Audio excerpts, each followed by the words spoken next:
Wasn't expecting that. So we've got a small patch come in for No Man's Sky. This is on the 16th. Oh no, 18th. Can't read. 18th of August.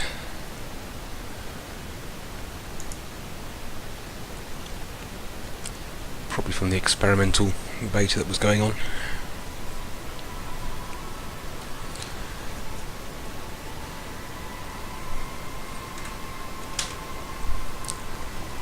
So here we go, loading up now.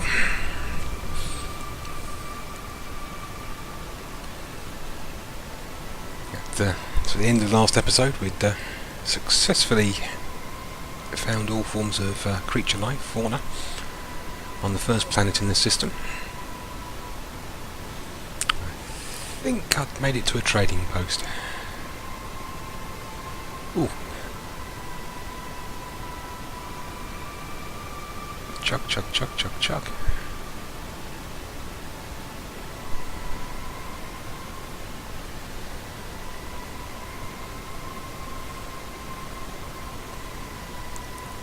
Well, I didn't have this level of stutter on the main menu before, so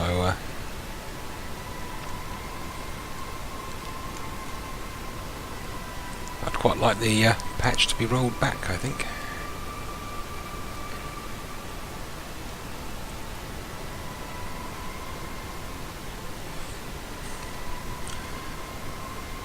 I'll give it a time to see how it settles down. I might have to tweak a few settings. But I had silky smooth.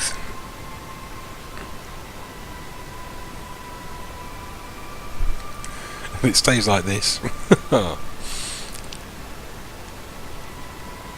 I can see why people were very, very upset.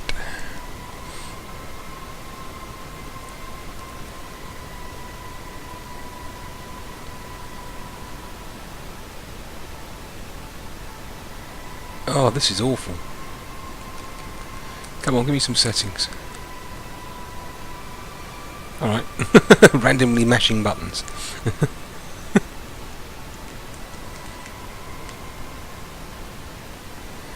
Okay. Right, so randomly mashing buttons seem to fix that. Or it was probably preloading a bunch of stuff. We'll see what the performance is like.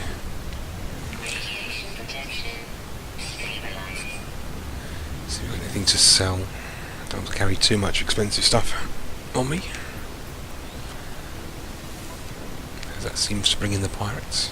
I want to hang on to that. Yeah, the stones. Probably going to get there. 28k's worth of emerald. Yeah. Shielding plate. Just takes up space. Iridium, not huge amounts of value.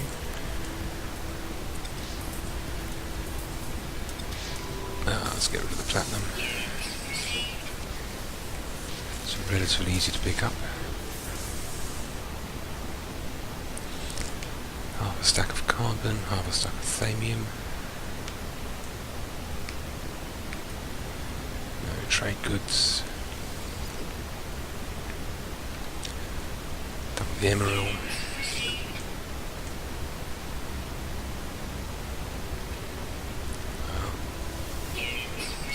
No point carrying 3.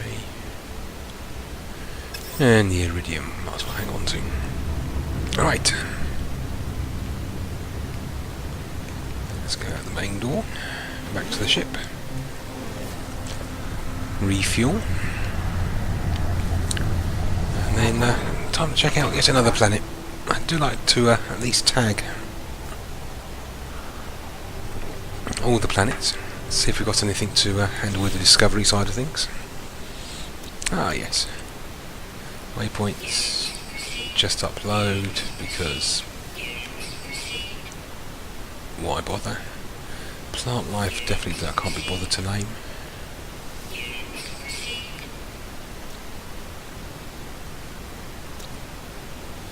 Animal life, plant life, well, minerals.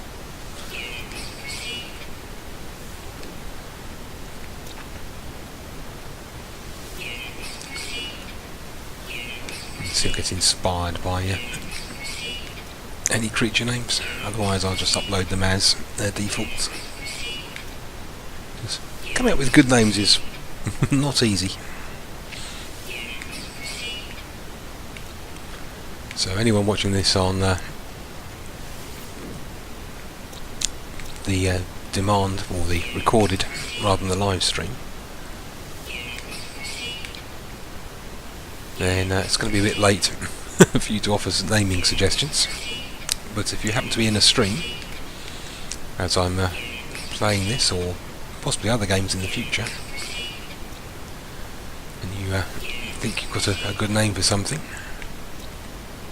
just try and identify the particular thing and drop it in. I've seen one of those before, so we'll just leave that as itself.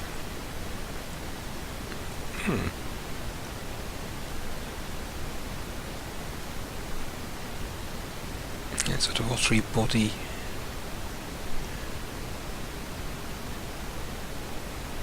Nibbler.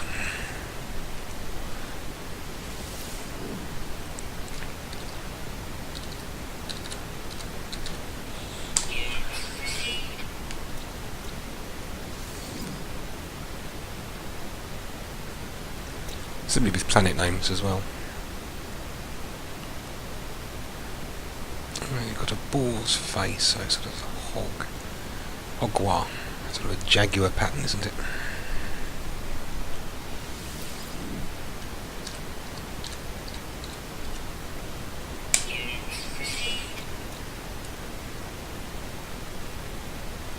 You're huge, 4.56 meters.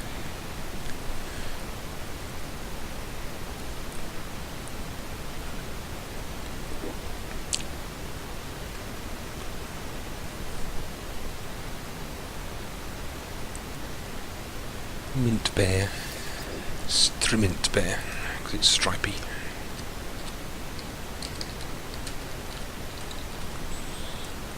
Can imagine having a sort of a peppermint flavour.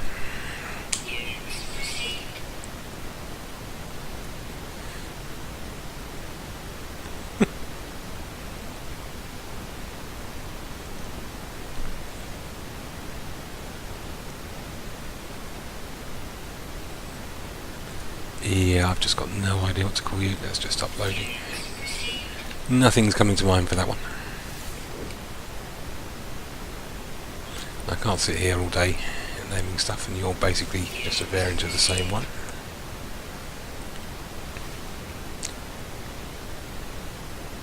The other sort of toucan,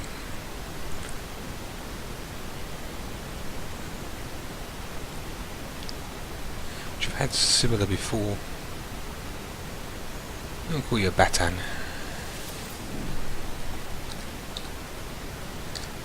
Batanquo. Or qua. Batanquois, because you've got quad wings.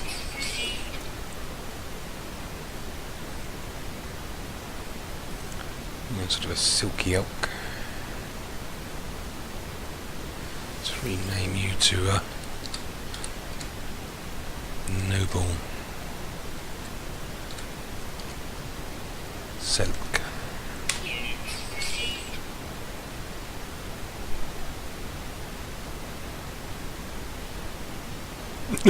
Yeah, it seems that the last message gets carried over. And welcome back.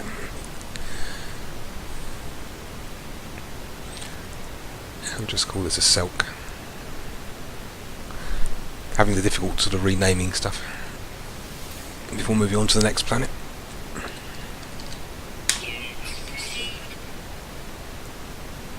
It's got the little glowy eyeball things.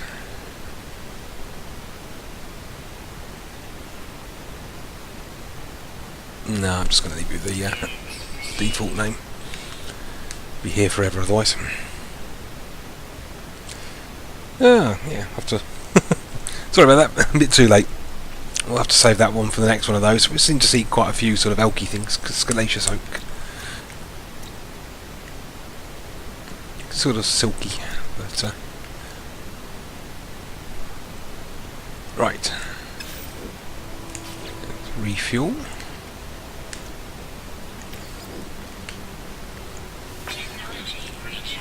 Weapon systems fully charged. Let's pop this across in case we get attacked. Now I can pick stuff up.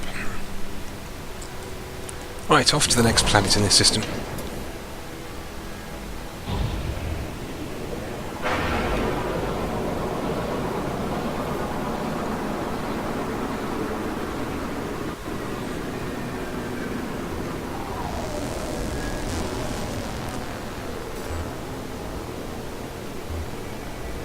That'll do.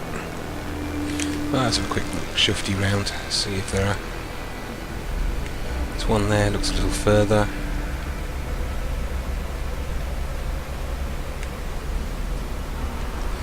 Right, to Osgonsnandad.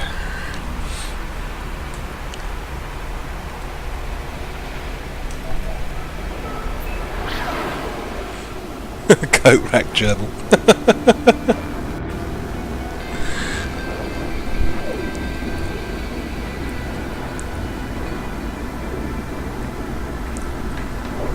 Definitely have to wait. You're coming up with some great names there.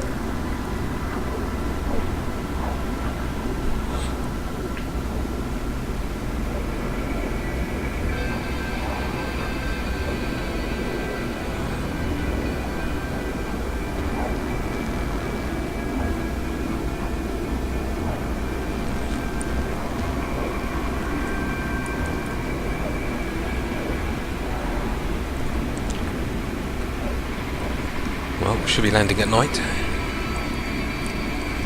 Either just after dusk or just before dawn, depending which way the planet's rotating.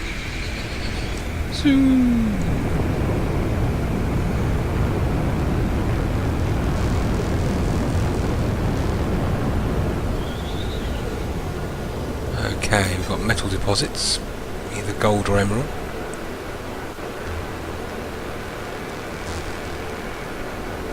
Green Highlands.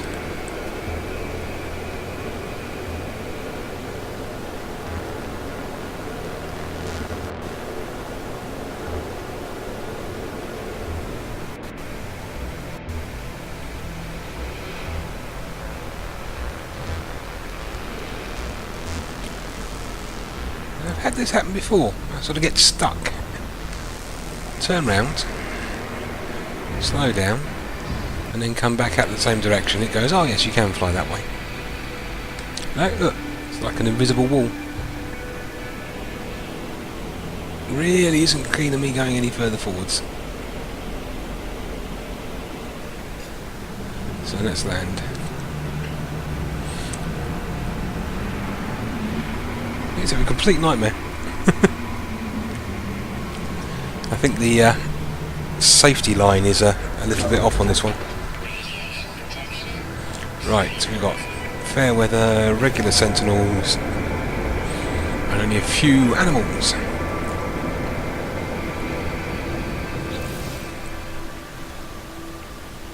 Okay, no animals. Low atmosphere, so good resources. As you can see there, elevated life support drain.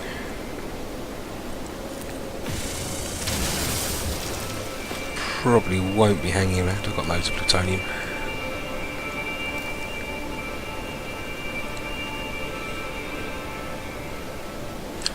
Might name this gold rock or green rock. Just so I know it's a resourcey place. Ah, we've got a locked door.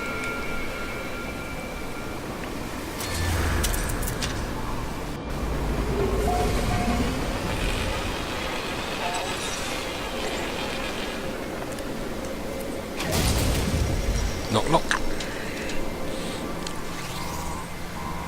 Right, let's grab another word. A little more standing. Hopefully not a crash.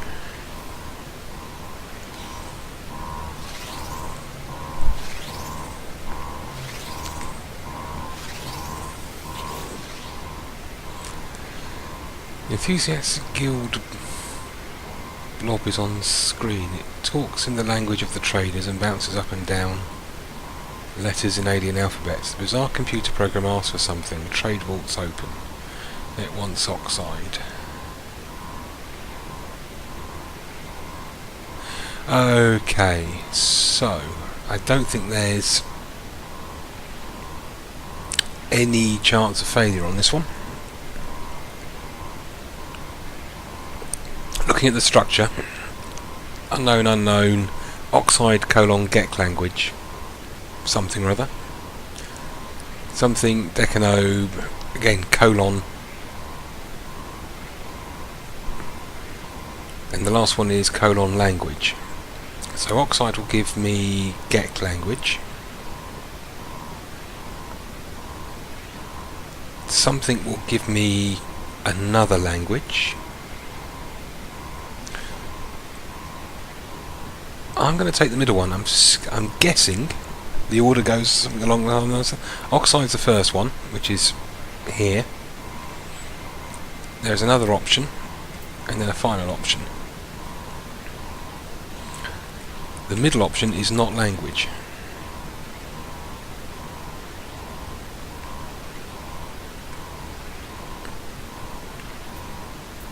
So I'm going to risk silicate.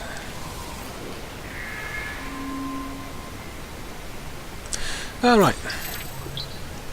It was another language option. Why didn't it show language as a...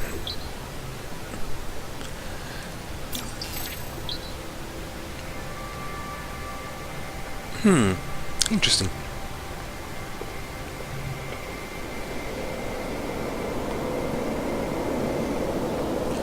You're a rubbish police officer. In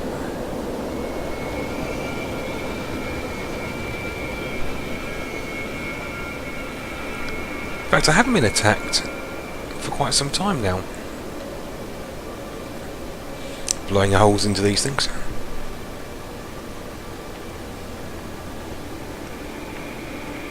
Quite like the green sort of mossiness.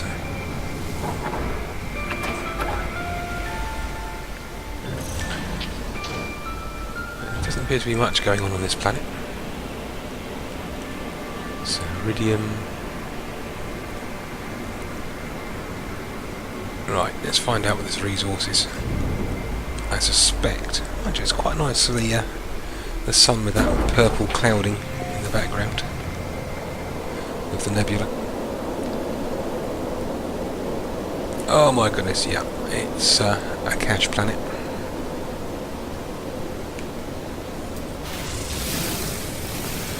I'll call this Emerald Rock, just so I know I can get tons of this stuff.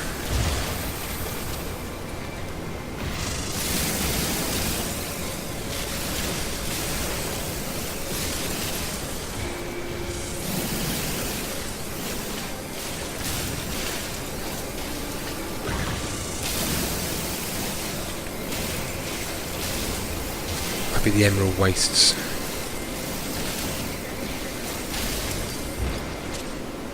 Let the mining laser cool down a bit.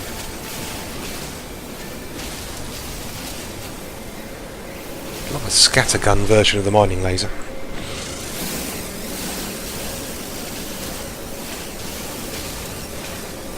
Maybe mining grenades.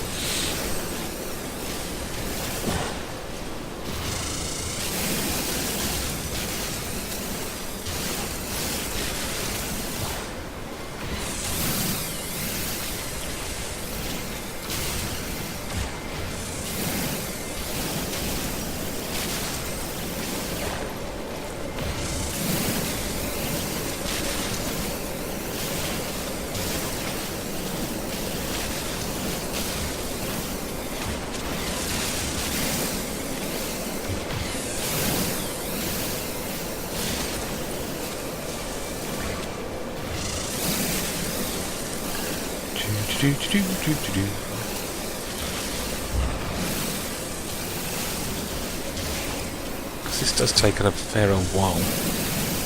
I much prefer the crystalline form. It's a lot quicker, much more efficient on the mining.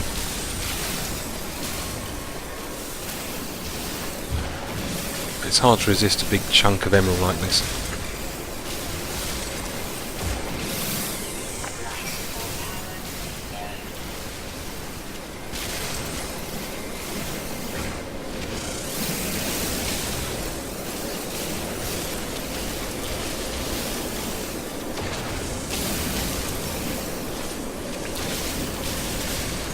It is one of the I think most valuable resource you can mine, emerald.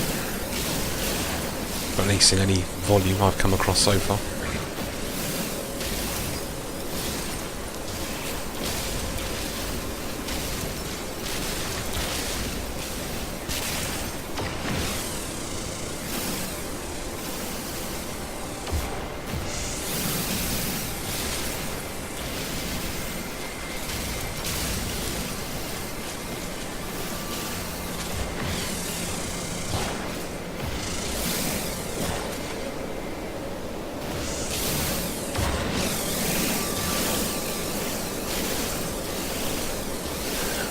I suppose some of them are a bit more talented with the right, you appear to be completely ambivalent about me mining this chunk of emerald, so I shall carry on going. I wonder if the more talented people with better hand-eye coordination and artistic eyes could sort of sculpt these.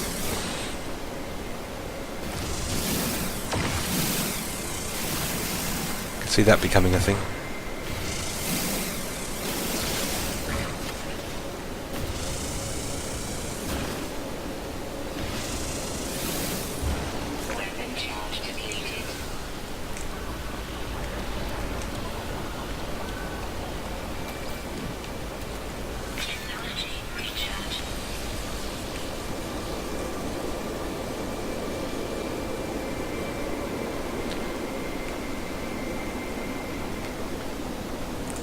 Ah, is that a drop pod?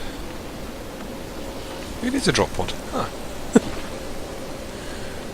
Well, might as well grab another upgrade slot.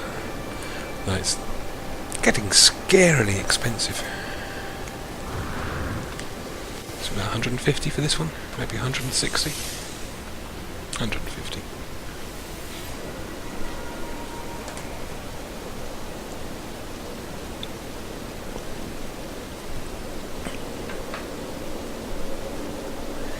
Let's name this planet.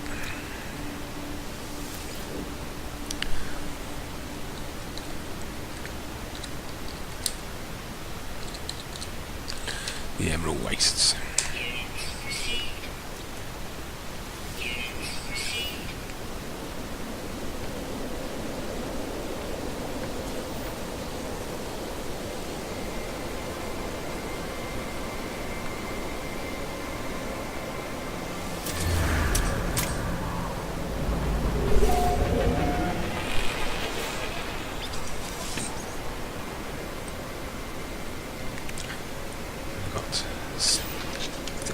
Ship stack of emerald out of that, and some.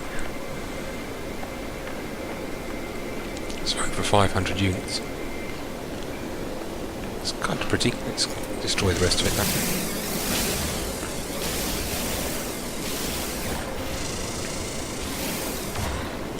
You see, I'm blowing these bits up, and not everything is actually producing units of emerald. There's a certain point you've got to watch out for, where you're not actually getting anything for your effort.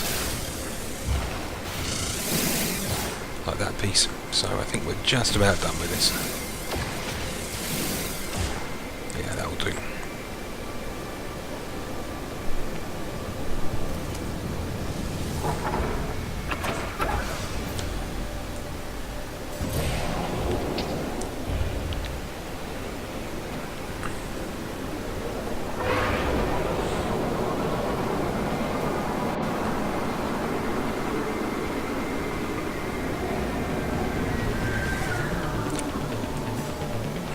Let's see if we can see another planet in the area. Not be too close to this one, so let's nudge out a little bit and then rotate.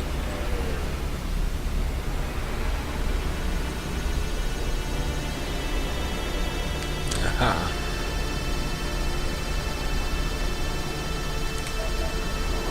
Let's head off this way.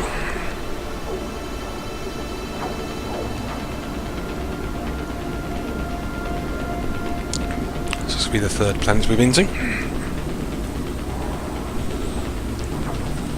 I'll check the sky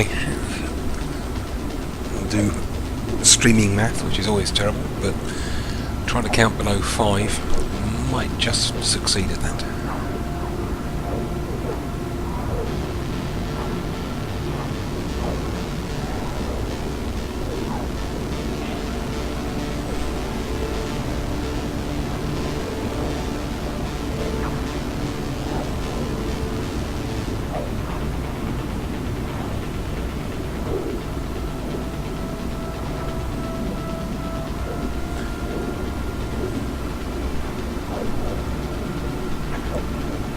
Seems to be quite a lot of backlash about No Man's Sky and it not doing everything they hoped it to do, it might do all those years ago.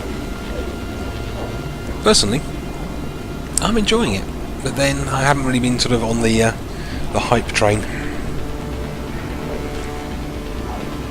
I sort of expected it to be somewhat lacking after the voidness of Elite, which I haven't played for a while. I'm still waiting for it to get a little bit more fleshed out. Very disappointed with particularly the initial release and the loss of single player on that. I mean, in comparison, Elite has missions you can pick up at stations. I thought we were going to get stopped.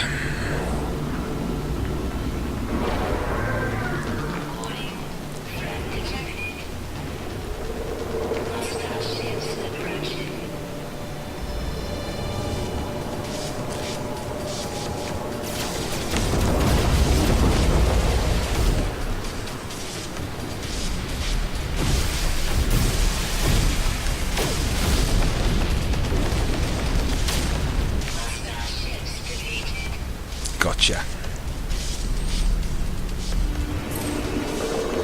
Yeah, saying Elite Dangerous, I mean, okay, you have some basic missions.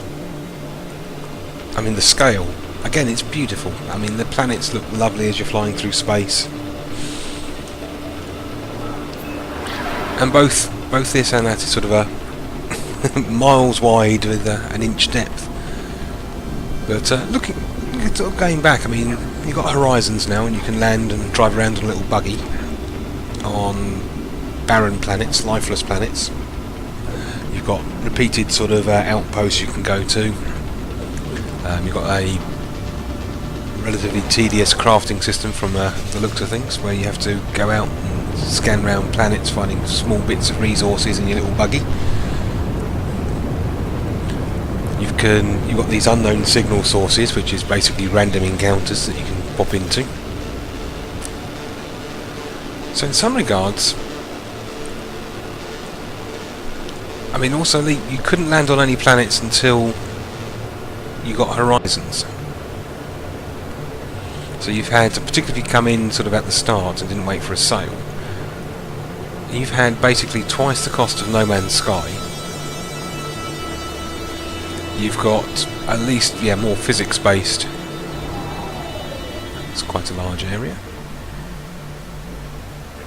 Most of that will be gated off though, with Atlas passes. But let's pop down and have a look-see. Now, where was I?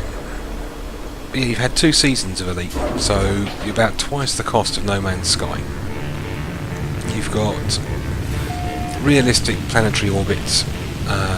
Based on the Milky Way, which is really cool. But that does lead to some serious waiting time to get anywhere. There's Hudson's Orbital, which could take hours even at Super Cruise. Trading, yeah, it's definitely more depth I'd give to Elite Trading. I'm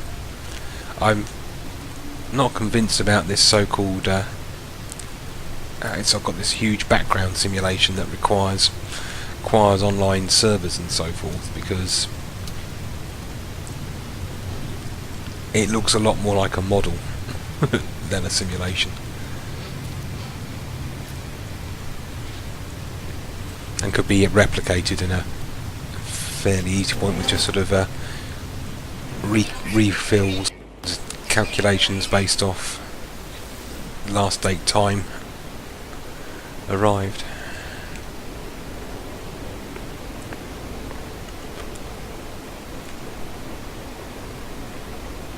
Multiplayer, yeah, I think you can get up to 32 people in an instance, maybe 64 now. But you got the online solo. What we got? Left rotation, 2 1 1 2 1 2 1 2 1 2 1 2 1 2.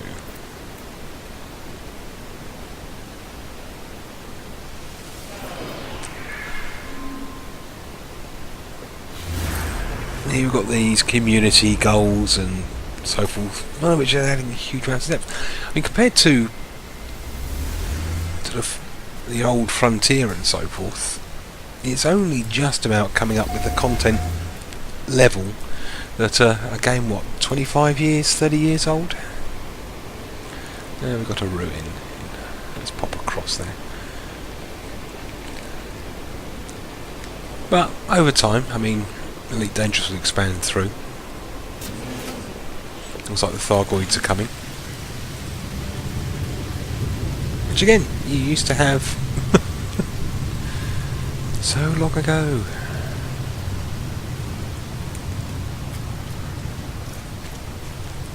But if anyone looking at Elite Dangerous, you might want to wait for a particularly good season to come out, because it looks quite often that previous seasons you get. The Horizons came out, and you'd get, for the cost of Horizons, you get the base game as well. So if that sort of business model carries on, it could be well worth waiting for sort of the penultimate version. We do have some resource deposits.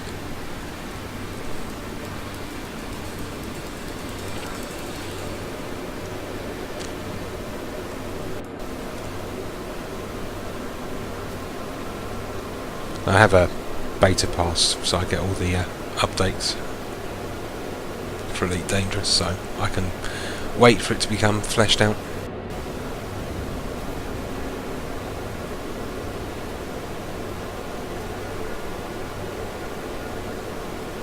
And be able to land on atmospheric planets. Be interesting to see if they can manage to get the cities. I remember Frontier, you just had those, like, a few little polygon skyscrapers.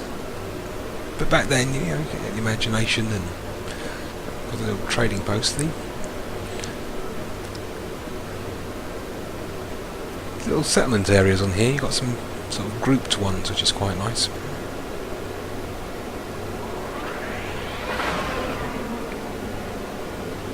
Let's check to see if there are any animal life. I didn't check to see what sort of atmosphere this planet had. I might have to go back on the recording. Ah, it's toxic. There we go. Do we have no animal life, so we won't be wasting too much time here then.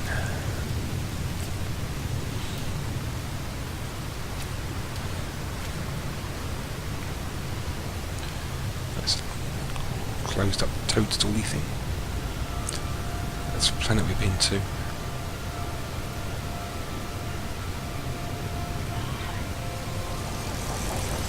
That one, maybe. So at least 3 planets in this system. Anyhow, let's get back to the ruins as I've got myself disoriented.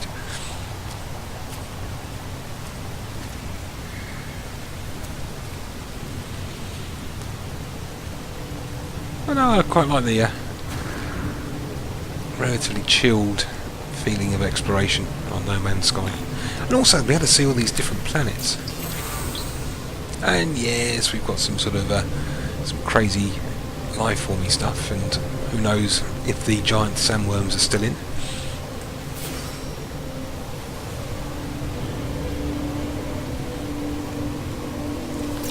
And the dinosaurs. I do quite like the there's a video someone posted sort of at the Jurassic Park. It's been popping up on a few of the websites now in comment sections. Oh, Elite Dangerous. Yeah, sorry, waffling away, not paying attention to the chat. Sorry, Emma. Armour. All the same colour. Yeah.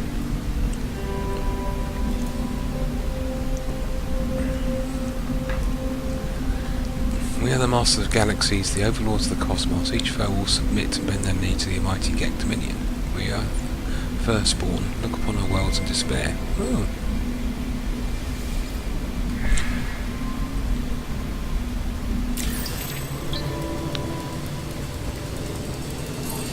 I mean, there's also a lot of nostalgia factor. I played a hell of a lot of Elite on the Acorn Electron. That looks like gold.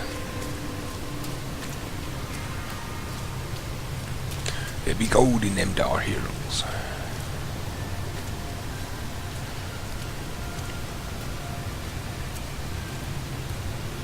Yep. Not going to bother mining that when I've got emerald.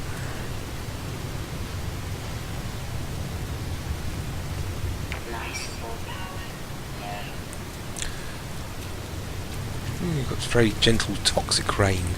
Lovely.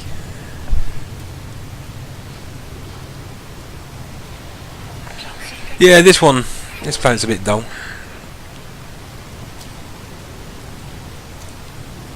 So no life forms here, so we're not going to be spending a lot of time on this planet.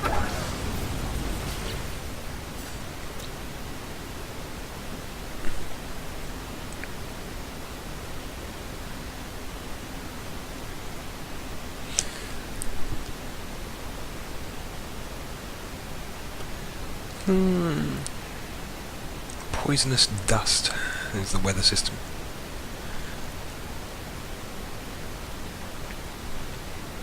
And we'll call this Gold Home, as you've got gold chunks on it. If I'm still here for a while, then might prove useful to know that I've got gold available.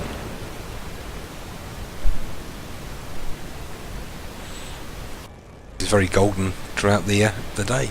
It's sort of a umbery, burnt orange sort of colour.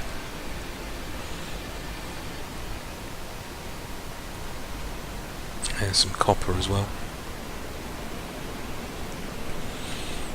So CU and AU.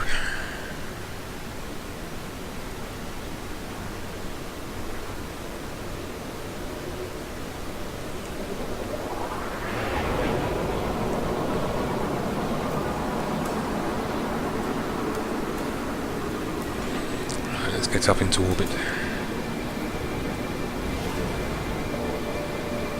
Let's see if we can spot an additional planet, otherwise it'll be head towards the next waymarker.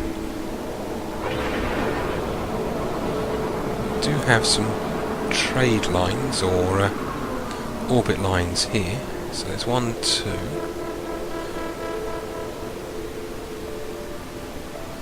There's 1, 2. Something off in this direction, maybe. Okay.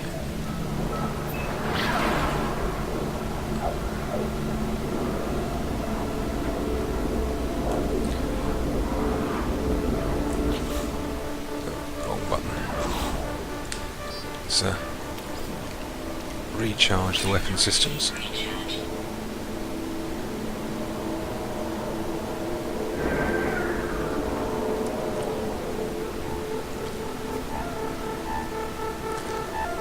Looks like they might just be going straight to this planet.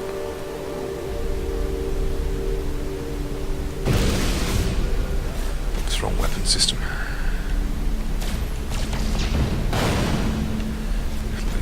Thamium. Lunar waste. Any signs of a different planet?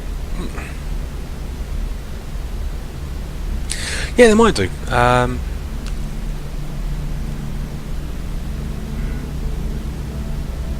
Again, this sort of, you don't know until something like that happens. Right, let's head towards the station, out of pulse engine fuel. I mean, it's moddable as well, particularly on the PC, which let's also top up the thrusters while I'm at it.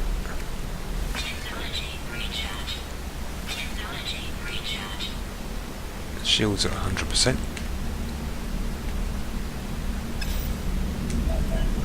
No. Ah, why do you... I was pointing at the space station. Don't like that. Suck in. It's like, don't change my direction. I was pointing where I wanted to go. I know where I want to go. So, yeah, that's... again, yet another piece of poor interface. There are some really nasty interface decisions on this.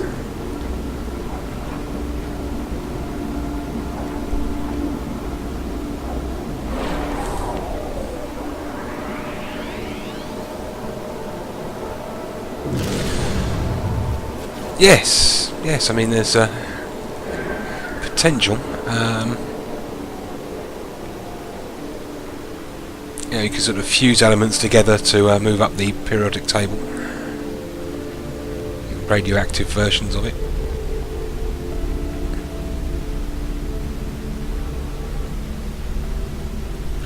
I mean, one of the things that was cut that people are complaining about is the sort of the more realistic system and physics, and I would also like to be able to get a lot closer to the ground and maybe even have a hover mode, but I don't think a hover was ever offered. It looks like we've pretty much cleared this system, so let's go to the space station and unload.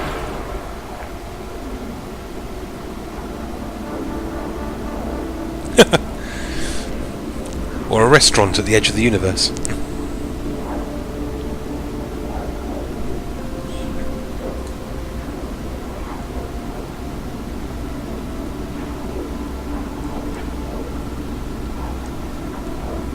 Or the end of the universe.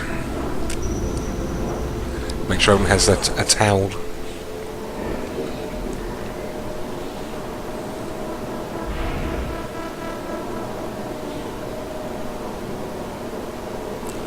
Right, let's unload the loot.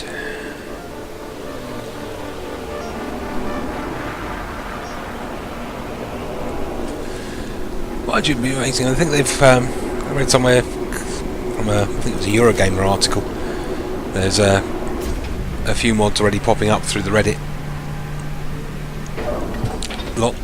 One to get rid of the hold down button delay. Other ones tinkering with various graphical settings.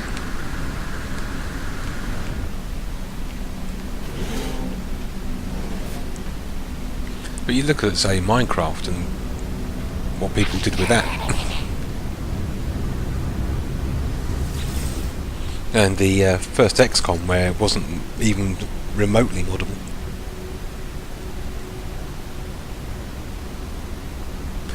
Yeah, I mean, there's also an aesthetic side of things to do with the not having the solar paths and so forth. I mean, it looks like they're all being sort of clumped together. But that gives you those wonderful visuals as well of the larger-than-life moons and planets rising in view, which I think aesthetically is a better decision. You would definitely need to have a lot faster in-system warp if it was sort of realistic. But even having things like gravity on the planet, so your engines would have to work harder to maintain altitude, you get sucked in. It could be interesting, or it could be a complete pain in the backside, which is equally possible. And trading is dubious, I suppose. I mean, particularly as it seems to be very hard to go backwards and forwards between locations outside of a system. So if I want to get back to my first world, Caldualan, it's not easy to navigate back. So you're pretty much, you grab what you can and then decide whether or not you want to take the percentage. I might have to look at things like this, power gel. So it's 345.9. Now if I have the, how much do the components come up to? So can I make a profit from building things? Yeah, they change your gravity from world to world.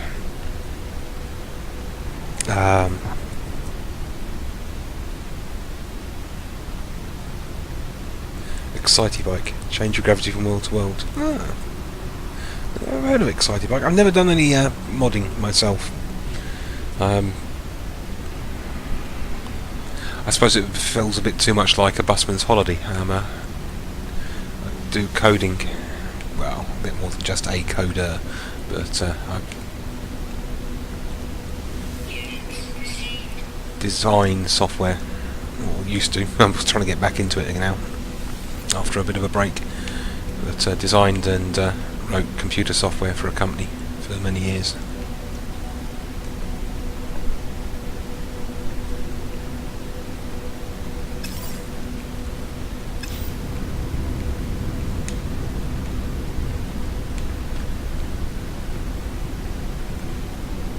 Come on. Oh, I must have already activated that. Right, to the ship and to the next system.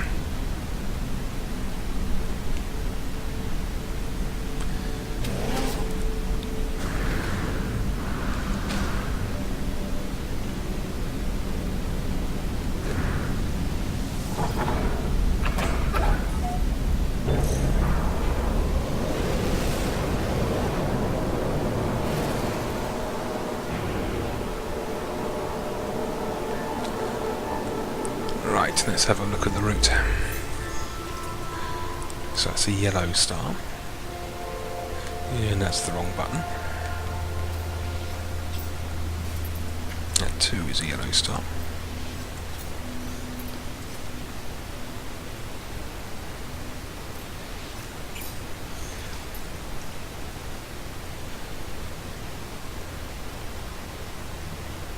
Can I get one more jump?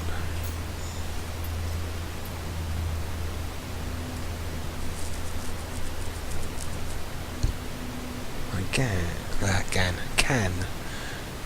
Okay. But I don't think I can make it to that one.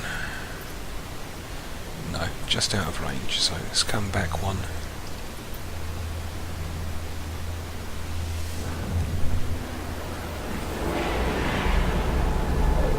Ah, Game Shark. Yeah, I didn't have an NES, but yeah, I had Game Shark, I think, for the Mega Drive.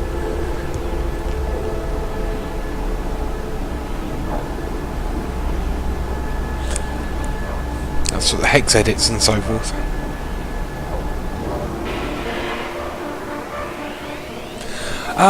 Well, the...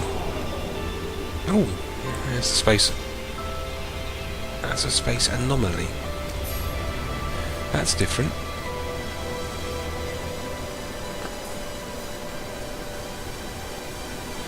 I do have one engine upgrade. And as you say, yes, the...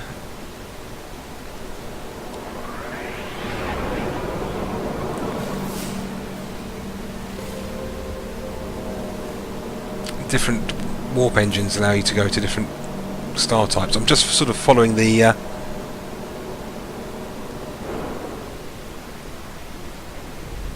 bookmark path for the moment.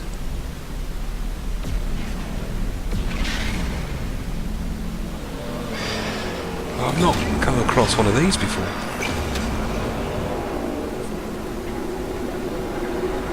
This is new. This is very new.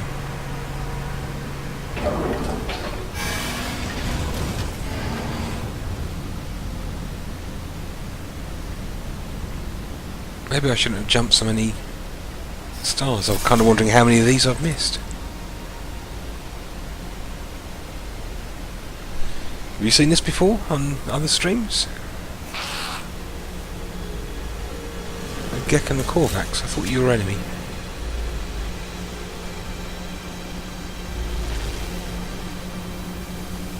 Polo. Your mate called Marco? Friends everywhere if you know where to look. Friends in all shapes, all sizes, all places. The short ends-ear Gek has a jocular air about them. They idly wipe grease-splattered hands on their suit as they address me, some sort of engineer maybe. To my surprise, they speak my language. Other life forms have treated me with amused indifference, but Polo treats me like an equal. They are curious about my travels, about what sentient species I have seen, if I have met life forms they have not. They hope that I will share my experiences.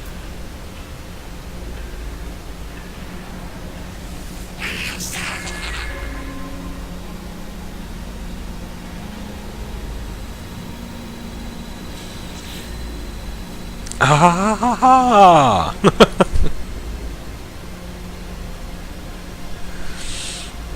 The V1 Atlas Pass.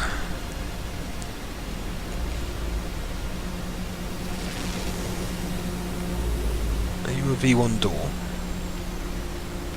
No, just a door. Mind you, I haven't got the iron.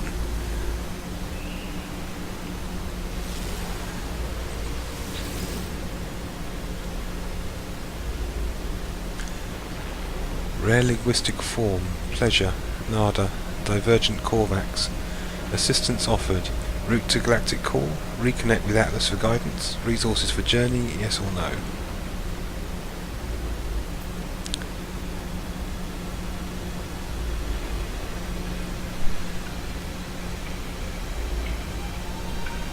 Okay, I'm already on the path to the Atlas.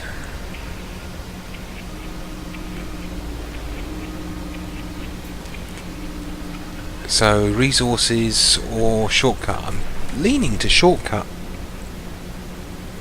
What do you reckon, Alma? Resources or shortcut? I really am torn between the two. It's a coin toss.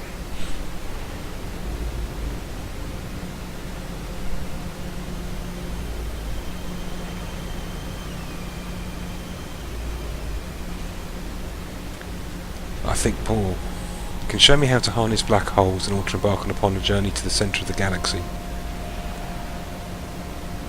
I'm guessing I think the black holes.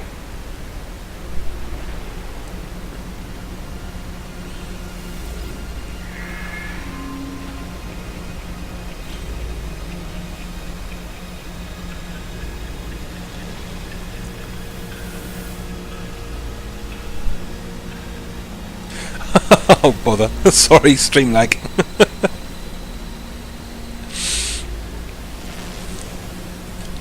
Oh well, next time I get the opportunity. I didn't wait long enough, I do apologise. I thought I'd waited long enough.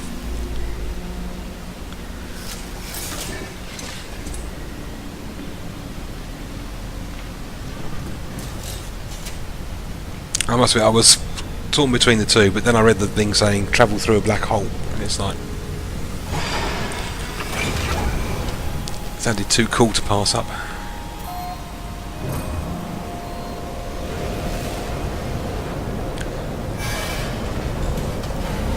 Let's explore the system while we're here.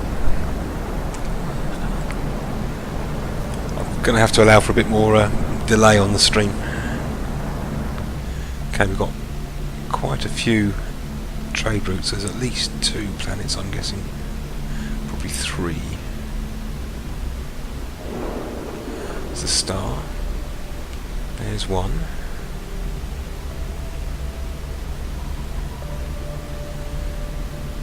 I wonder how easy it is to actually miss that encounter, or how frequently that little sphere appears. Okay, there's at least 3 planets. That's looking quite interesting. Let's go to the closest one first.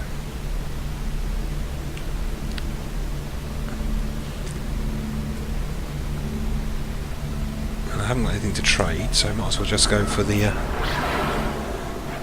abandoned building.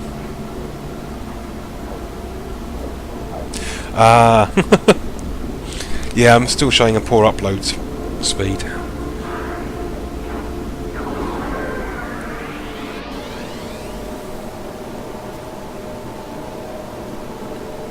And Virgin Media, my cable supplier, I haven't heard anything from my speed upgrade. It's supposed to hear something in 48 hours, so oh, this is looking like a potentially lush world.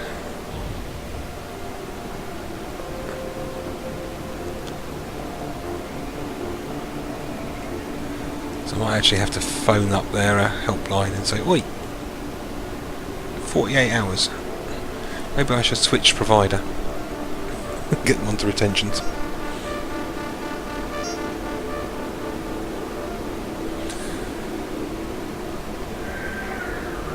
Yes. Get a bit of altitude. Get a bit faster then.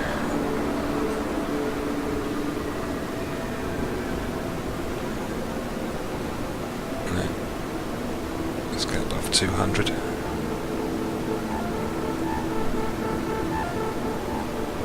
I am looking at the chat. This one has just popped up, and I caught it practically instantly.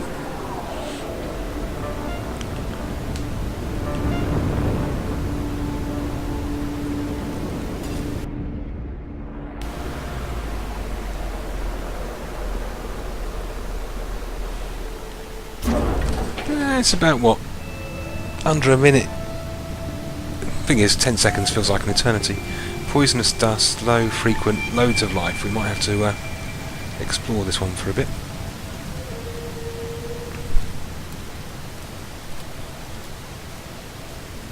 Yeah, see the chat and sort of watch the streams.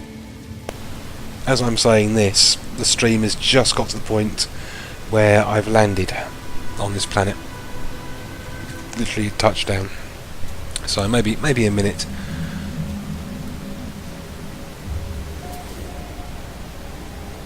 Actually, it says life on this planet.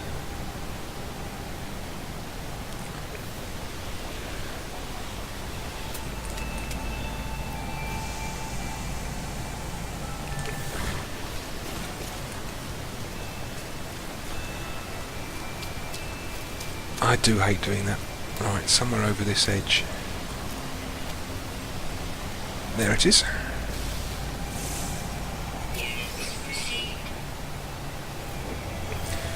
Yeah, it's got a swallowtail. A swallowtail.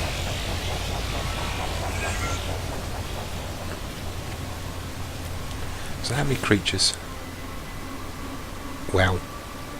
Lots. Yeah, that might get worse as the time goes on.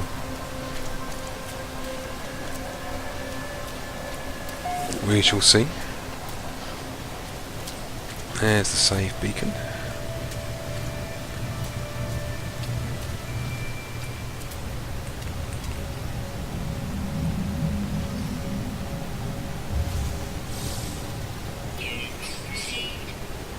That's the second life form.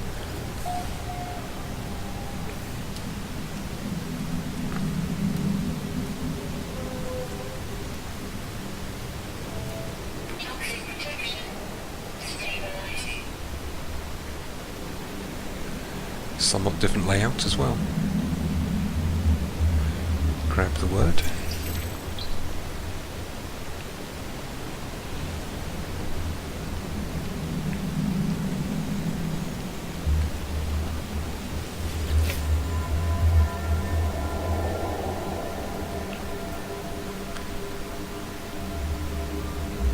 Yeah, it's a repeat. I've read that one before.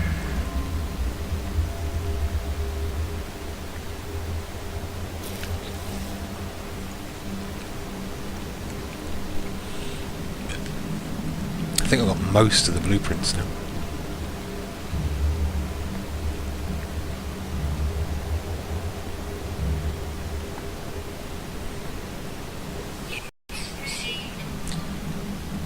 It's definitely got to the point where it's very rare for me to get a new one.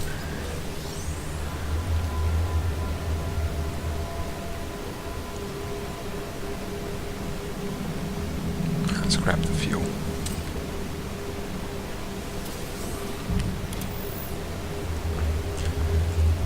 don't think they stack, so probably a bit of waste of inventory space.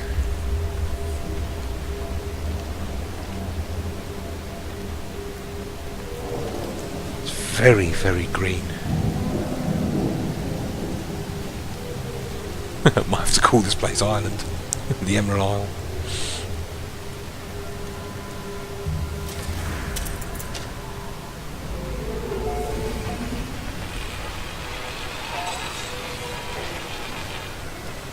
And green and yellow.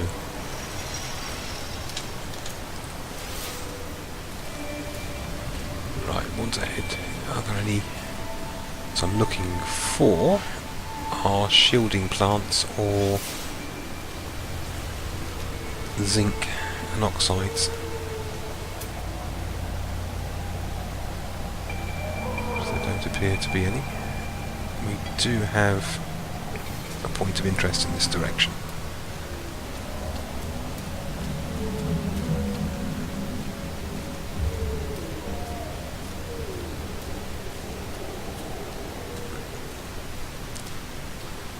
Quite a wide variety of mushrooms.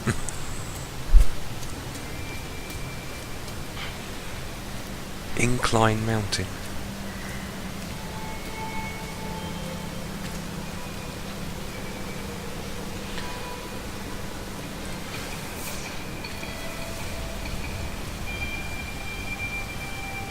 There's some zinc deposits, so we do have them on there. What the...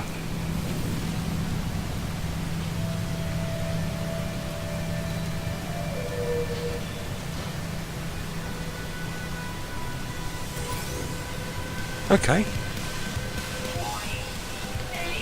Ooh. Fuck.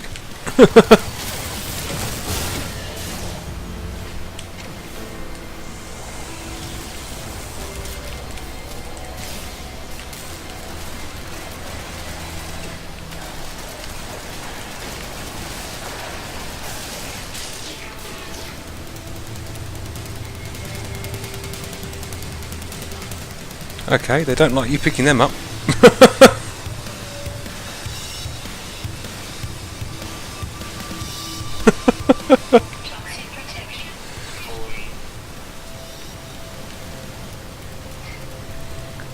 Oh, that was a moment of excitement.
Okay, I've got a predator coming in below me, I see that. You little bastard. I was busy. Youch! Another mouldy toffee cup.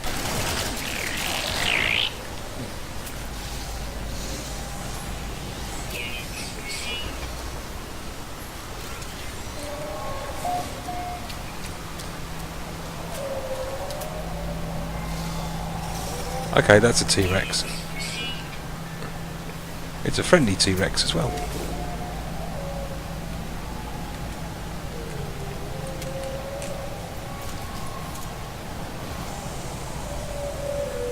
Come here, you little swine.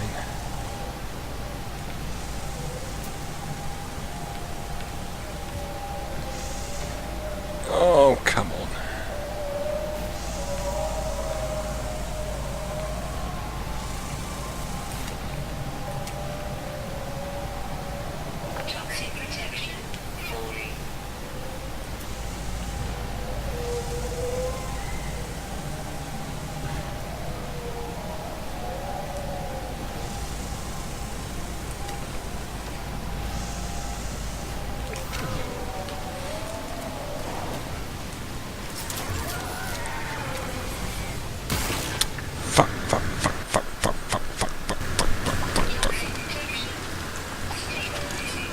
Oh, I know.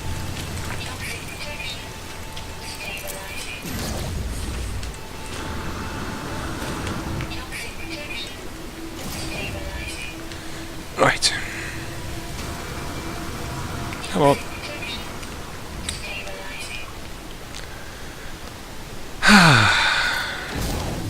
Right.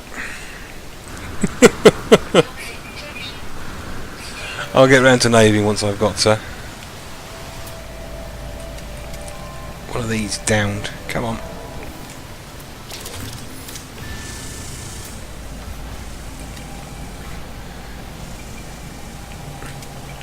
Too far away.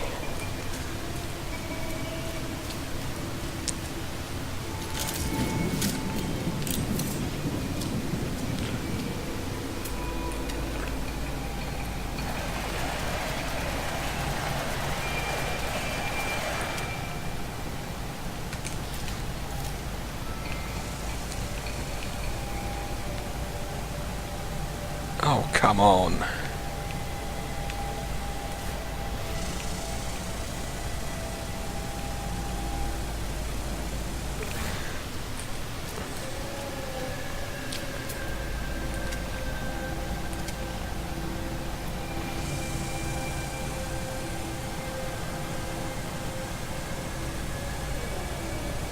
Mind the fucking thing.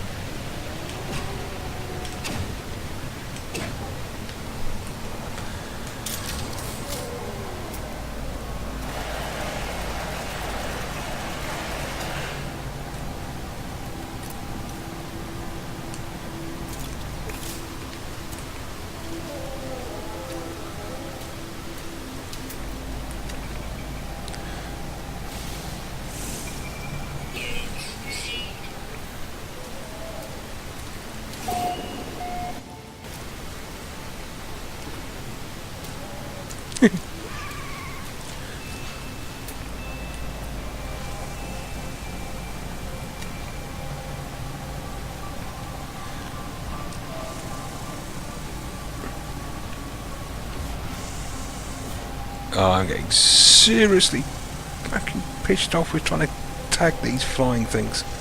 This needs something to change. I need better range on analysis because this is a joke.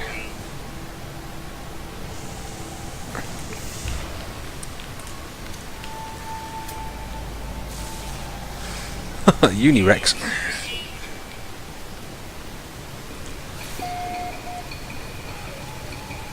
Okay, so we've got vortex cubes all over the floor.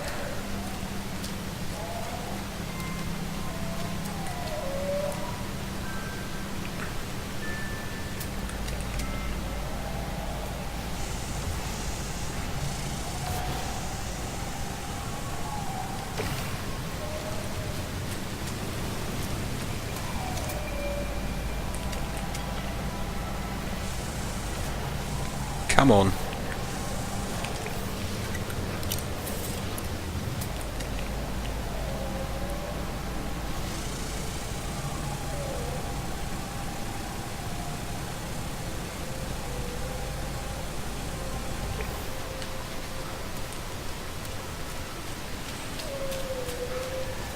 That must be just out of range.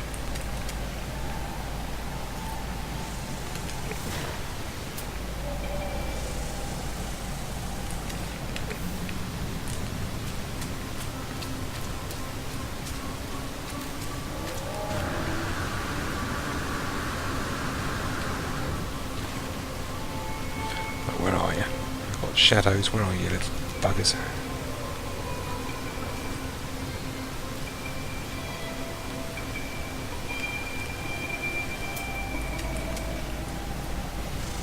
You in range? Yes.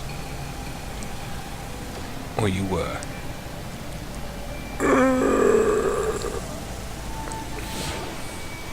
Toxic protection falling. Weather warning. Incoming storm. Oh, it's getting really annoying. Bloody things. Shelter from the storm for a bit. Regain my calm and zen.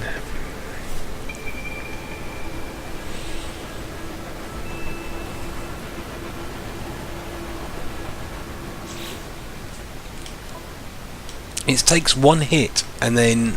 Technology recharge. Technology recharge. Technology recharge. Let's use up with that. Recharge. Technology recharge. I need an analysis fighter upgrade. Because those aerial looking things, particularly small ones, need to be easier to tag.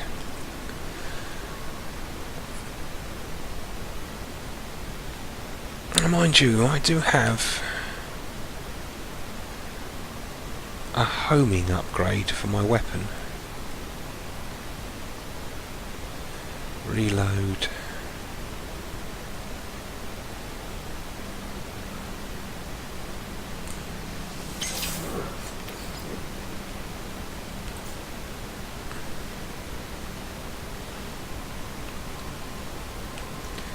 Wide shot adapter, ricochet sigma.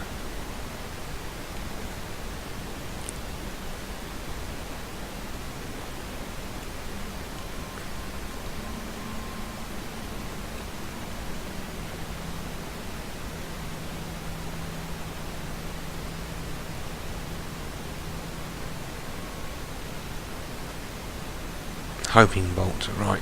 Oh, I need aquaspheres. Shit. Right, and I'm guessing I'm going to need aquaspheres for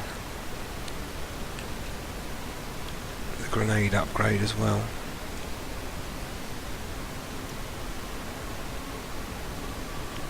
Rebound, intensity, propulsion, homing grenade.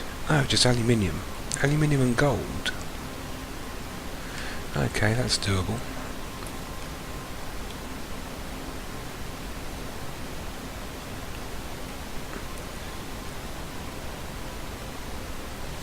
Let's put the kickback.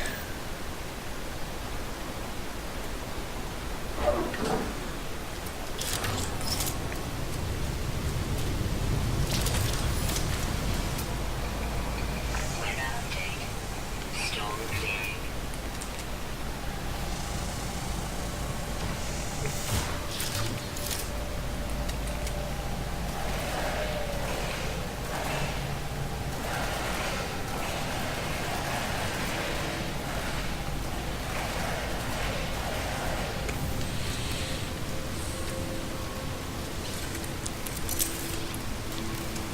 There's gold.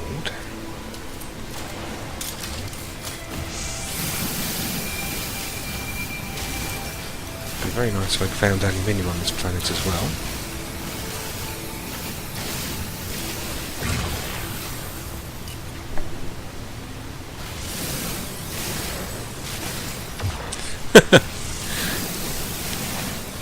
I'm more of a coffee drinker than tea, and it's much too early for a shot.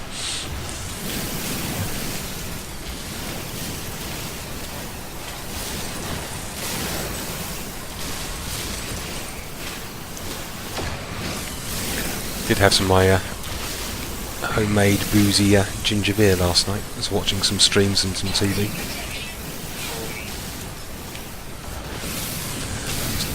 Take my anger out in this lump of gold.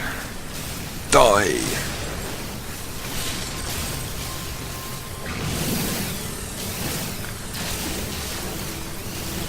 I could be dealing with a bug for the fact they're not taking more than one hit.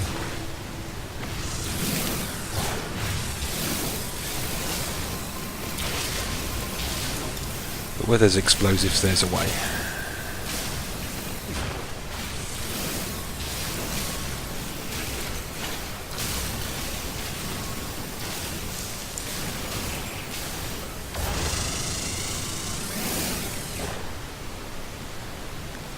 Right, chunk of gold.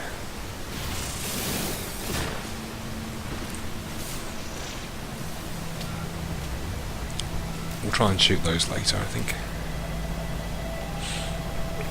Because I'm getting seriously arsed off with them.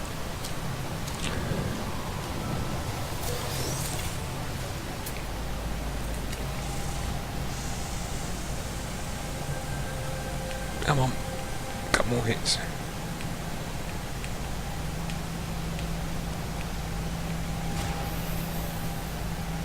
was you I was shooting at. They must have some serious health on them.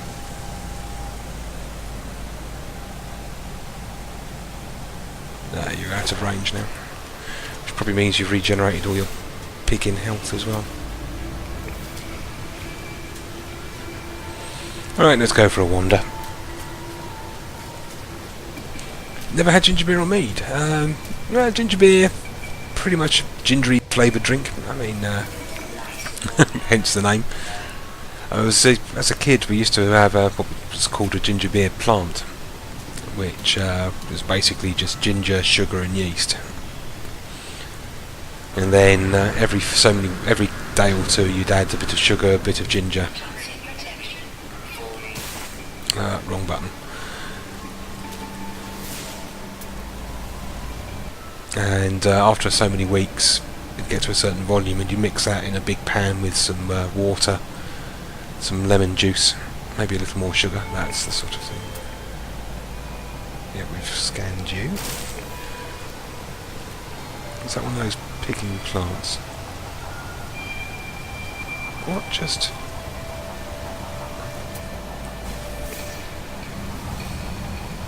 Something had a go at me.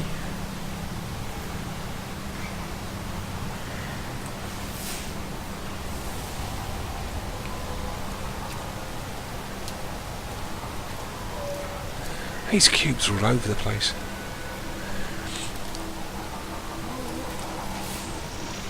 Right, let's get the toxic top up. Mead is just honey wine, basically. Just honey, water, yeast, and then you got your flavours, which are then given a fancy name of melomels and have their own one. So an apple one is a sizer.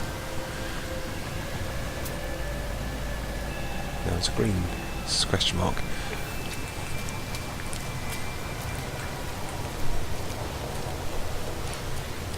But yeah, you can get sort of dry meads and sweet meads. Depends how much honey was put in to start with, and how well the yeast did on eating it.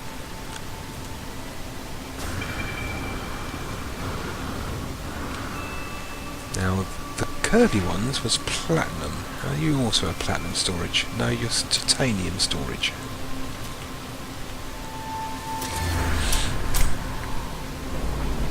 And so I've got just transferred out to the primary fermentation bucket a raspberry mead, which is 2 gallons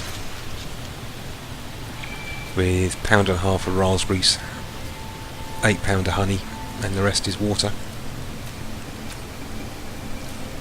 That's bubbling away now in my airing cupboard.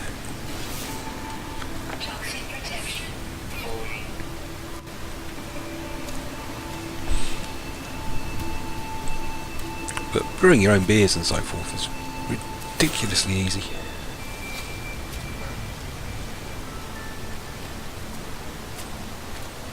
And very cheap too.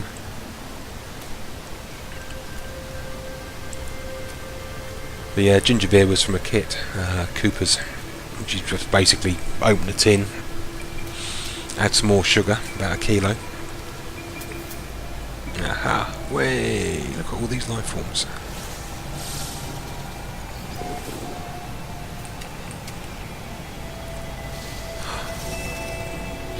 My first aquatic life forms. Oh, amphibious by the looks of things. They look like jellyfish. Are you hostile? Vectorize.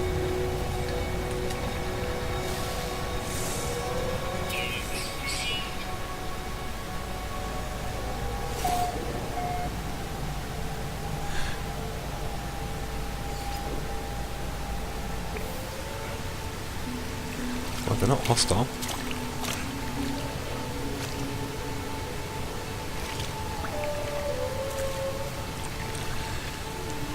Oh, how cool is that?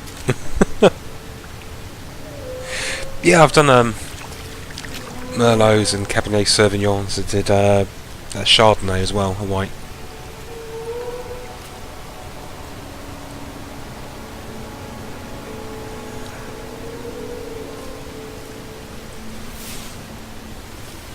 got the Merlot needs definitely a bit of time to condition. It's a bit syrupy to start with, but it's drying out now, which is quite nice. That was a kit I got for my birthday. A Young's wine kit, which has some oak chips.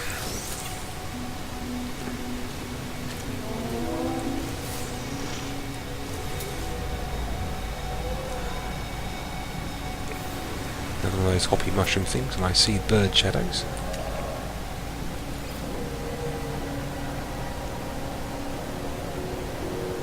You I haven't scanned before, but you are just a variant of the species. Those birds we've got, and there was something over here.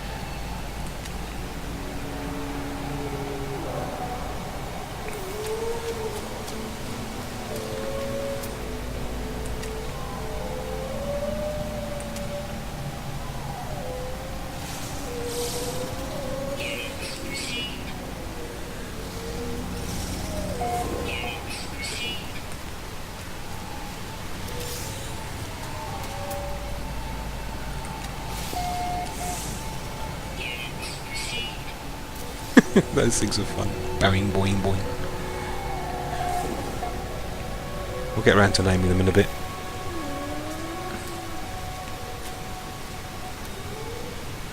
That's what I was looking for, the zinc.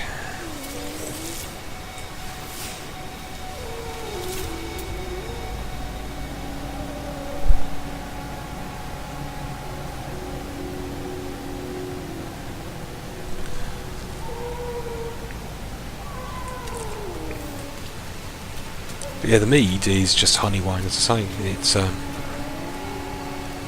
got one with, which is pretty much a pure mead, just with some orange peel in to take off some of the sweetness.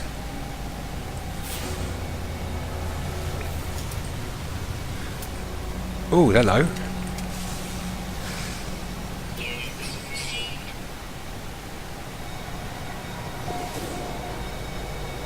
No, you're calm.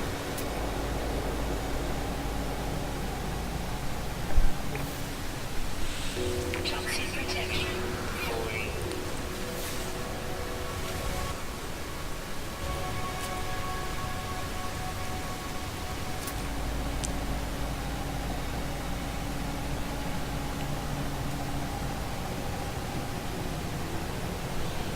And we have a cave. Let's have a look at the cave. Toxin protection. Things over in that direction. It appears to be a bit of a dead end.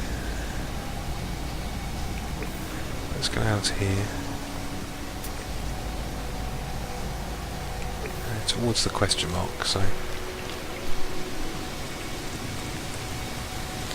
Yeah, I've got the bottle of the orange zest. Hello, there was...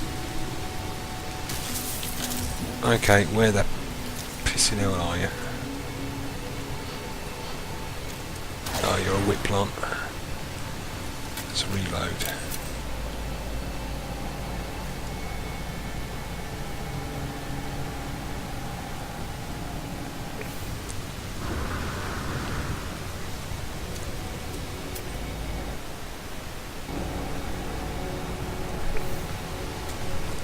But yeah, they say mead can take sort of a year really to, or two, to really get where it needs to go. Most of the stuff I've actually consumed much sooner than that. It's reasonably drinkable, and was only using simple sort of plastic topped corks you tend to use for when you've opened a bottle, just to keep it fresh for a while. So I don't really think they're going to be much good for long-term storage. So this last batch I've actually got a simple hand push corker, and I've corked 3 of the 6 bottles with that.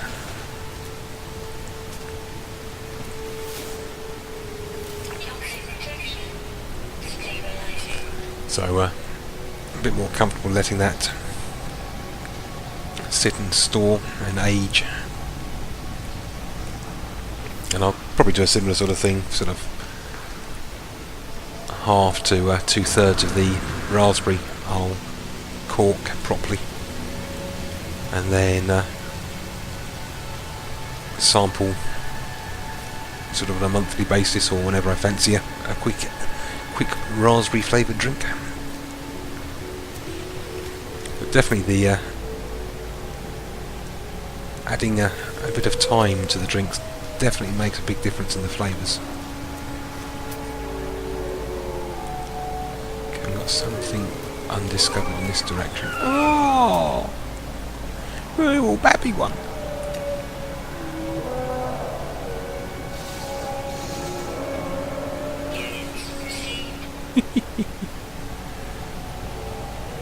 Yeah, tiny pygmy legs.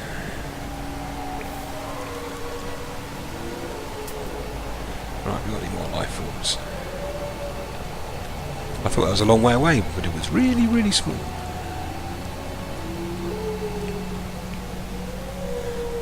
Showing greens, there was something in this direction.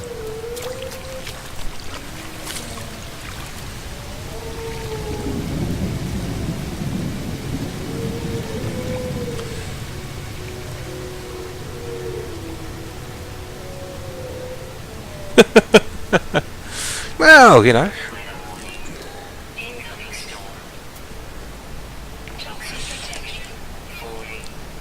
I think it's, as I usually say, welcome to the stream. Or part 15. And this particular one. But yeah, I don't know if I'll ever post videos of the brews. I mean, there's, again, much more talented people out there for that than myself. Am I going to get enough shelter in here? Toxic protection. Yes. No. Need a better cave. I'd say some of the sort of basic researching stuff on mead and so forth I picked up from YouTube channels.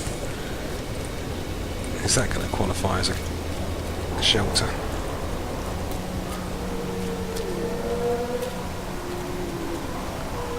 Nope. Toxic protection. Falling.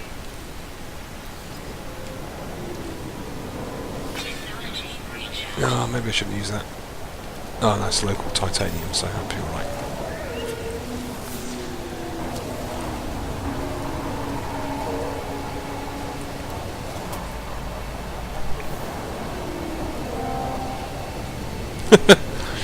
Really?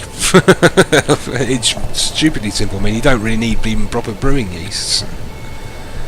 Any yeast will do.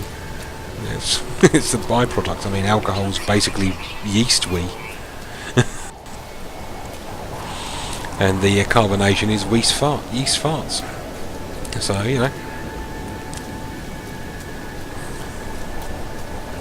Yeah, sugar, water, alcohol, well, carbohydrate, water, and the yeast. I think I said alcohol, but without booze on the brain. And that makes alcohol. Everything else is just flavours after that.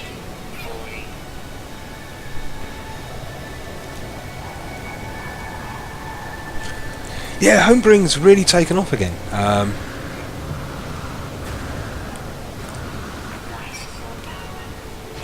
Oh shoot, let's charge that up. Technology recharge.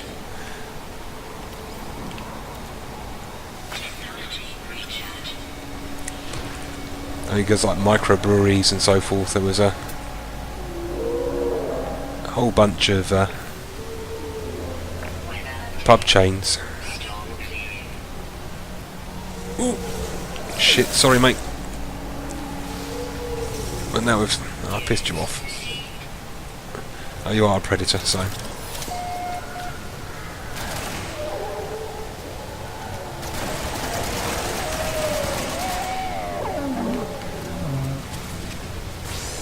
He hit me first.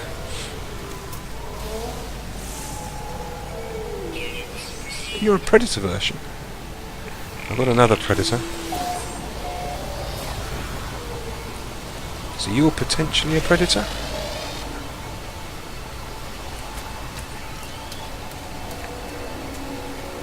Toxic protection falling.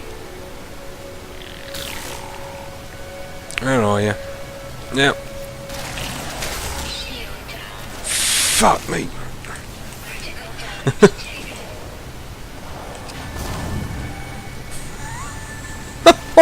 Oh, yeah, big guys hit hard.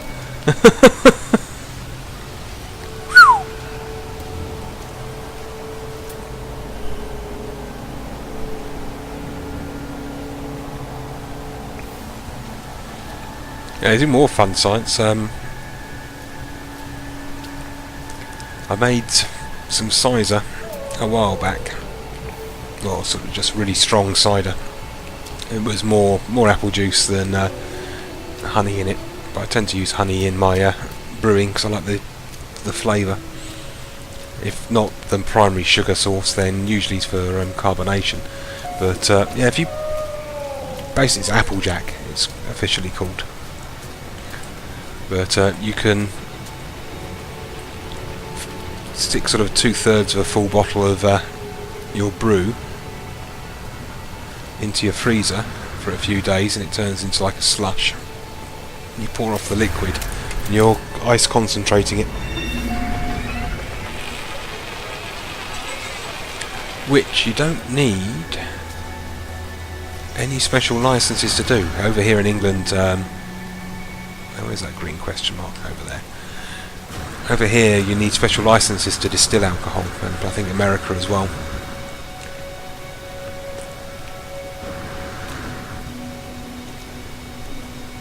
But you can chuck it in your freezer legally, because it's ice concentrating at that point, not distilling. In fact, was the source of a brewery's super strong beer, Tactical Nuclear Penguin, which had a ridiculous amount of alcohol for a beer. Sort of a barley wine, really. You're talking sort of almost whiskey strength, but that's done by going lower and lower temperatures. I'm guessing your freezer will probably potentially double the concentration of alcohol for about 1/3 of the volume, because it's not an exact ratio, because you get a mix of stuff.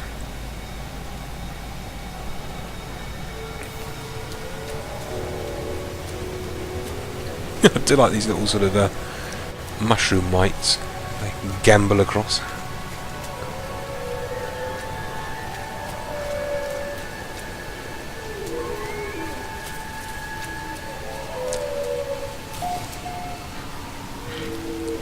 Just a beacon.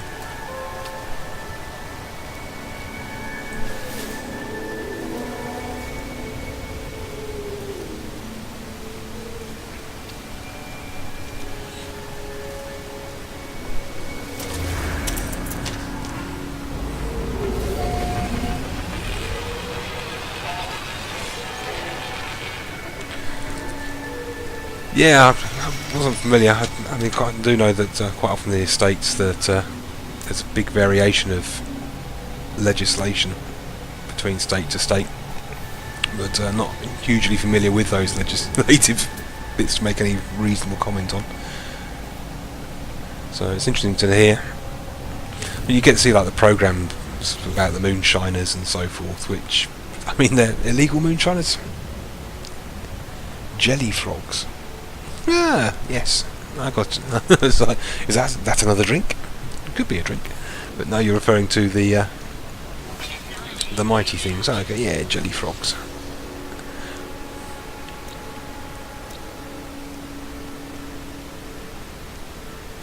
A bit tentacly for jelly for frog, though. Do you think? Yeah.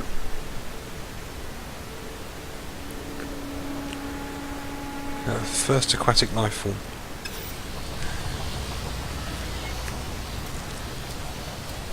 I won't name it just yet, in case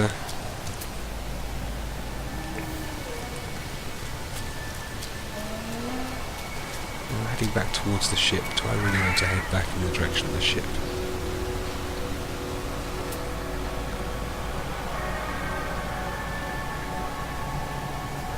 Something over in that direction. Let's go this way.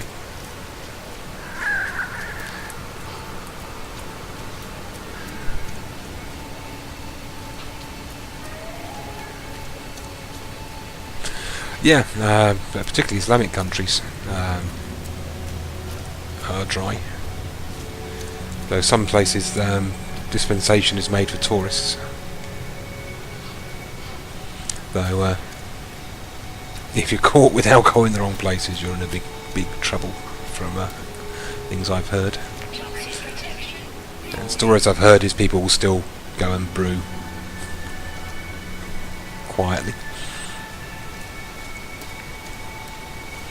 Interesting fact was beer was illegal in Iceland until relatively recently. I think it's the sort of late 20th century, sort of the 80s, 1980s. I can't remember the exact date, but you could buy wine and you could buy spirits, but beer itself was still prohibited. Okay, we've got a predator.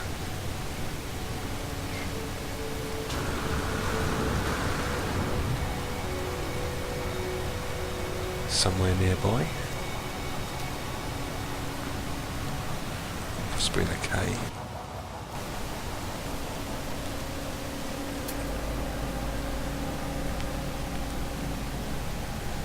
Heading up into the highlands again.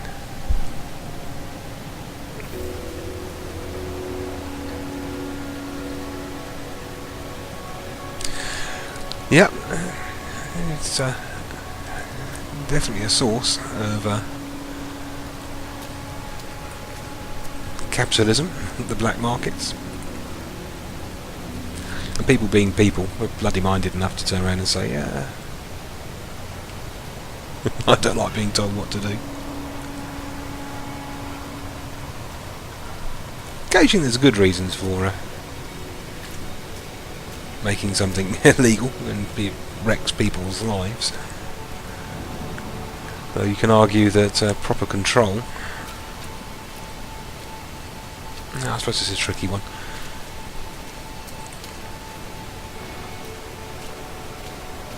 Do you make everything free, and what would be the results?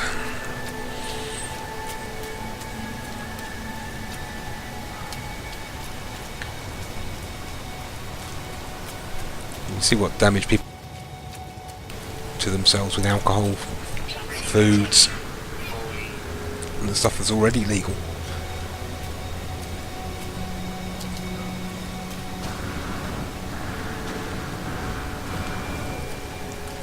And there's potentially far more harmful stuff than those.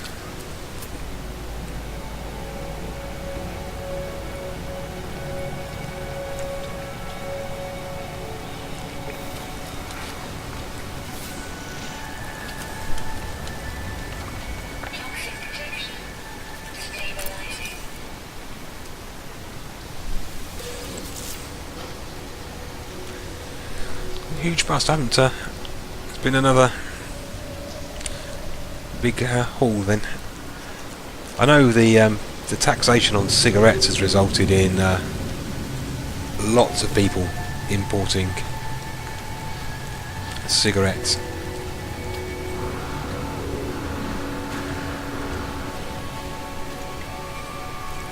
There's usually a man down the pub for those that still smoke, or someone that will get a hold of cheap stuff. Some of which are, again, you'd probably fake, dodgy. There's even still for alcohol, believe it or not, freely available, but there's counterfeit alcohol floating around because people can make money off it still.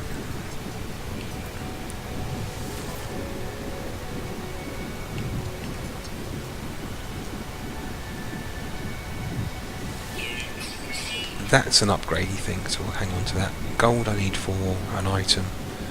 Iridium, yeah, let's clear that out, don't really need it. Iridium's used in a lot of upgrades.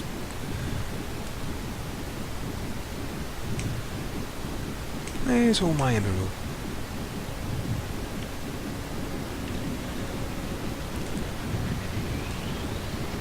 Did I sell all my emerald?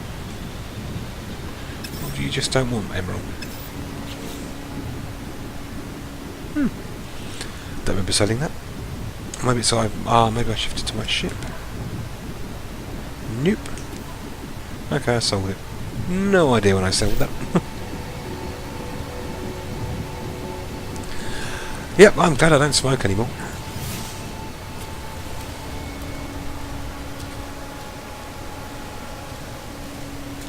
Iridium. I'll scrap a little bit.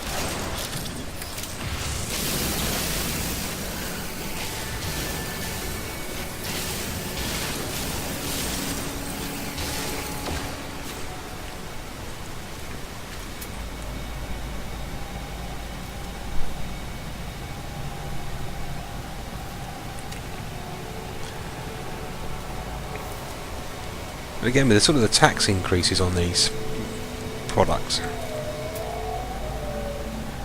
it's almost it forms a black market, because the people that want it and can't afford to do it will go to those that will offer them the cheaper alternative. So there's probably no good answer to anything. Life's far too complicated for that.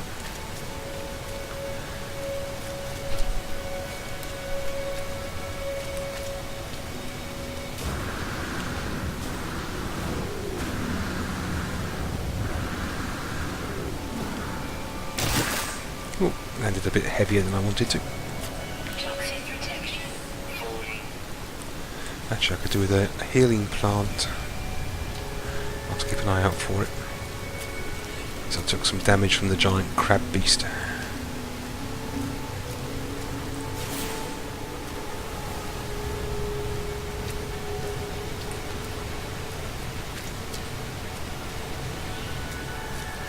More gold spires.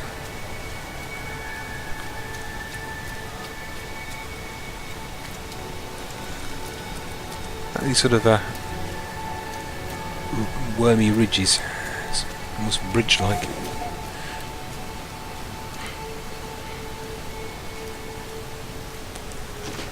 I've still got plenty of plutonium. Yep. And then you see the government waste money on their own expenses, and but they're getting into political talks and so forth, and that usually ends to stresses. Oh, hello. I've got iron.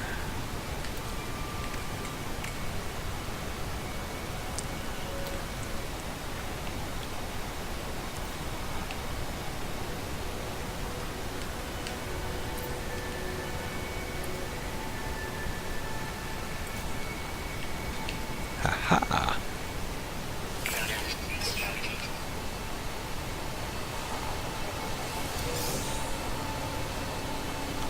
Okay, so they seem to be fuel components. I forgot I had the V1 pass now. Yep. The only thing guaranteed to life is death and taxes.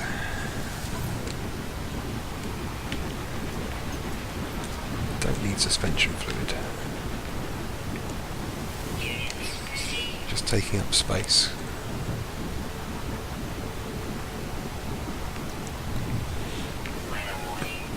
Incoming storm.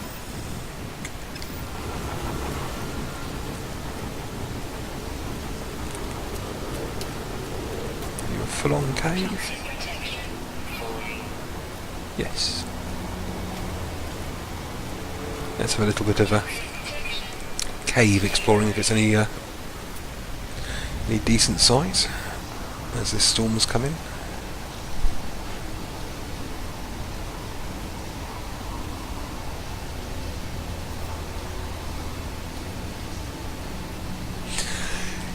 Yeah, I mean most of the European states and countries tend to have some form of National Health Service. Usually it's via mandatory contribution of some description, or some form of taxation to start with. But yeah, I mean, the taxes go in, but it's a huge drain on the public finances as well. And you do sometimes question some of the procedures that are being offered, sort of some of the cosmetic ones. You see some strange stories that there was this one particular woman who ended up getting breast enlargement surgery and all sorts of stuff because it was affecting her. And when you get people that are seriously ill with like cancers and illnesses, dialysis, liver, and you get people getting breast enlargements because they're feeling a bit down about themselves, it's like, well, do those really need to be actually free? I mean, after sort of cosmetic surgery, after major surgery, or say a mastectomy, I think is very reasonable. But free sort of boob jobs just because you're not happy with the size of your tits doesn't sound a good use of public money to me. Particularly when there are massive costs for life-threatening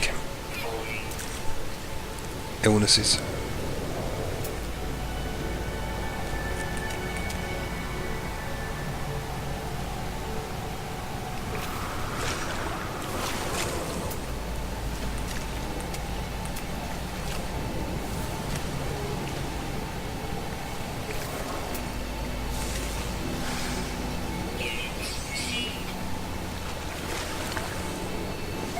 Yeah, you're a predator.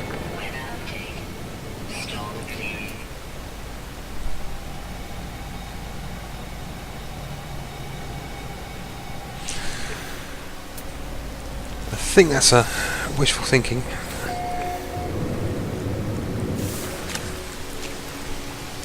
think there's always going to be someone trying to find a way to monetize something.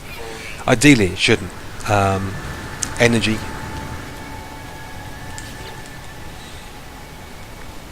Is a big part. They don't get used up. Oh, I didn't know that.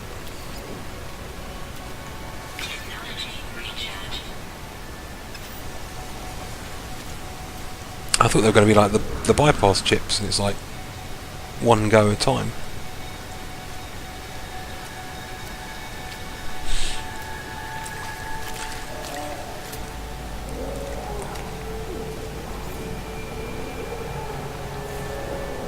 Sort of spider-eyed, frog-mouthed T-Rexy thing, and you're not entirely friendly.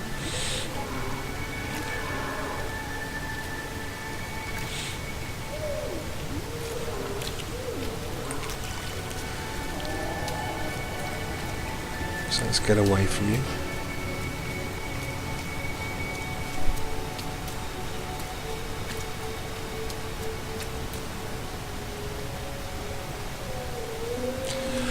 I know it just seems, I know, self-esteem issues and so forth, and that's what a lot of these are.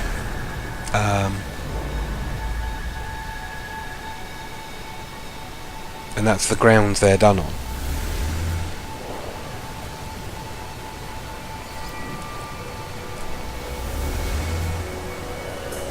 Well, I do want, I'd say it's probably something I should avoid talking about, because I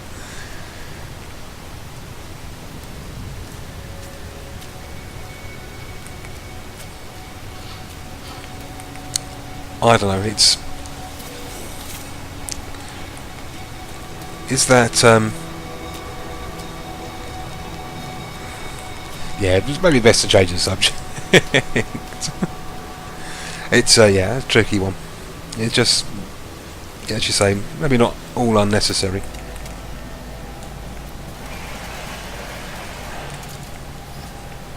Come on. Die, die, die, die, die, die, die.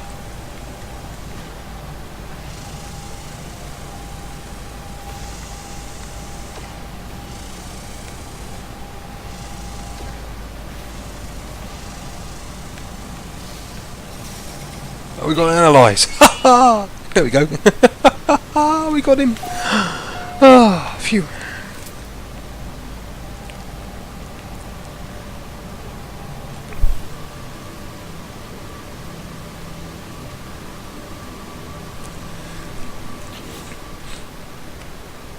Yeah, it's just right. Let's get back to right. I want that. How many we got? 3 life forms to find.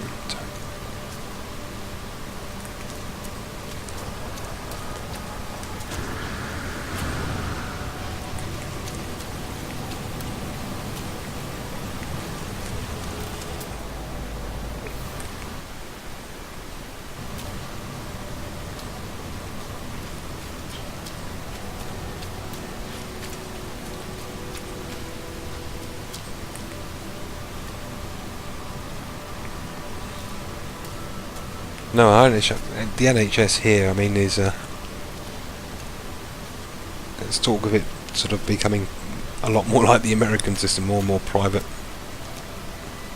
I don't think that will ever truly happen. But there's a lot of worries about privatisation of the NHS, mainly because it's so blasted expensive. I mean, there's billions of pounds. I mean, we're not particularly. It's what, 63 million-ish people in the UK.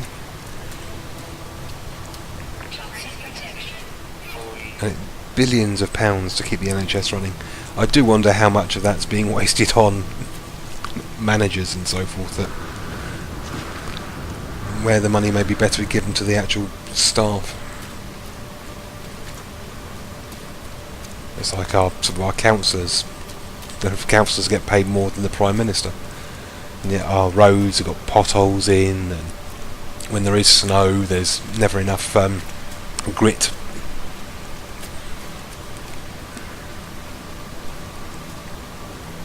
Maybe there should be more performance-related pays.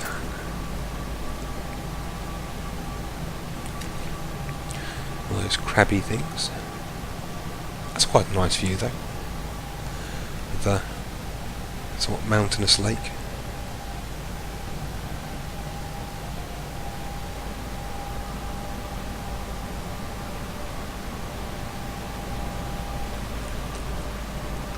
There's no new life forms. 3 life forms together.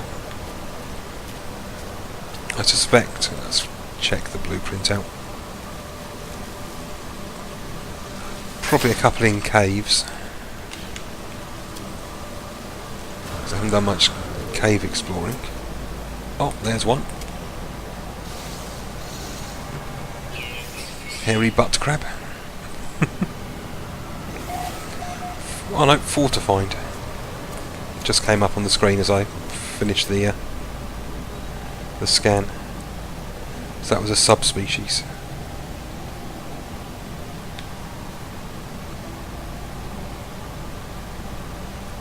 You have to be quick. In the bottom right hand corner,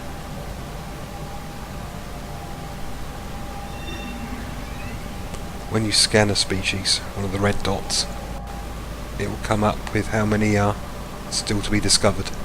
But not actually. We've got a load of stuff in the water here.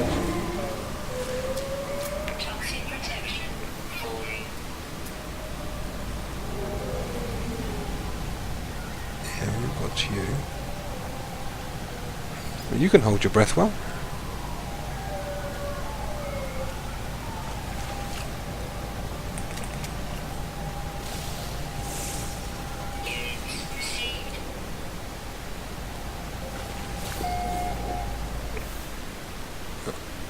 Has got to be one of the 4, so it's down to 3.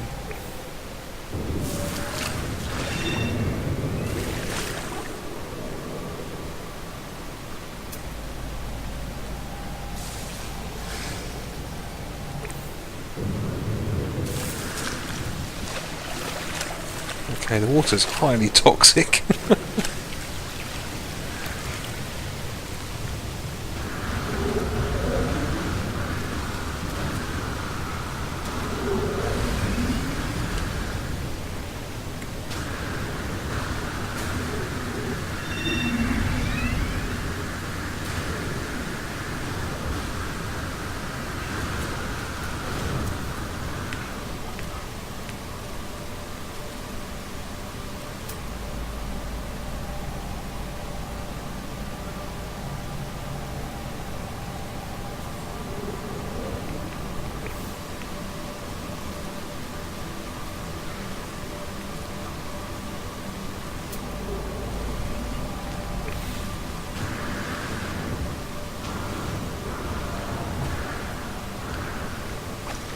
Splish! 71.5 toxicity.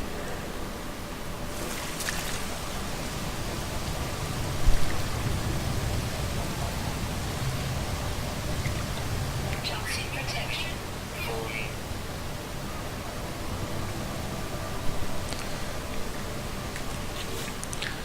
Top up my protection. Technology recharging. Sorry, I'm with the highly toxic water melting.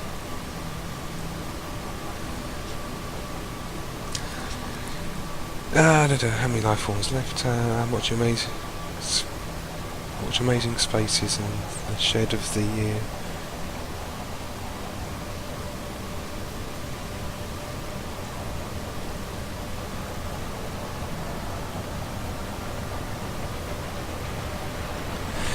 Yeah, going back to, I've just seen the.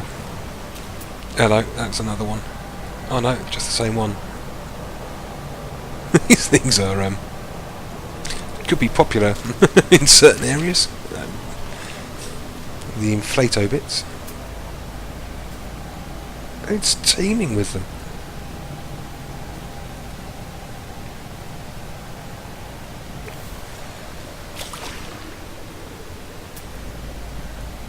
We've got the scuttlefish.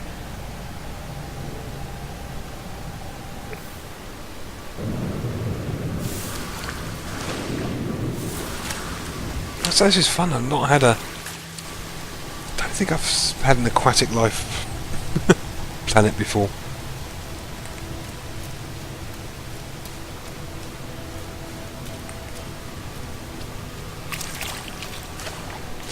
So it's still a.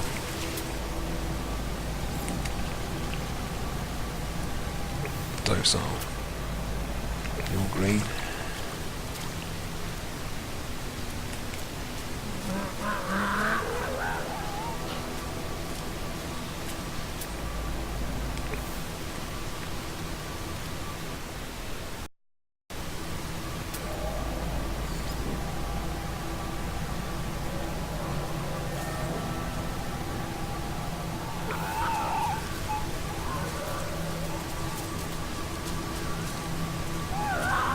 Toxic protection falling. Scan. Some more.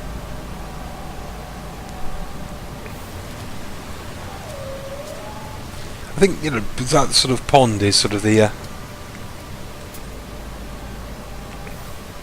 Oh, I like this game.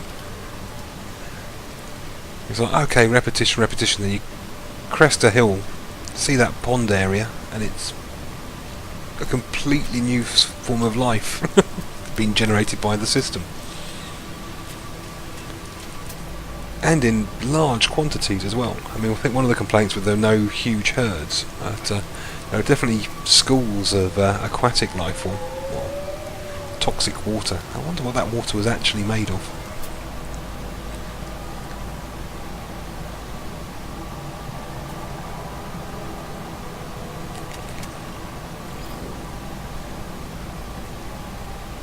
Docile, okay. Just checking to see if I need the gun ready on that. It's the little you sometimes have to watch. Yeah, Jellyfrog's growing on me as a name for that.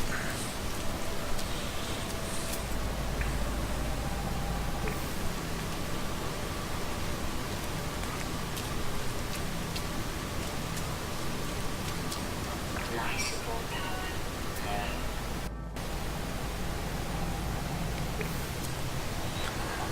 Gold spiral, I think.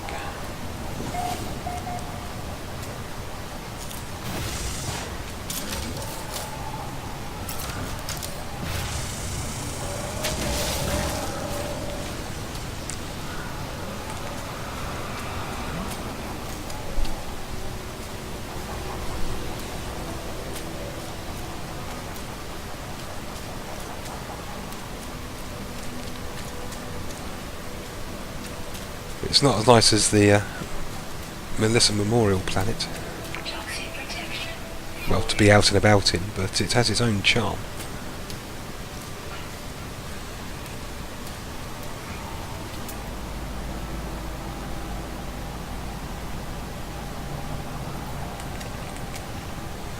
Those giant crabby things.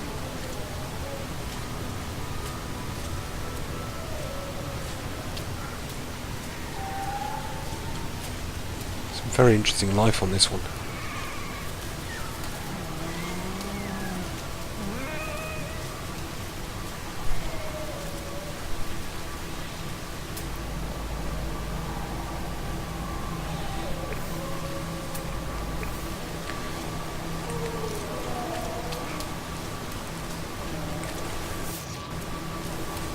Scan for resources.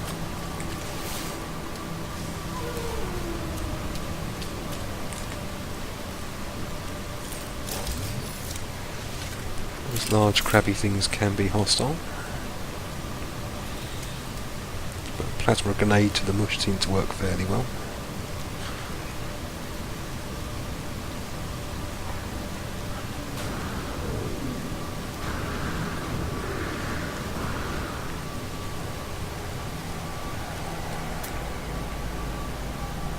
That seems to have vanished. That's good. All green dots.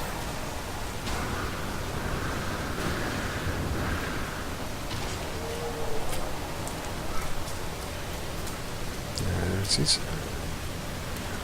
Give them a bit of a wide berth. Let's top up the toxic protection. Technology recharge. Life support is dropping.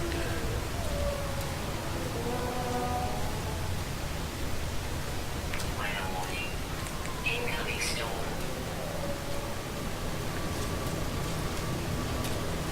That's on the other side.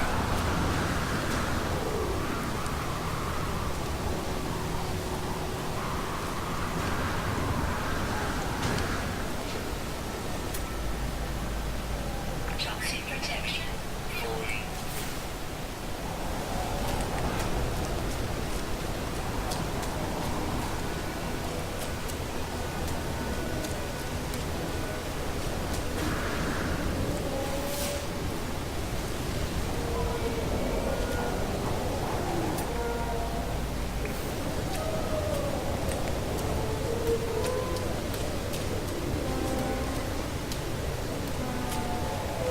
Toxic protection falling.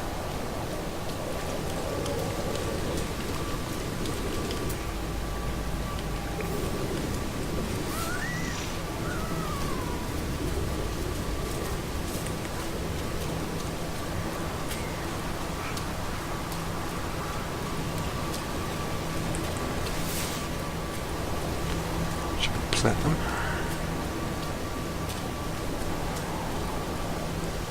Toxic protection falling.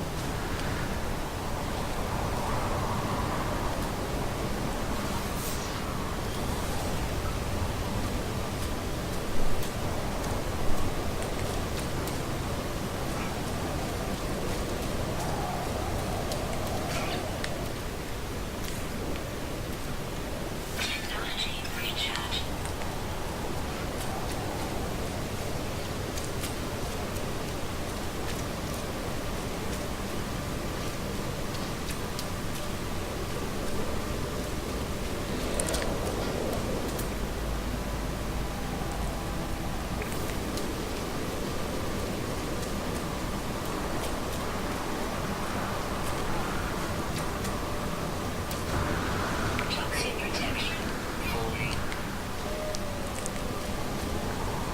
I'll have to do some animal naming when we get into some shelter. Aha! Should be a gek word. No? Ah! Looks like we moved into Viking space then. If I'm getting Viking words. Cool, two vortex cubes.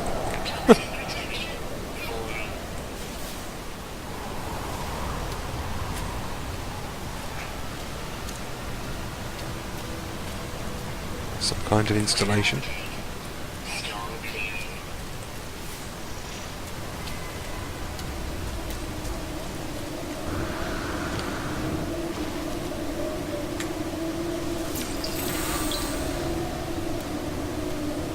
Okay, so Viking words.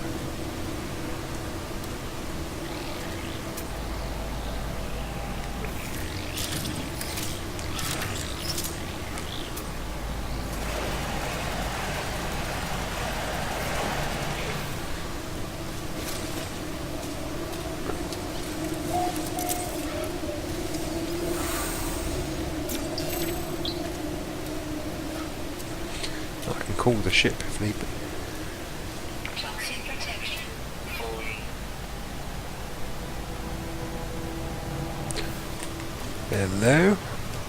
You're new.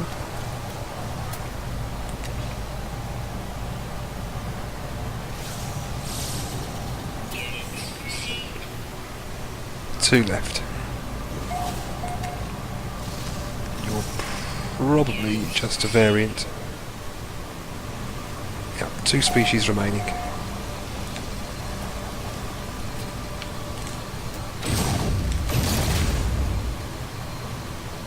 Toxic protection stabilizing.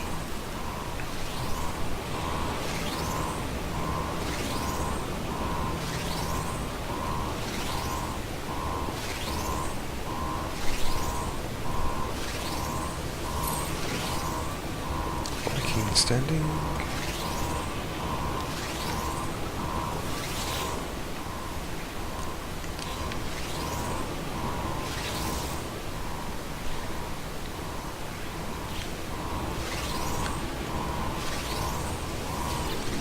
Okay, we don't have many Viking words.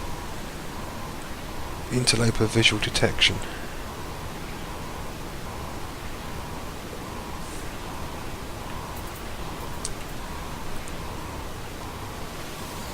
Let's cut the camera feed. Springworm, yeah, I like that. You start with the Carite sheet formula. That was particularly useless. Right, yeah, springworm. We've got a winged version, so yeah.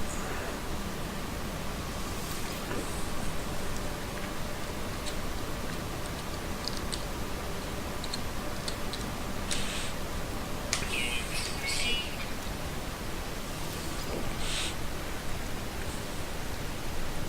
Call that a winged. Yeah, winged. Springworm. Units received. This thing's going to be tri something. No, quad. So it's got 4. Sort of pyramidy. It's like a D4.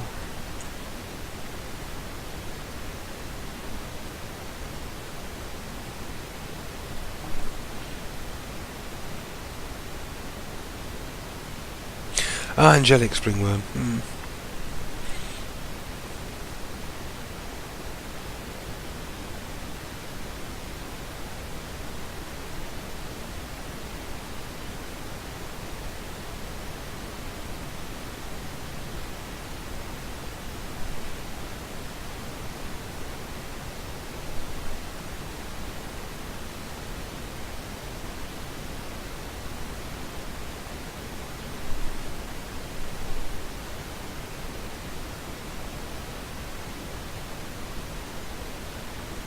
Yeah, I think I've got a name for this.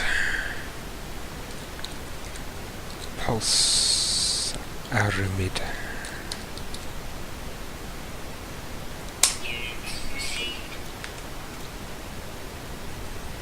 That's the tiny carnival. That's the hairy butt. I'm not going to call it a hairy butt crab. I think that will get censored at some point. But,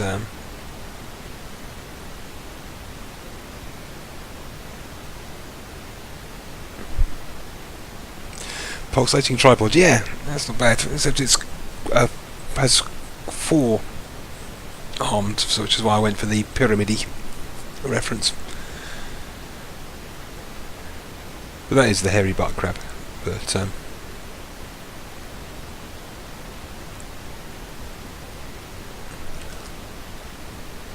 whisker crab.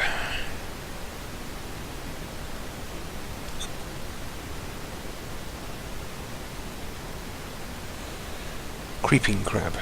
Oh, you earlier said creeping crab for this one. No, whisker crabbed, I think. Yeah.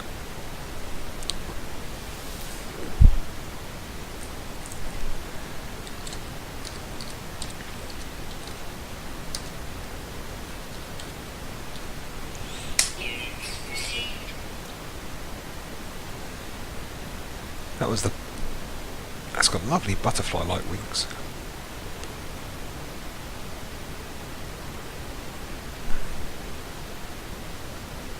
Yeah, hairy bum crab. I'll try and avoid sort of more sort of juvenile-y. Or at least attempt to. After a few glasses of mead, probably fail miserably.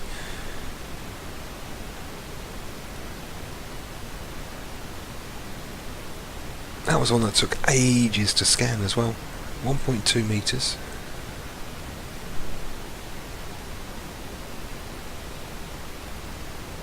Ah, the tall one. Yeah, yeah. The big crab will do the creeping forest crab or something like that for that one.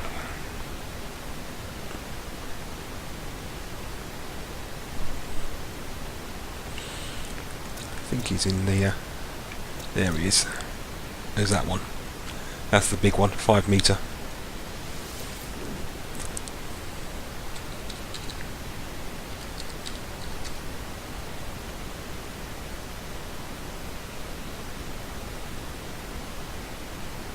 Something's indicates tall as well. Ah, we'll just take creeping crab. Luminescent sparrow.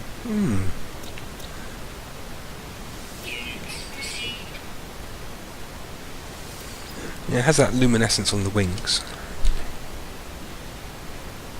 Luminescent.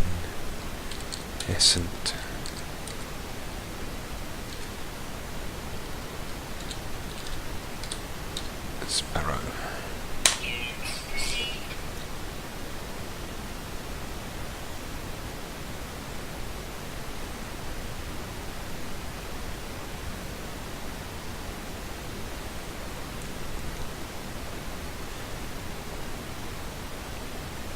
Let's avoid the direct Rex, but it's definitely a sauropod, isn't it?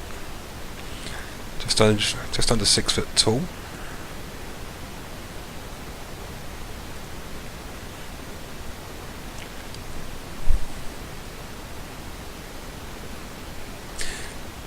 Yeah, I was thinking about maybe luminescent sparrow fly. But, we've got luminescent sparrow for now.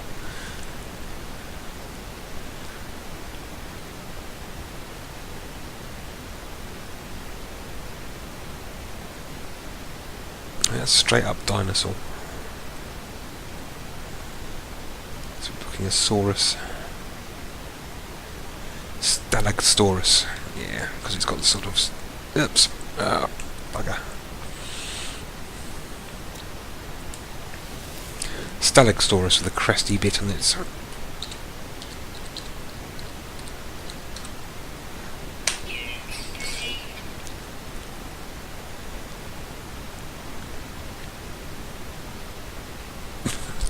Yeah, it's sort of a combination head of frog, spider, insect, Rex.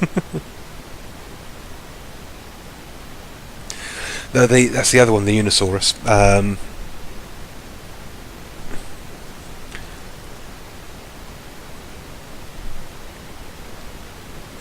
Fro... Oh, yeah, of course, I have to press Y down for 30 seconds before I can actually rename anything. That's sort of Frorachnidasaurus.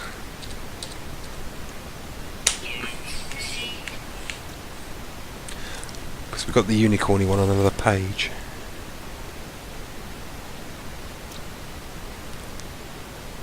That's the Unicornosaurus.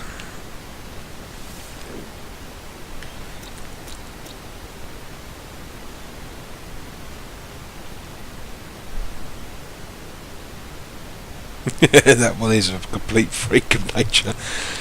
It's a face that only its mother could love, and that's probably after quite a few drinks.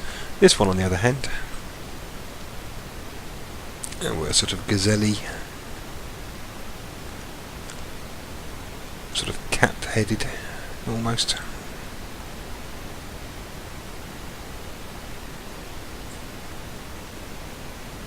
A capel.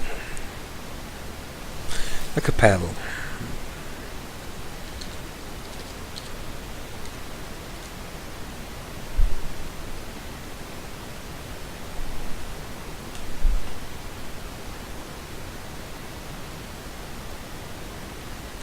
Yeah, it's a massive amount of fauna, considering it's a toxic environment as well.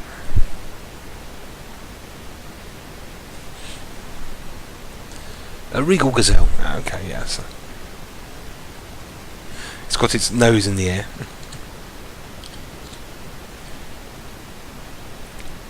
I'm going to drop the ga and just have regal gazelle.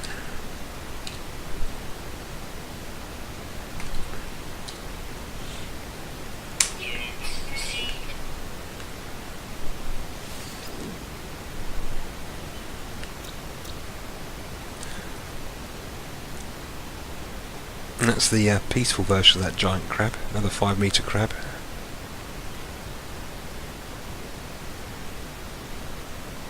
Let's name the jelly frog.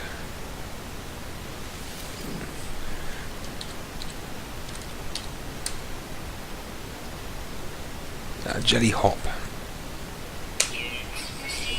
It's not really frog.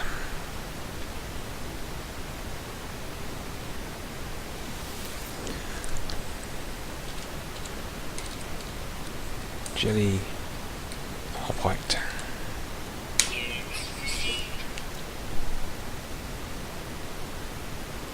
Pompous fall. Yeah, sorry. I'll try and slow down.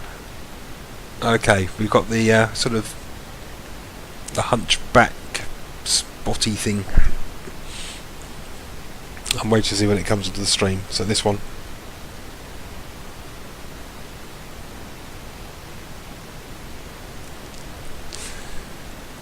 It's so hard to get used to these sort of delays, so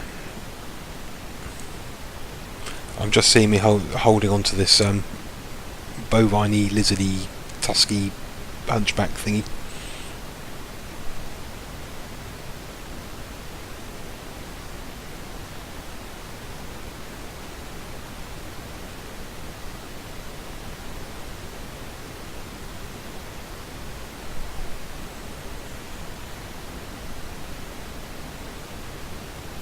And there's two variants of it, one with the hunchback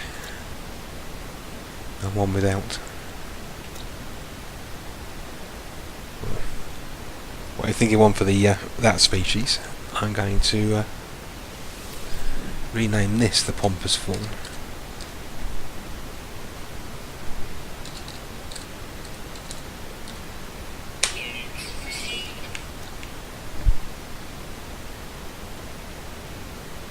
Hump-boiled snaggletooth. One humped boiled snaggletooth.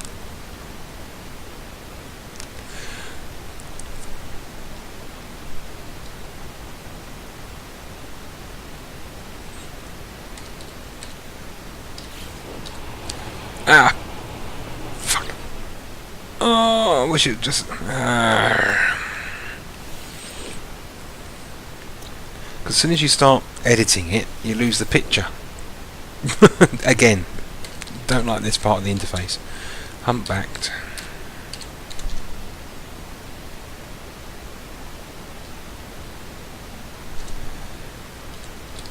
Boiled.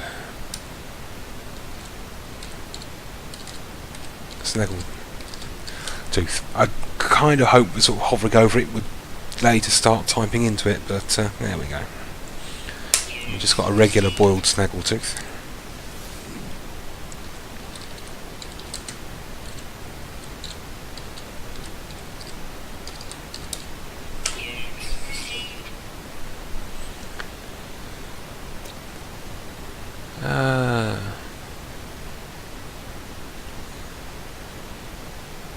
Sky grazer carib.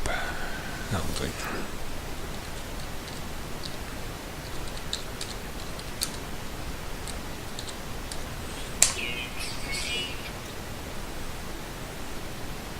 Definitely some sort of jellyfish.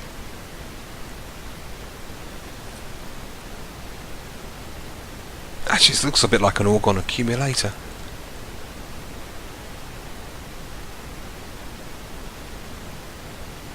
One of those sort of metal things that you stick on your head. Yeah, so it's all gone.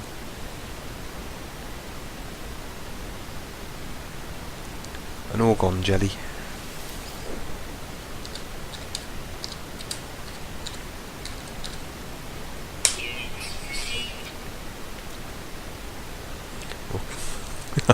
There you go. Some kind of weird insect-headed thing. I'm going to name the Unisaurus Rex. Well, if you can come up with something for that facial nightmare.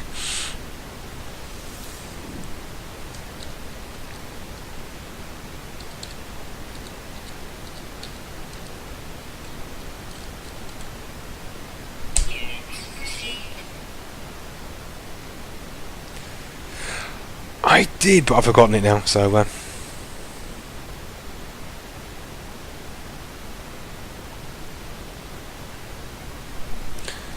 did you not have boils? Oh, sugar. Oh well, it was lightly boiled. Let's get rid of that, that's just plant life.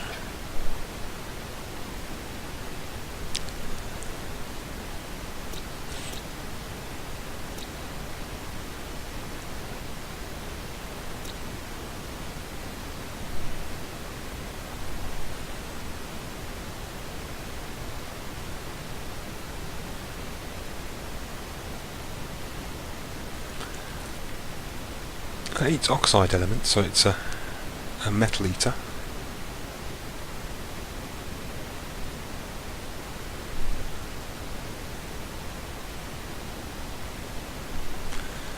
Yeah, I'm not too sure what to call that facial monstrosity. So while I'm waiting for your suggestions, I shall skip through and see if we've got any more plant life. So we've got another 4. That's the stub-horned Unisaurus.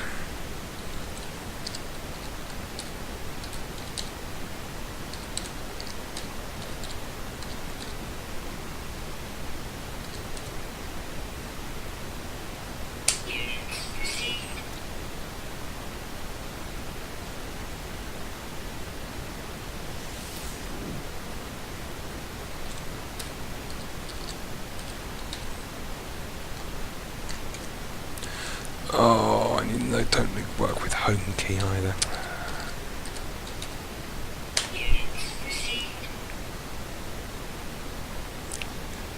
Fin clopper, yeah, very fin clopper. And there's its ruffled Pseudomachanosaurus. Yeah, I think we'll stick with fin clopper, and then its spined variant, and then finally.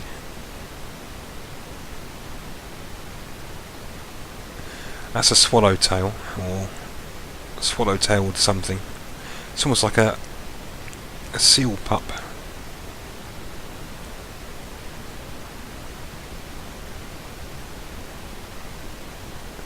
Swallow seal.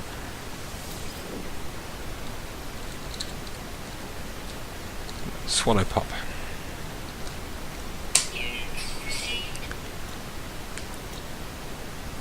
So that's a spined fin clopper.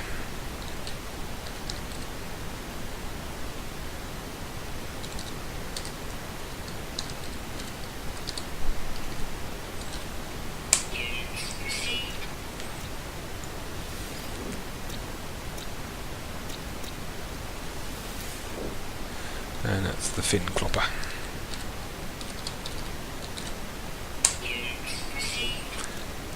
And we need a name for the planet and the system as well.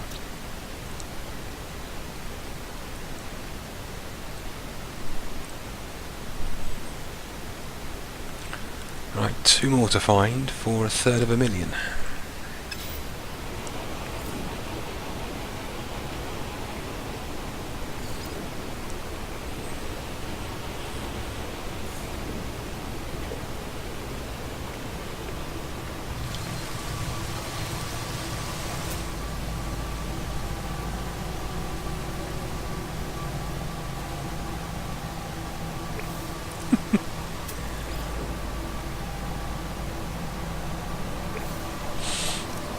Oh, they're so funny.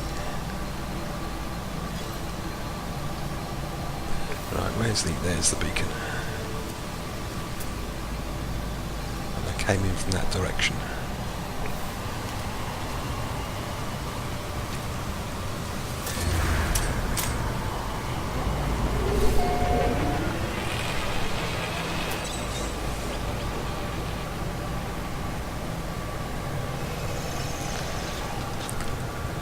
Though there are life forms back that way, we've probably already discovered them. I think it's over this cliff.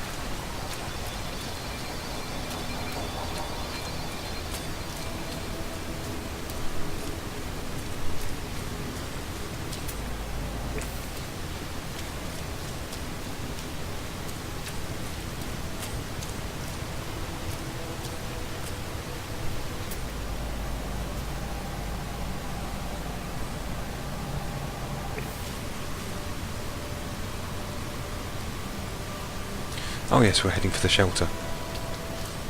I thought that was it. Got sidetracked. But that's in the right direction, so...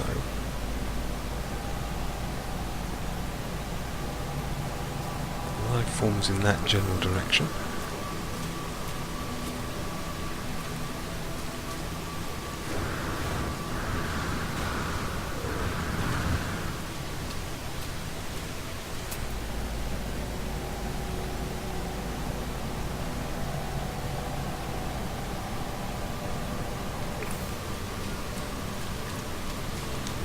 Go via that sort of cave entrance. It's in the general direction. Just in case there are life forms in the cave. It's a possibility. It doesn't look like it.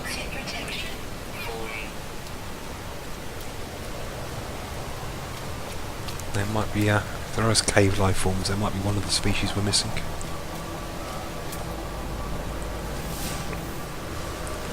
At the very least we can top up the toxic protection.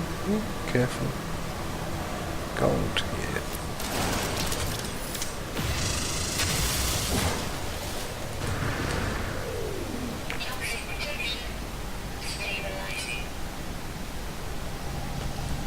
We'll head in a general direction of the shelter.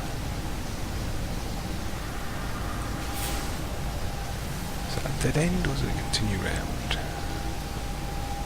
Looks like a dead end.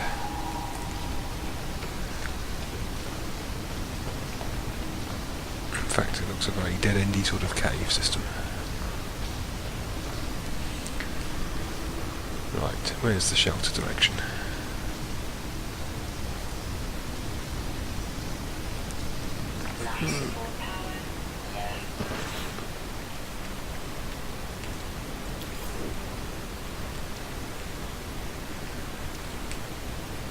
Full stack of carbon, so it's...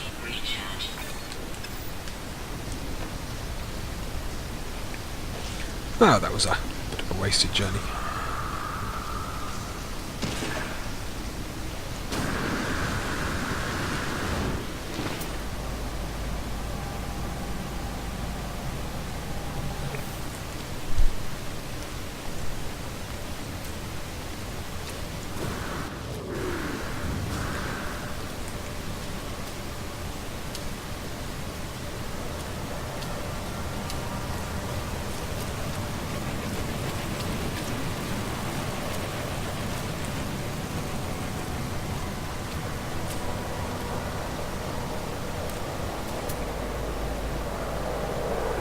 Dots, so we've got them.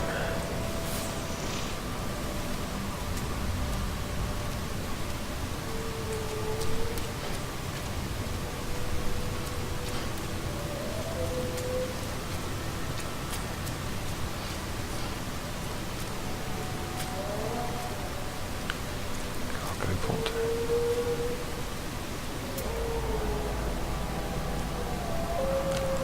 See that way that green dot's moving backwards and forwards rapidly? That's pretty much guaranteed to be a predator. Except this time it isn't, it's just a spooked herbivore. Usually when I see rapid movement like that, there's a good chance it's a predator. Well, my instinct tends to indicate that.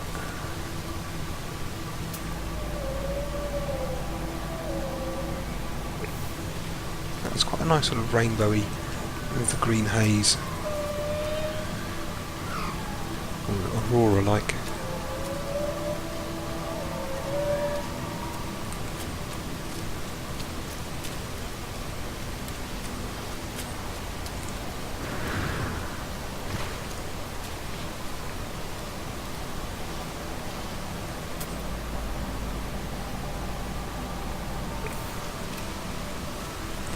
Okay, cave, possible life forms in it. Just an overhang.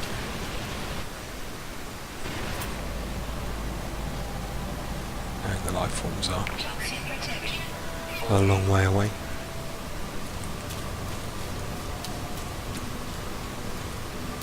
Let's keep moving in this direction.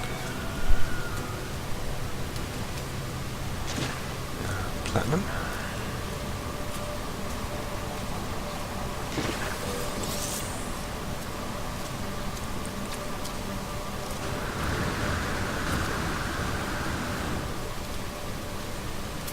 There's a cave, any life forms? That's a predator.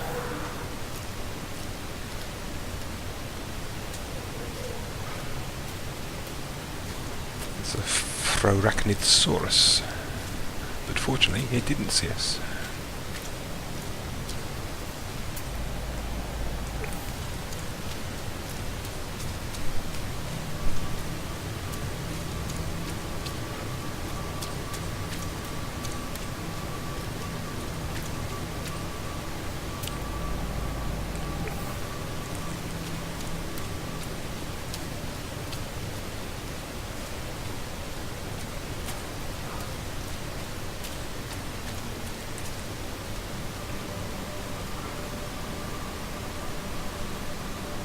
Of interest coming up.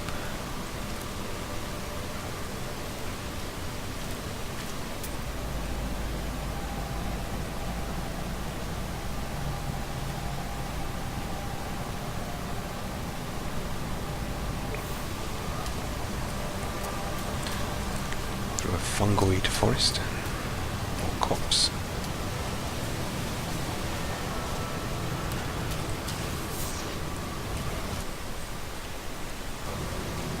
Ah.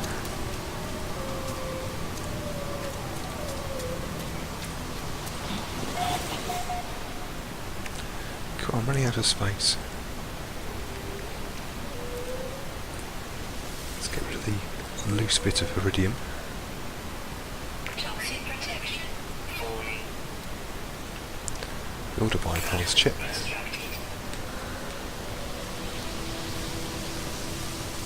Yep. And we'll probably check out for a shelter or a transmission. Let's do a colonial outpost.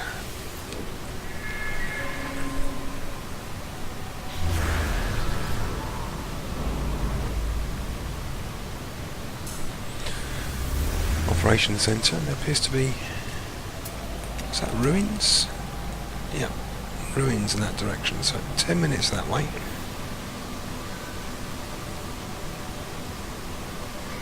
Slightly off to the left.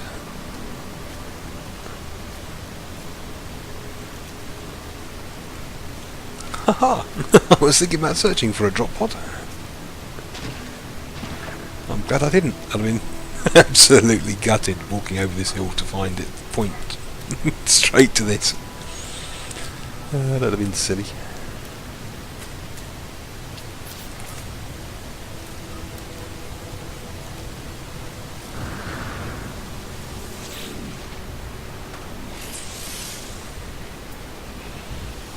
Yes, please. Get the toxic levels topped up.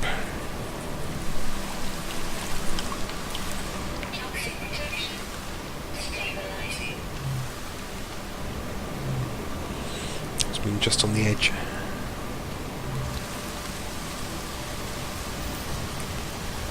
Okay, how far away are you? You're slightly closer.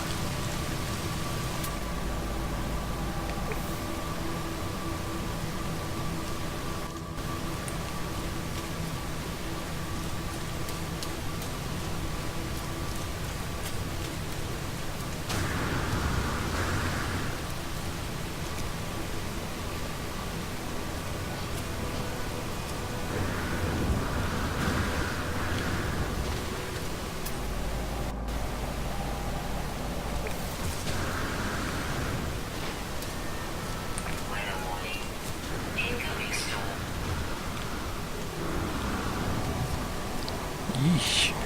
94 toxicity. Flashes of lightning as well. Toxic protection falling.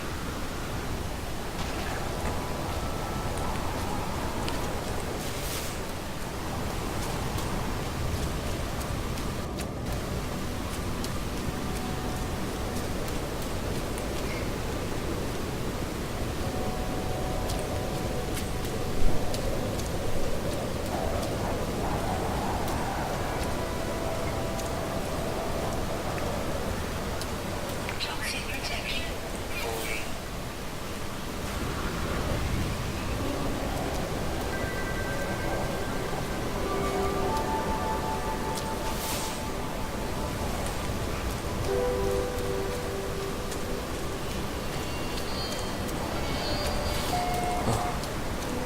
Good shelter.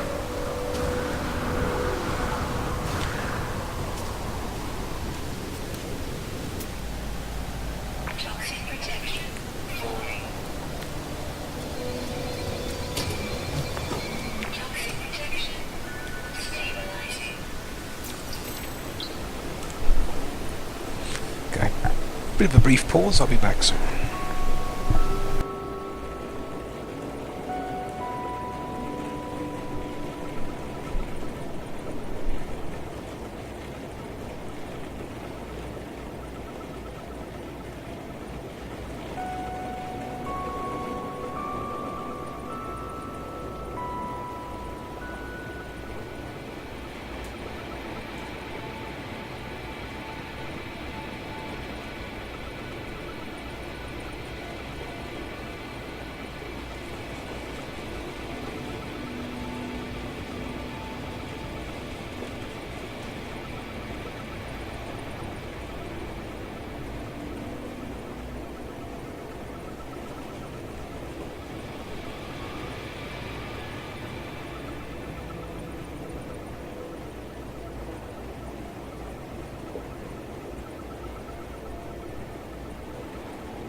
Okay, and we're back. A little bit of water to wet the whistle.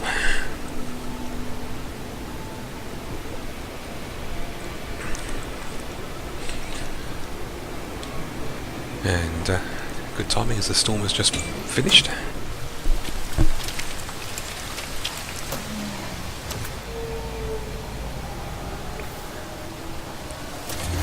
There's the stubbed Unisaurus.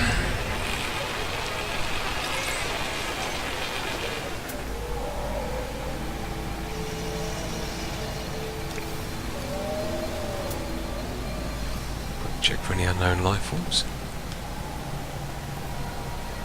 No. Some fin choppers, and crested or spined fin choppers. Right, onwards. And there's a little babby one.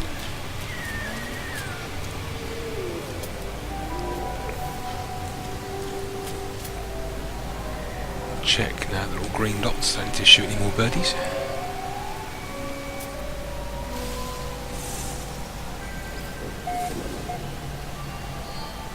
What's a green dot?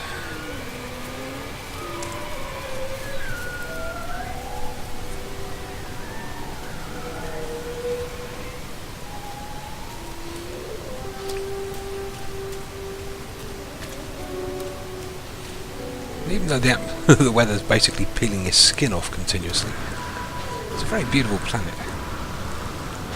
These emerald greens. No, you're known. I wonder if some more aquatic life forms. There's one of those crab creatures, which may or may not be the hostile variety.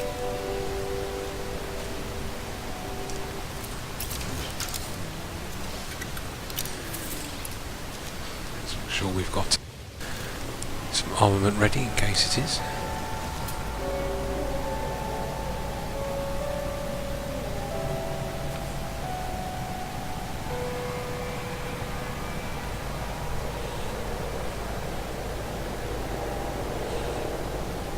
Probably move off in that direction and then circle round. That way keeps me away from it. Ow, should have hit the jetpack.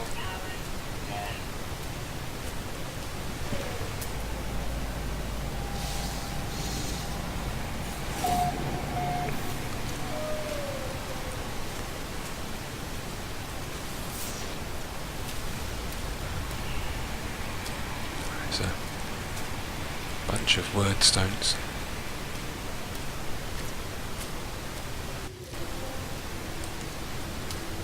Which I really want to get, so make some of the puzzles.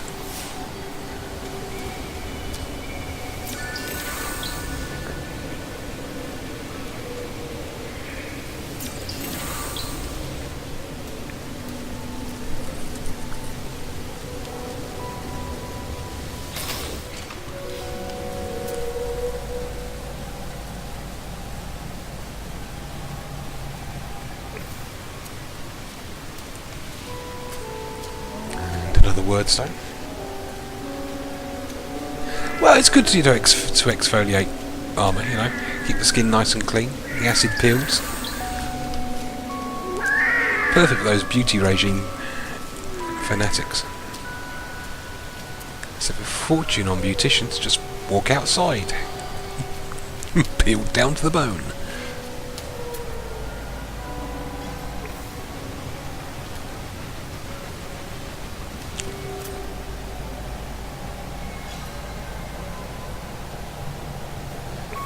Some crappy beasties. There's some Unisauruses.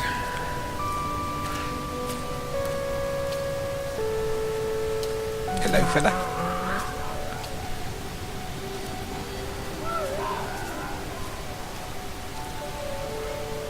Yeah, is this a trade post or an observatory?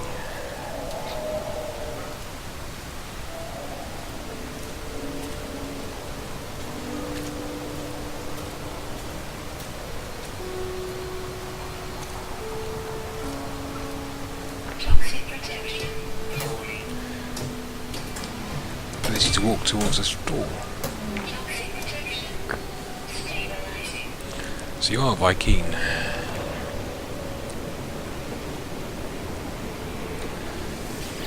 Right, a sort of warrior race then.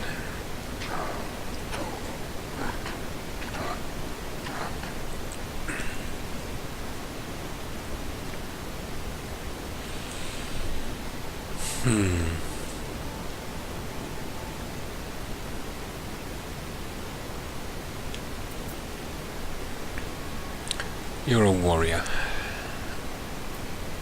Let's give you oxide.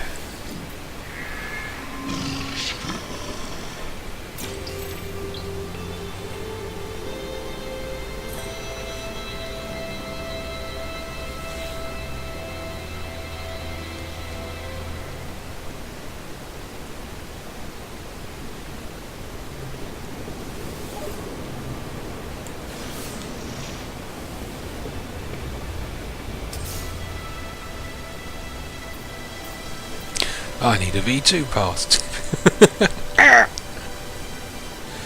I haven't got a V2 pass.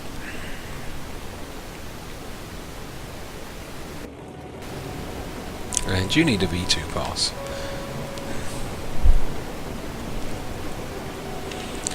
So we'll be going straight back outside then. Right.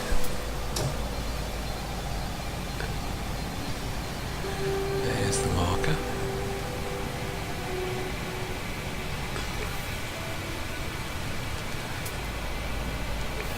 Tag the save point.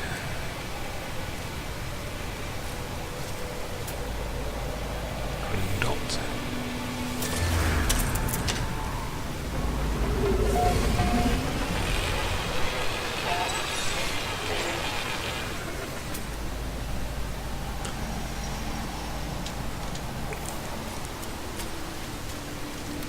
Is that a cave system?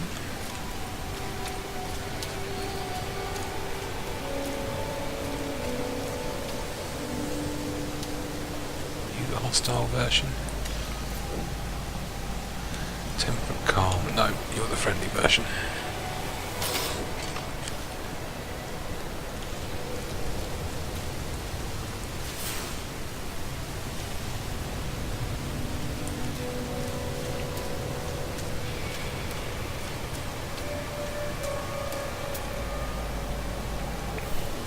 This creature looks like on top of that hill.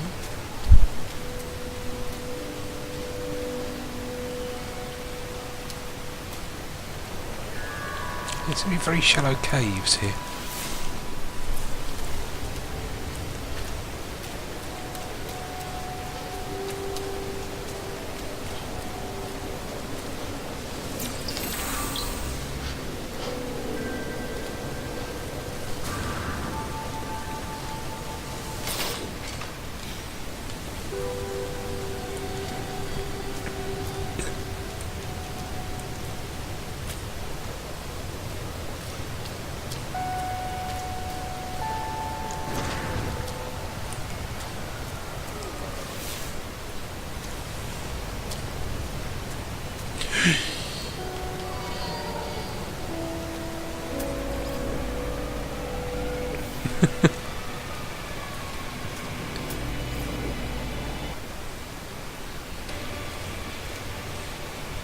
Toxic protection.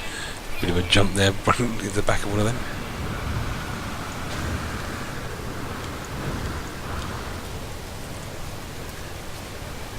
Because those big ones don't half hurt. It knocks my shields out in 1.5 hits. Well, did my shields and the critical damage point in 2 hits. You're probably going to change shape when I get closer, but you're interesting at the moment.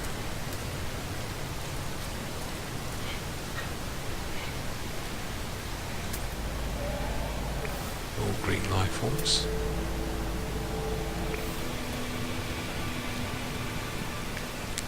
Very interesting. There we go. Some kind of copper. Oh no, iridium.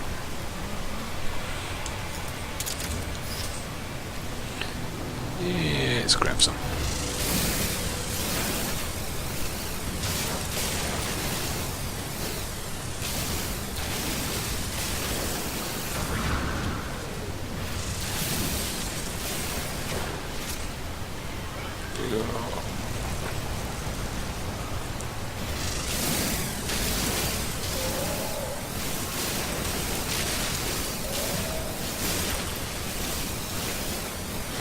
So now I shifted the last of my iridium.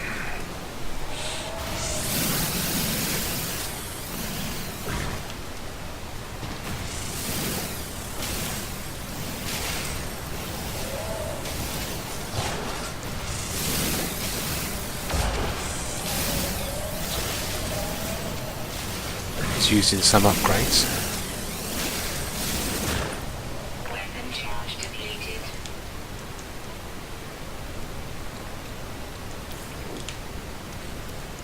Technology recharge. Let's top up my bolt caster as well. Technology recharge. Toxic protection. Falling. Life support. Technology recharge.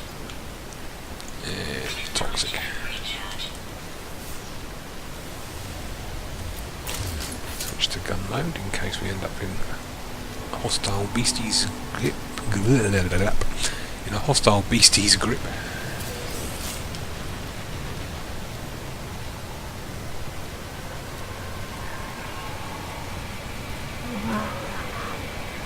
Could have called that a narwhalsaurus as well.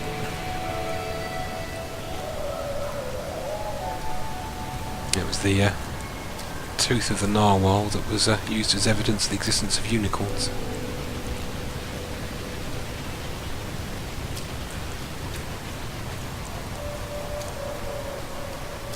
Ah.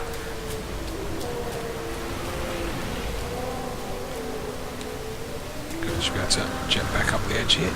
Come on.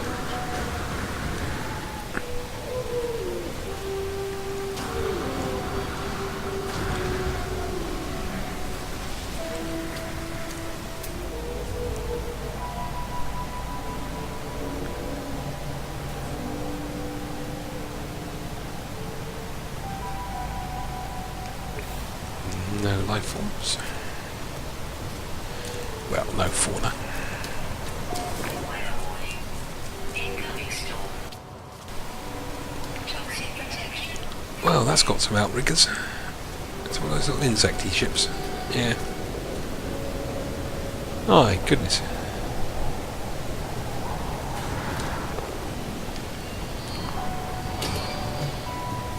Toxic protection. Stabilizing.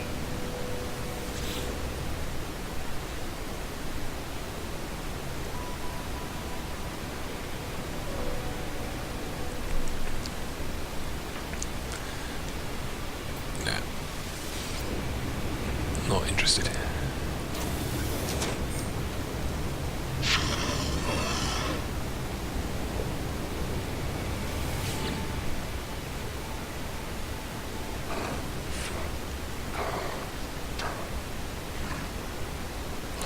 Okay, replace.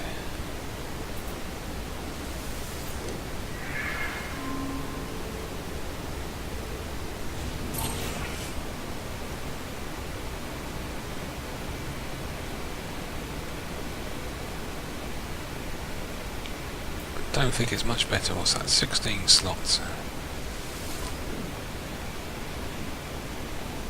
So you reckon that's an improvement, yeah? That's one slot less than I've got. No, thank you.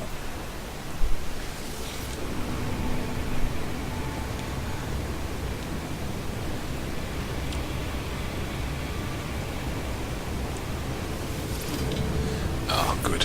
Healing, just what I needed. Units received.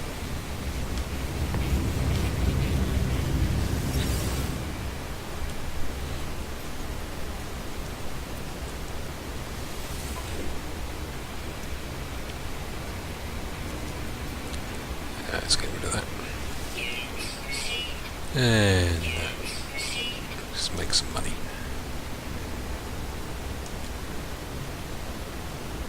Flog the platinum. Units received.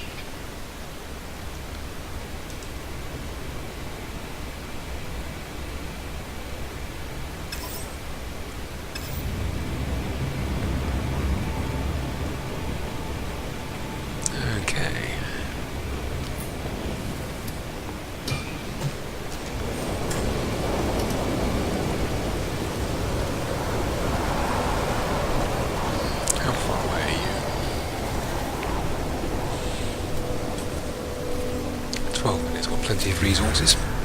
I could grab my ship and cruise across there, but I'm going to continue walking because I'm trying to get those last two species. You don't tend to spot creatures when you're flying.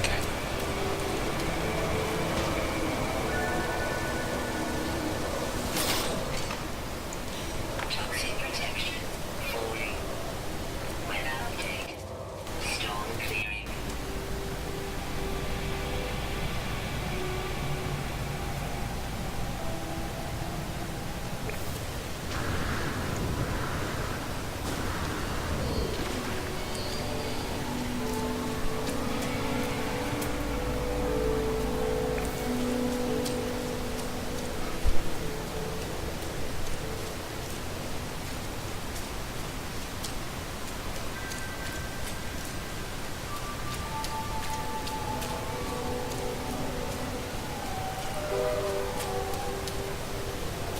Are you a resource? You could be a resource. Yes, you are. Are you iridium again?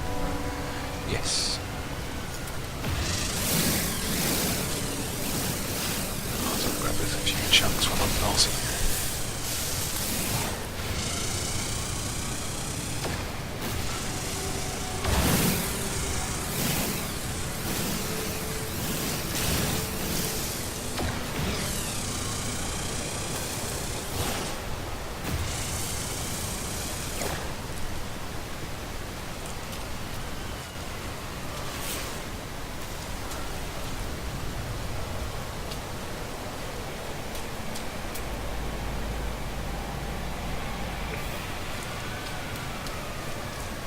Toxic protection falling.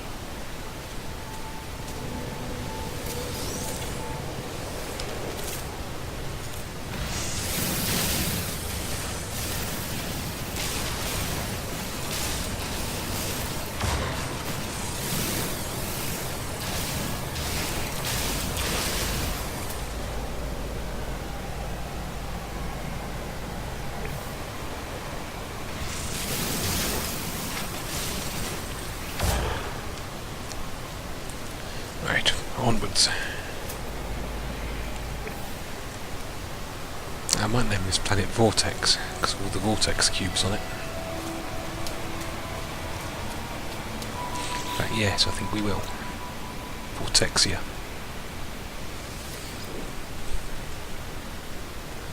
This is the first planet I've been on this system as well. I thought I'd been to another one. Blimey.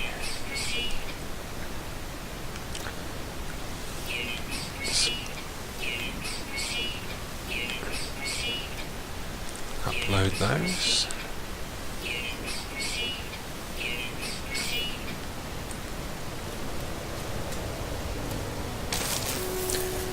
All those little whip plants.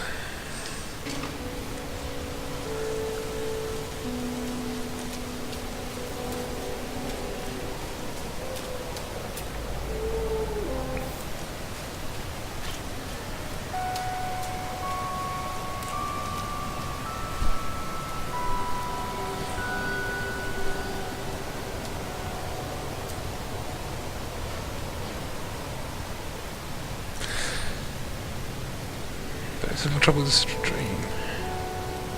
Ah, right, yeah, I've still got showing very low video output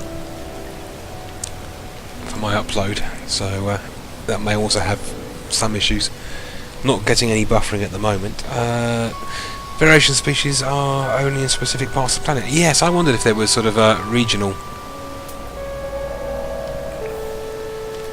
ones. Obviously, there may be biome related species. I'll have to keep watching. I mean, there definitely seems to be sort of like cave dwellers or creatures that are more common and near caves. Obviously, the water-based ones tend not to be found much on land.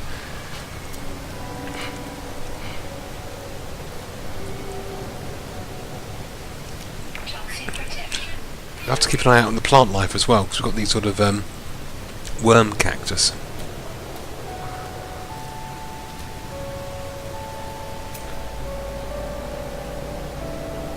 There's a little base down there, not going to go. Aha!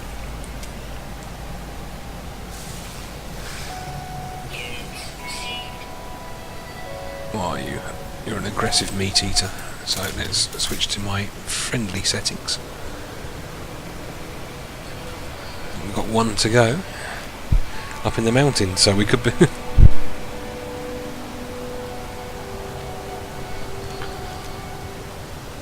Let's grab some thallium. I think that's warning me my inventory.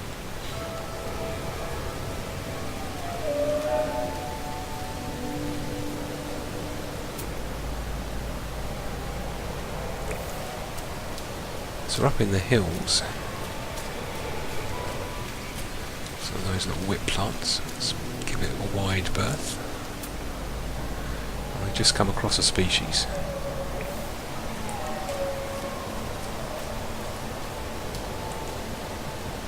The other possibility is just purely random.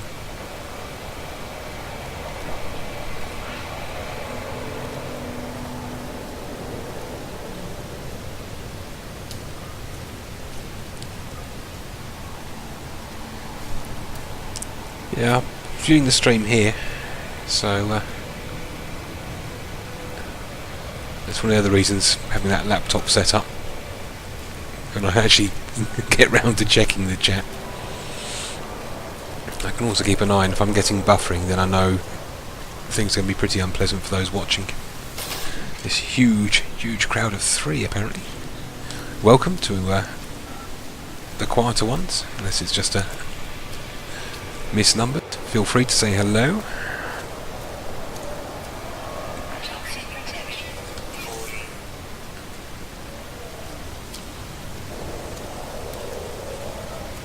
Yeah, I want to head off in that direction.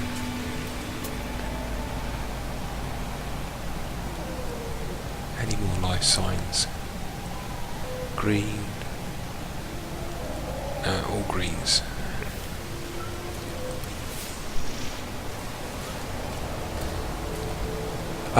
Vortex, yeah, I've just named it. For all the vortex cubes that are scattered across it.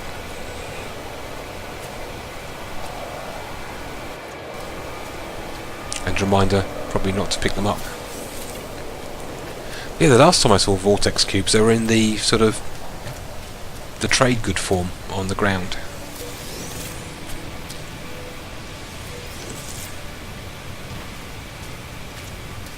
So whether or not there was a 20 meg patch, so oh, hello.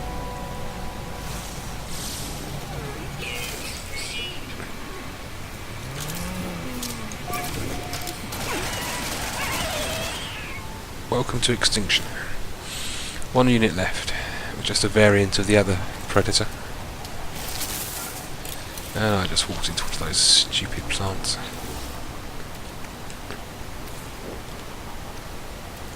Technology recharge.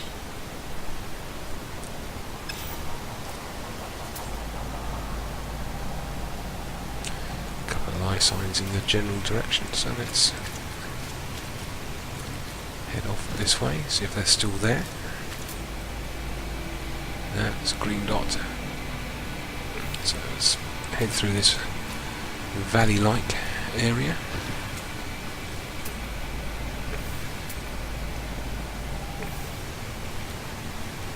I know those are non-hostile.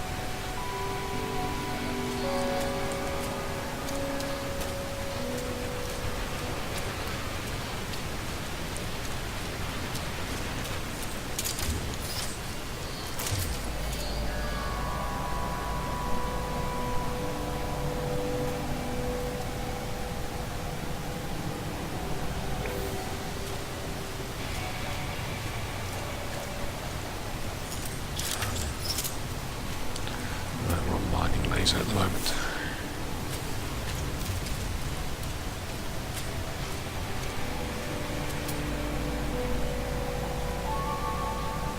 That's the small number of legs, so that's a safe one.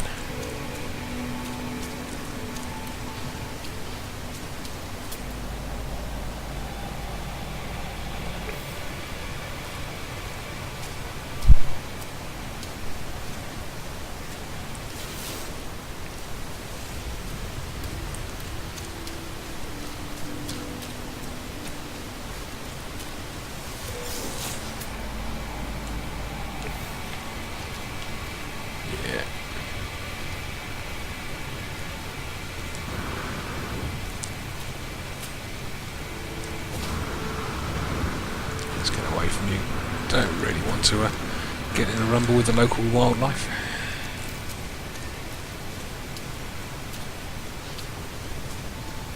What I wanted. Oh, that's a nice, interesting, spiry one.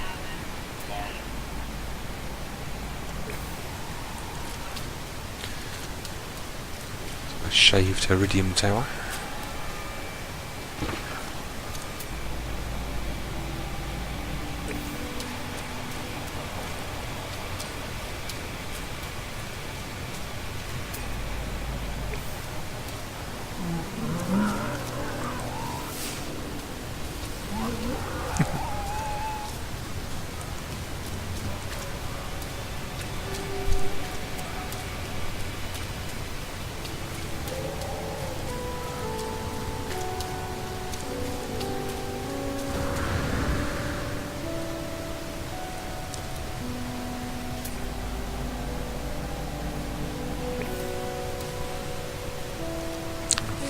Is that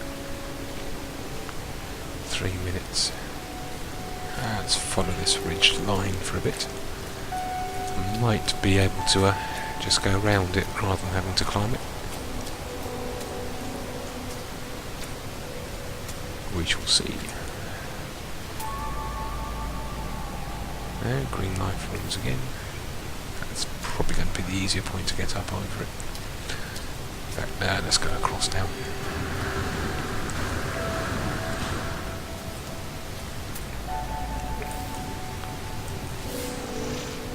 Blimey. That's a lot of gold.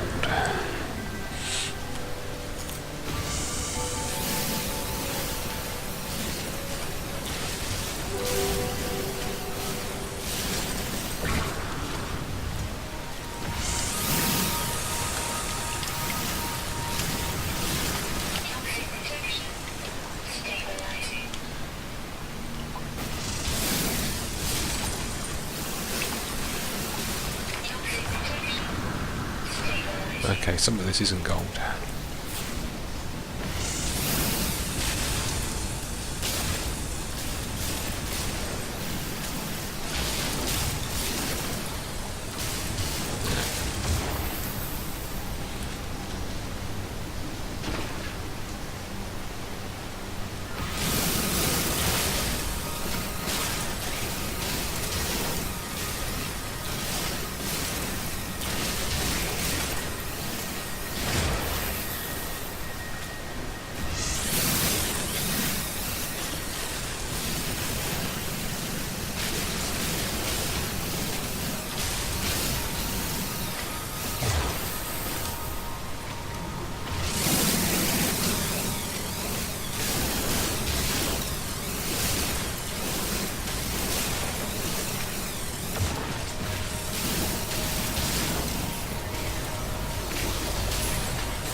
Stupendous amounts of the stuff.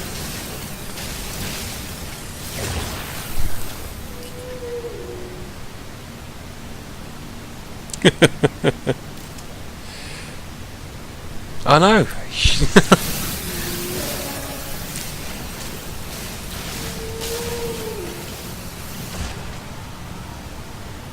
Try not to mine the sentinel as it flies by. Stupendous amounts of gold. Not entirely sure it's worth the time mining it, but at the very least I can make an interesting statement on the landscape.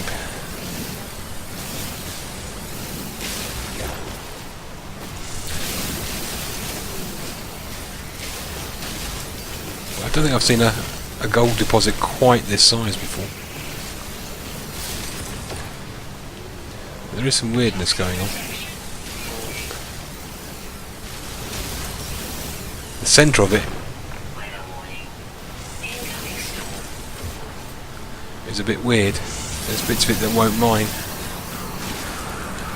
Right. It's a trap. Let's get moving back towards the destination.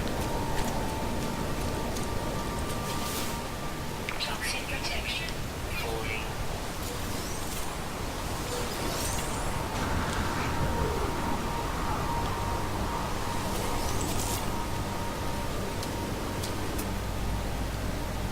You're a predator, or are you? Let's top up the hazard.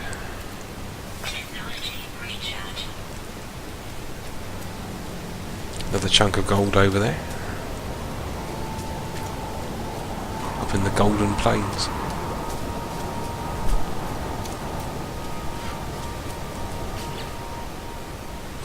Stack and a half. Of gold out of that brief expedition. Toxin protection falling.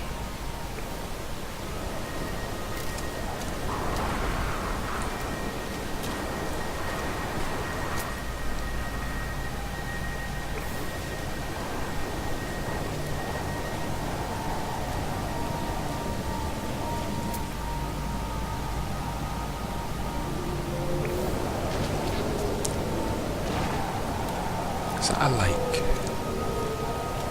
Toxin protection falling.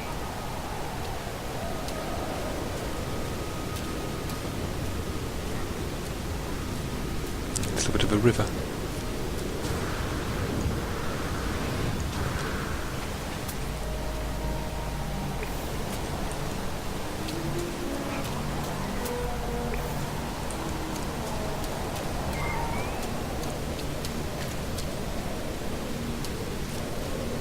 Toxin protection falling.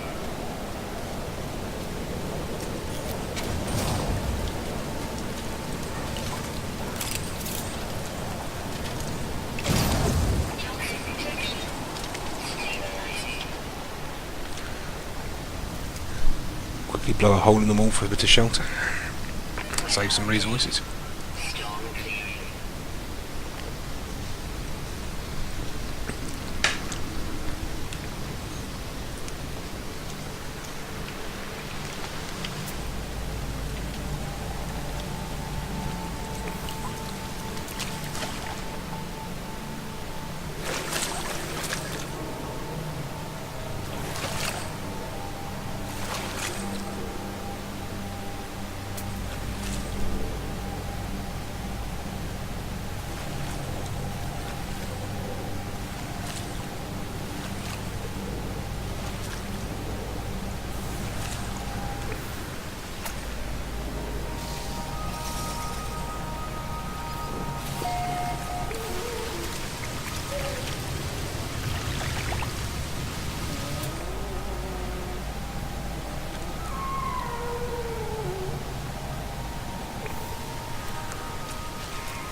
Where did Stompy go?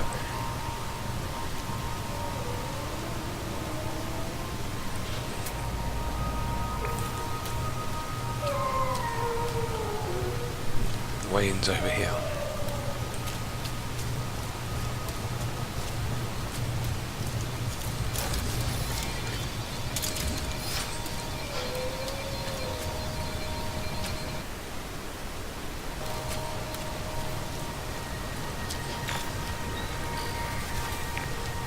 Toxin protection falling.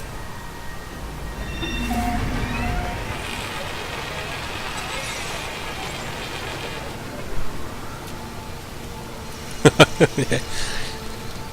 Tentacle legs.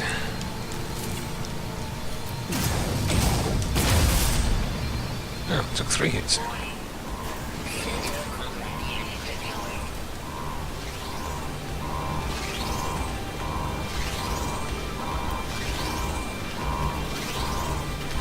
Right, check so we can get any words.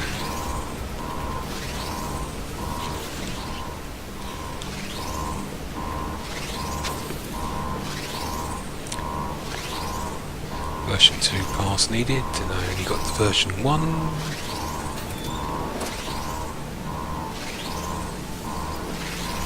Shields ready at max. That's okay.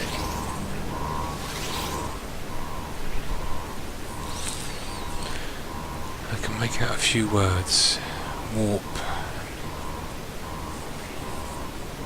Okay, it's either going to be freighter or starship.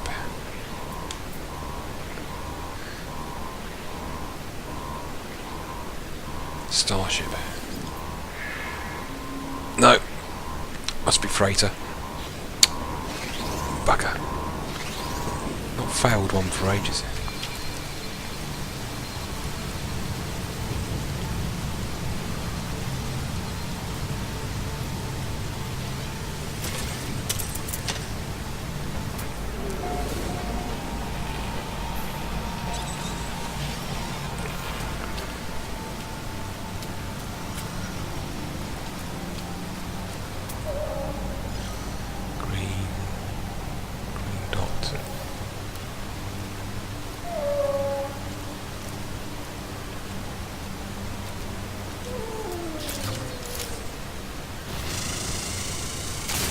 Snag a little bit of plutonium, just be on the safe side. Switch to weapon mode. Okay. Life form blips in this direction, which is vaguely in the way I want to go.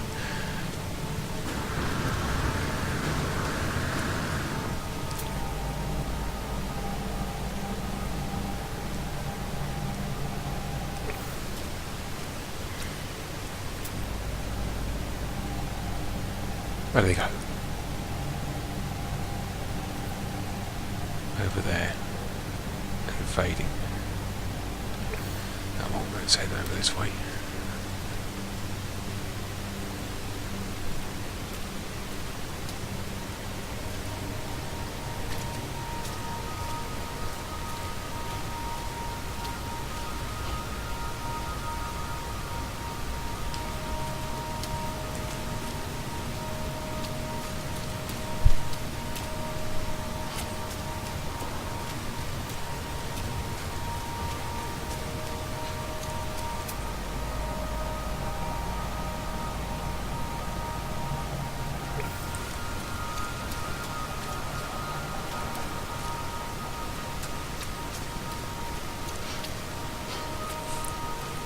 This is still the first planet in the system. I wonder. One of them looked like another watery world. I had quite a lot of blue. I nearly went to first, but this was the closest one. It's proving quite an interesting system. I've still got an Atlas interface and a black hole tagged.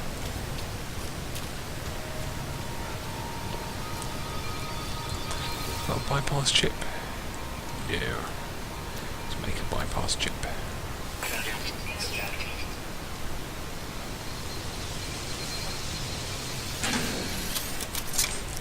I'm after colonial outposts because they give me blueprints, and that might be where I get the V2s from.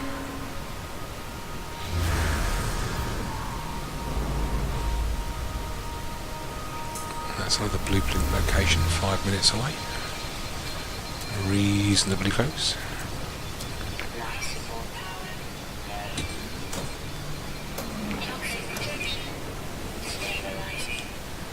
Shield boost tail. Falling. Top up life support.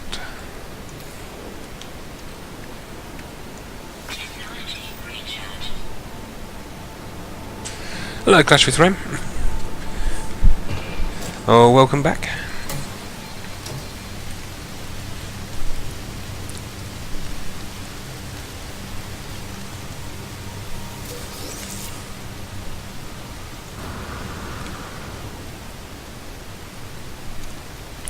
Thinking about your quick way to make money, keep an eye out on planets for the resource silos.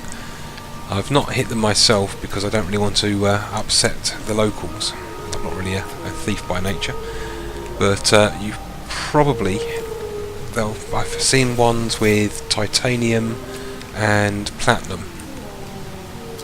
As far as I understand, you'll be attacked by sentinels, but there should be a large volume of those resources if you're good at shooting.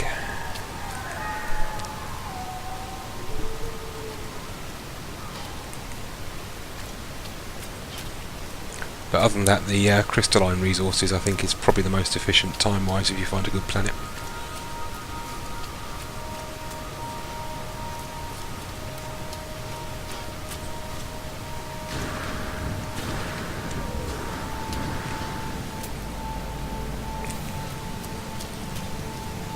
It's something I've scanned at some point with binoculars.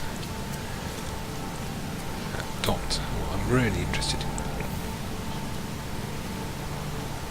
Are life form signs. And are any in that cave?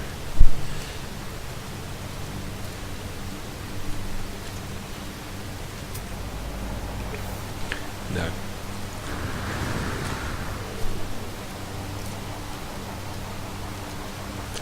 Oh well, haven't found a pearl planet yet. This one's got vortex cubes on it in little red boxes you might see glowing, which brings in 2 flying sentinels and a dog when you pick one up, as I discovered. Rather surprisingly, it's like, whoa, what's I've never seen one of these before. I'll point one out if I pass one, but they're scattered all over the place, so I've named this planet Vortexia.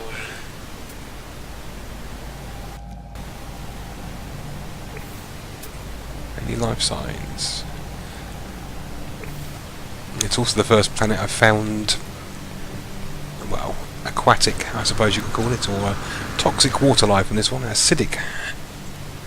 Must be sort of pools of acid. But sort of 2 different jellyfish-like species.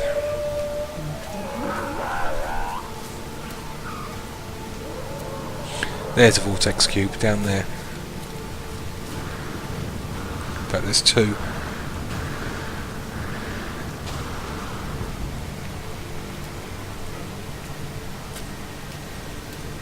And the sentinels really don't like you picking that up. As they don't stack, I've only got about 2 slots left in my inventory. There's no point fighting the sentinels for a 26k item.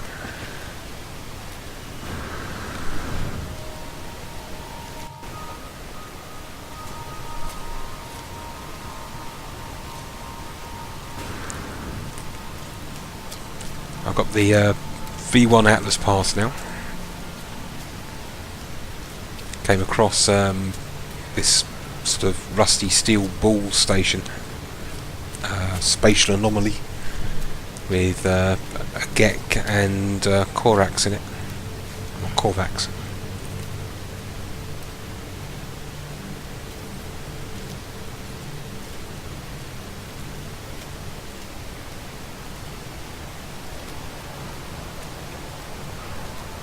In fact, it's in this system.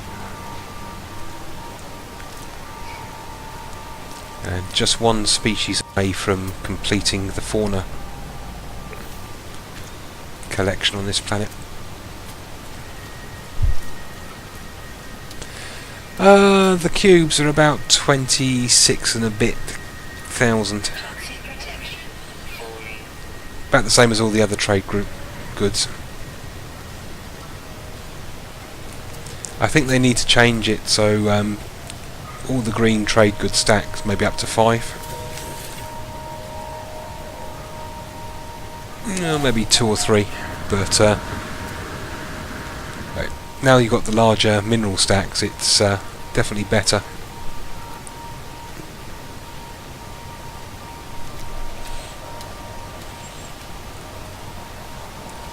It's a bit of a luck of the draw in Fairness Clash. I mean, you could ignore one planet and it could be covered in them. So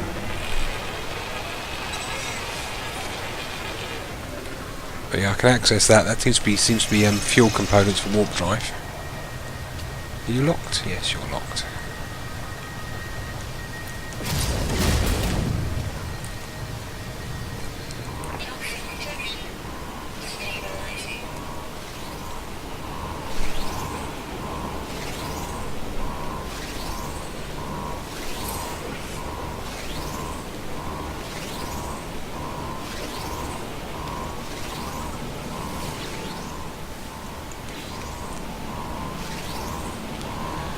Okay, let's see if we can get this one right. Easy, the flap flicks open, the microphone emerges, sort of gra.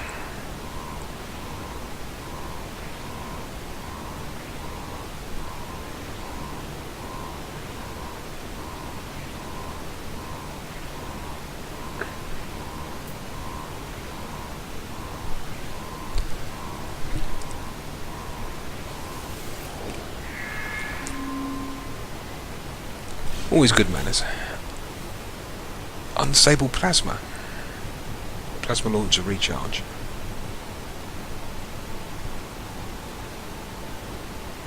Thallium plutonium. Yeah, we're doing. Right, I think it's time to call the ship and bring this stream to an end. We've been well, we're at it now for just over 3.5 hours, and I really need to get some bits and pieces done around. As much as I've been enjoying hunting down the species and your company.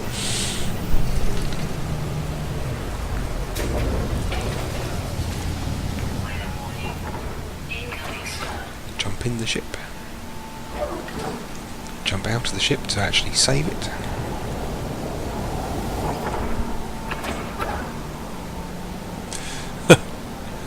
Yeah, I wonder if Gra would have worked, because you got the Gra. I can see where you're going with that. But seeing as I had an option which was based upon my standing, that was why I went for that one. But without that, I would have probably gone Gra, because you got the Gra item. And maybe that's a valid choice, because sometimes with these is you'll get a different, all three are okay, but you'll just get a varying degree of success. It might have been one of those, but that's usually not the locked ones. The locked ones, I think, tend to be there's one right answer and two wrong. Anyhow, yes, wrapping things up. Take care. I might be back a bit later, and thanks for watching. Hope to see you all soon. Enjoy the rest of your day. And if you're playing No Man's Sky, happy hunting for whatever you're searching for. Take care. And welcome to part 16. Just start the program. A little concerned about part 15. It's still processing after a good 4 hours or so. Hopefully I haven't lost that one, but not an awful lot I can do. We have. I did have one that sort of duplicated into one that got stuck on processing and one that actually processed, so I'm keeping my fingers crossed.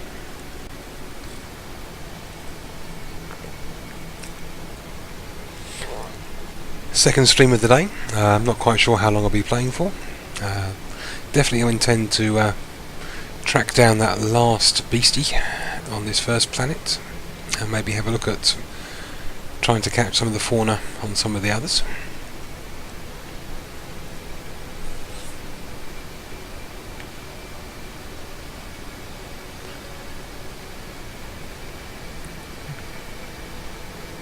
It's a little bit choppy still, but not as bad as the first one.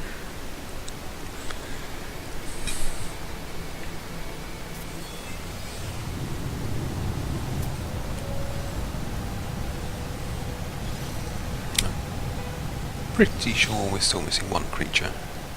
Yeah. We have some on the slopes there. I also want to tag this.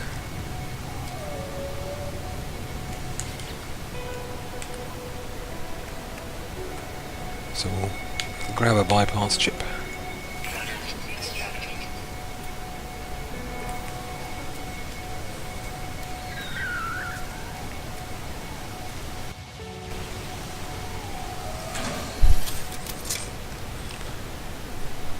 Welcome to a person that's joined us watching. Feel free to say hi.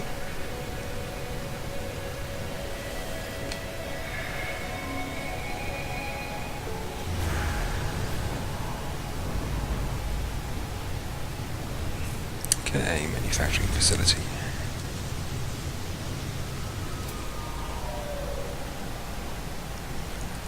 Okay, quite a lot of creatures in this direction, which is my primary interest at the moment.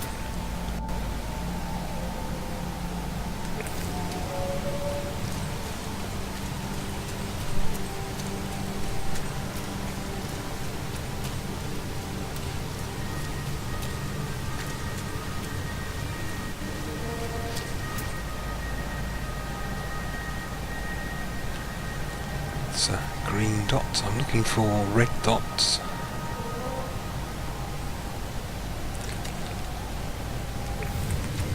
White dots are also acceptable.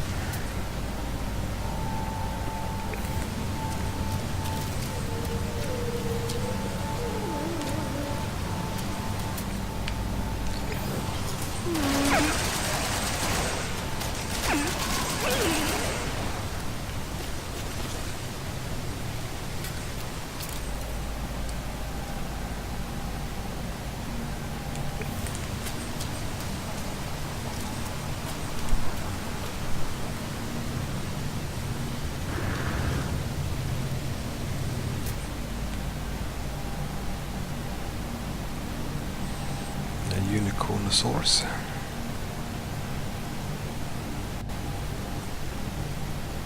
Toxic protection. Falling.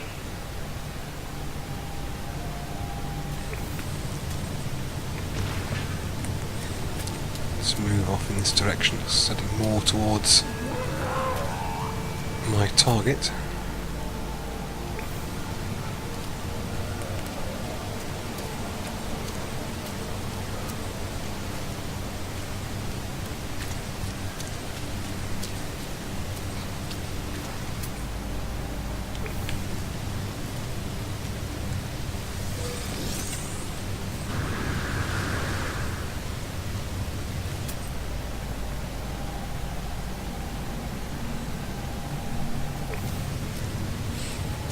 Hi Golden King, yeah, life's good.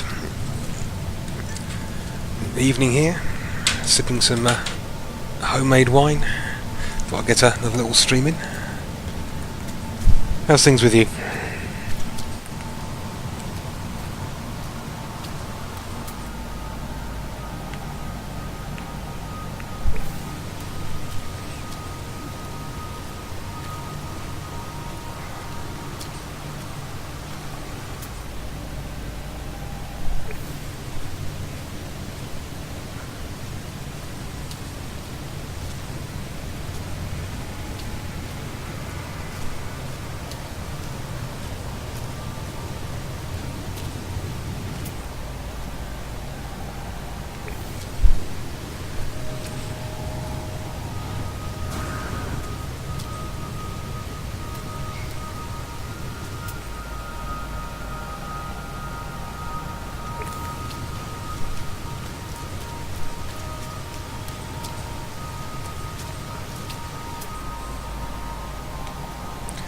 There's a life form.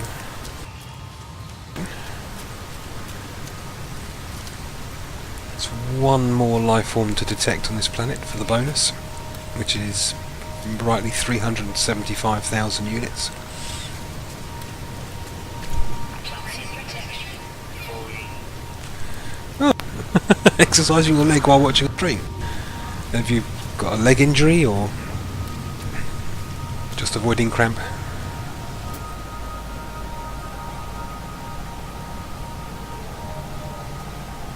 You can also say it's none of my goddamn business, so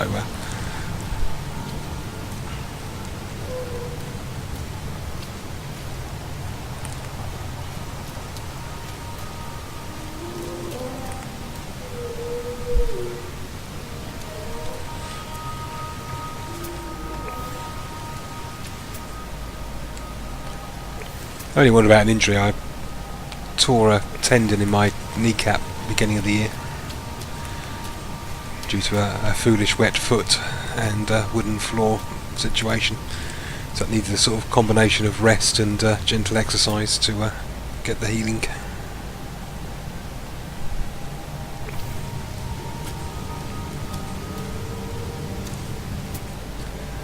And another one of the giant crabs. Vortex cube.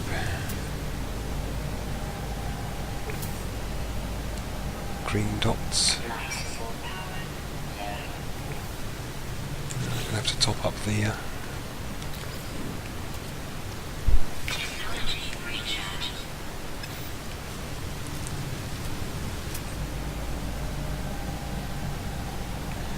platinum. Pick up the zinc. Got some stuff in the hills. I found one life form up there. They're all greens. Let's check out the hills. One of the hills, which I hadn't scanned until recently.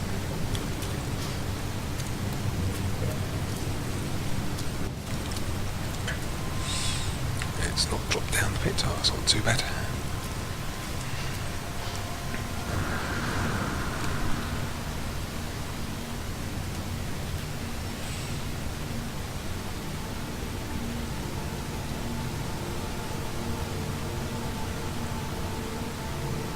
Do I play test? Do I play test? Oh, the Elder Scrolls. No, I haven't streamed it for a while. I've played a couple of games when my connection has been sort of limited down. But yeah, I should stream some more. I've got sort of stuck, I suppose you could say. A little frustrating, but I will have to do another TS stream. I've just been playing a lot more of No Man's Sky at the moment.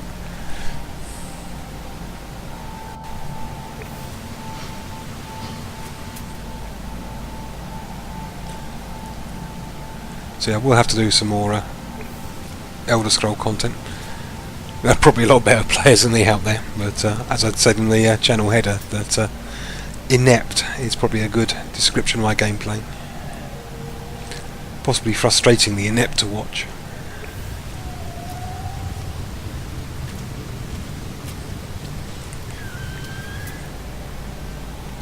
Green. White dots, no, just the greens.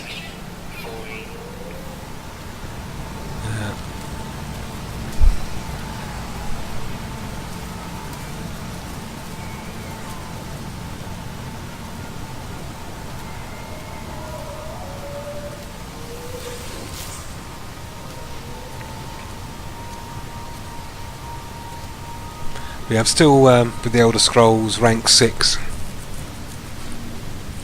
in the versus.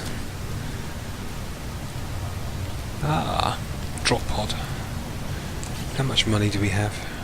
Do I want to spend 160 for another inventory slot? Yeah, why not? What I should probably do is, if I'm not streaming Elder Scrolls, is record my hideous battles. At least I can upload it in a quiet point. I should sort of try and multitask like that. Doing this sort of YouTube stuff is all pretty new. Literally the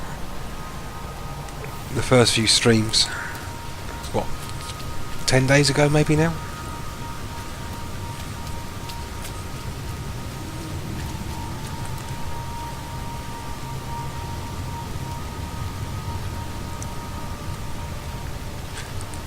So, you know, as bad as I am, I can encourage people by showing them that they're a lot better at these games than I am. When I'm playing games, it's like I've got a reasonable piece of kit, so why not record it too?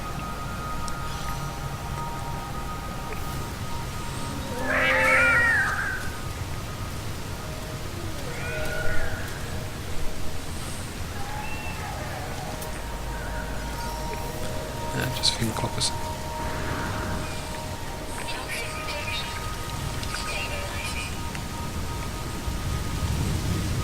I've been to this one. Oh, it looks like I might be on a repeat cycle. That one's not active.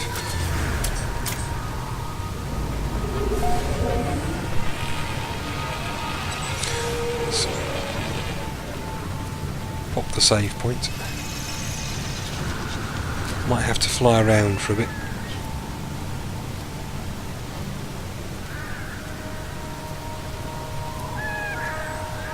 I've got the feeling that I might already hit this manufacturing site as well. Let's grab a bypass chip.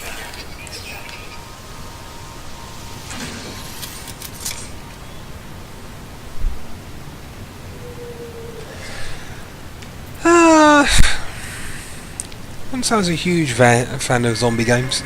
I quite enjoyed the old zombie movie, or film, as I prefer to say.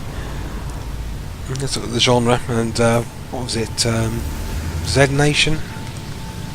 I quite enjoyed watching that. Was it Z Nation or something like that? The one with sort of a bit of a comedy-based one. What's that? Manufacturing Facility 8. Manufacturing Facility 4.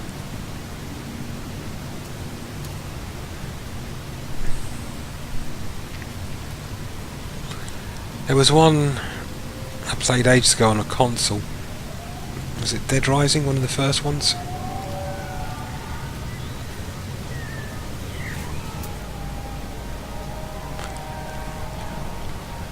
The Day of the Dead-y sort of thing, or Dawn of the Dead, where sort of the supermarket we could go around, make improvised weapons. That was a bit of okay.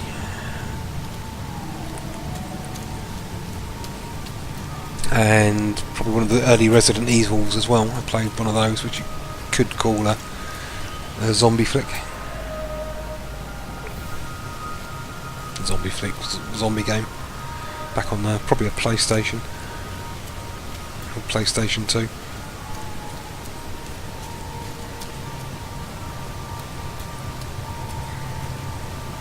I tend to play sort of predominantly more sort of slow-paced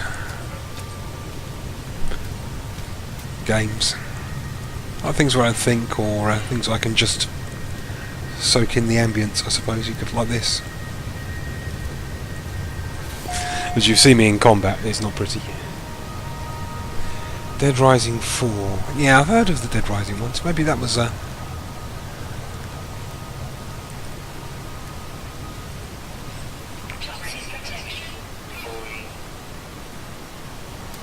it's one where you create improvised weapons and so forth.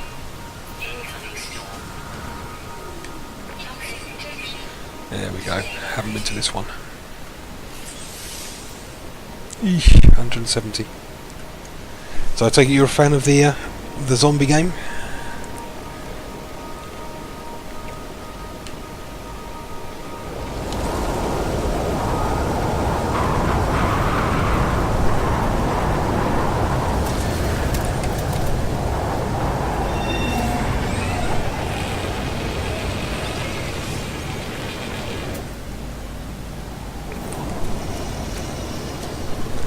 Are you going to get Dead Rising 4 yourself?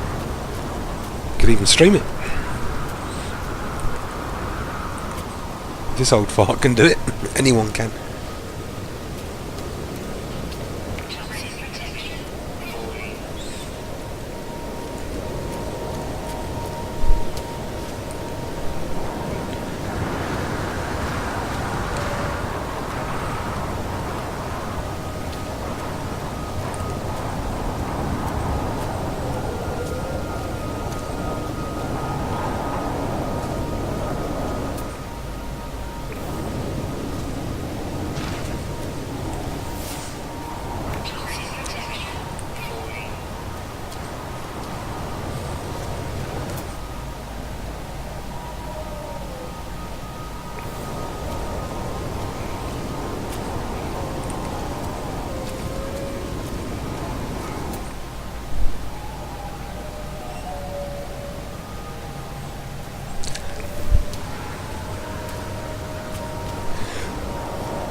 Yeah, it's always the thing with the PC. You can always upgrade it.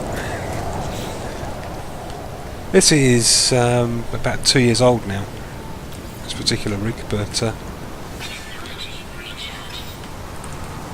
does the trick.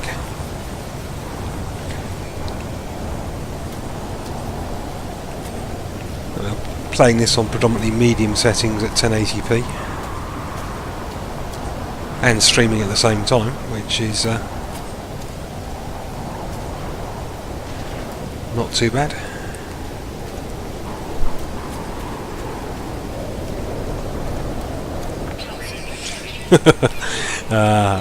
Yes. Ow. Wasn't looking where I was going. Oh, let's take the advantage of this cave.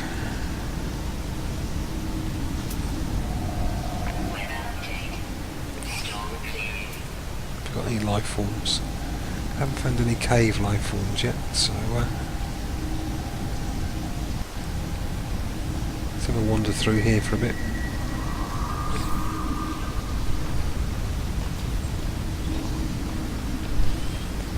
What needs changing on your PC? Do you know? What's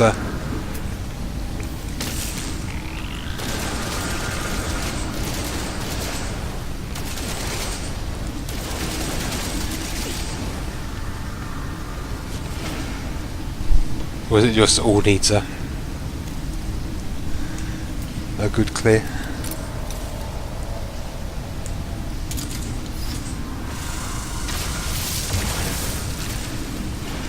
Yeah, graphics fidelity is good enough. I mean, I'm streaming at 720, so due to the limited bandwidth, and we've had another dead end.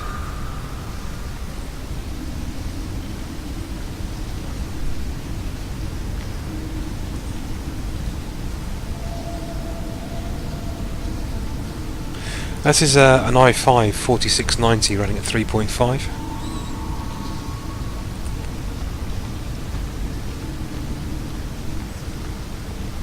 And it's a KFA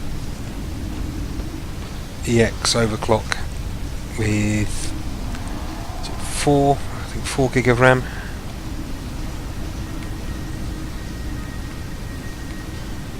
So GTX 770.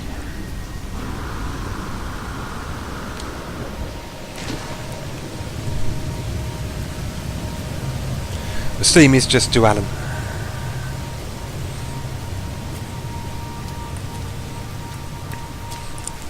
Can hardly hide that. It shows up in the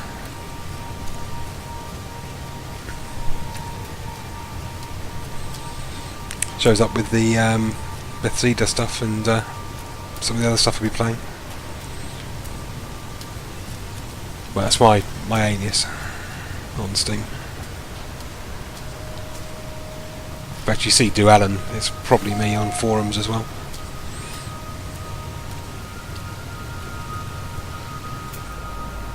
Sort of my gaming identity, I suppose. Come on, where's this last life form?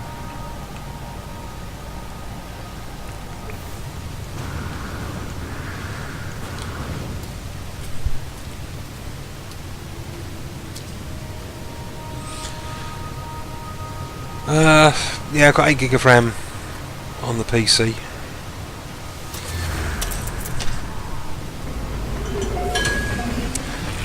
Which is pretty much enough. I mean, I can probably expand it a lot more. Motherboard's an H871 Plus.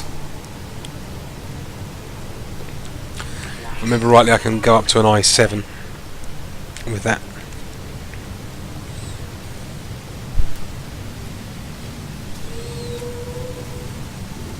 But yeah, the graphics card's got 4 gig. The main system is running 8.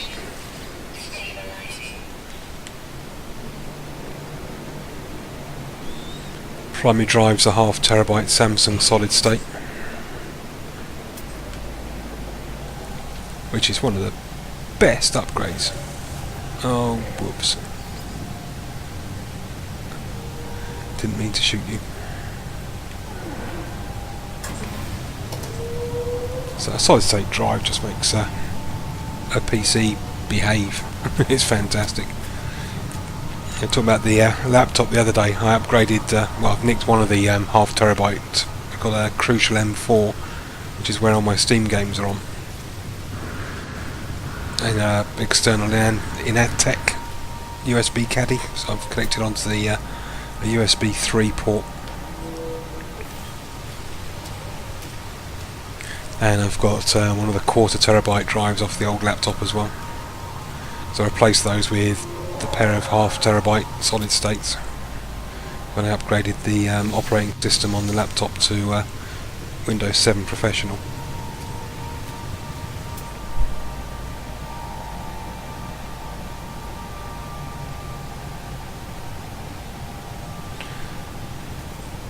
He didn't buy 8 gig of RAM because he wanted a beautiful case. Well, yeah, that seems a all looks, no form, no function.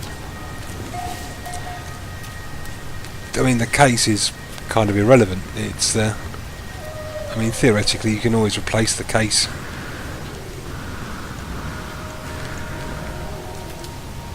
But as if he's happy with the performance, then or she, if your friend is happy with the performance they're getting.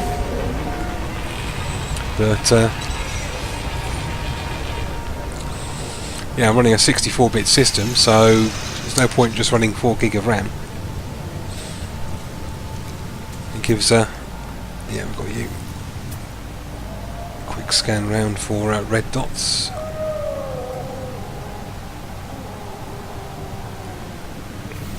I don't need to sell anything.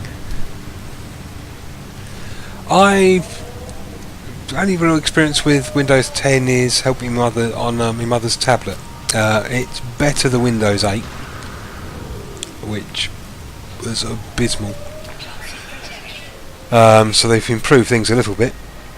I tried upgrading this PC and my laptop and just had a disaster both times. The laptop said it reset the installation, the upgrade, saying there was a pending update, no matter how I tried it. And and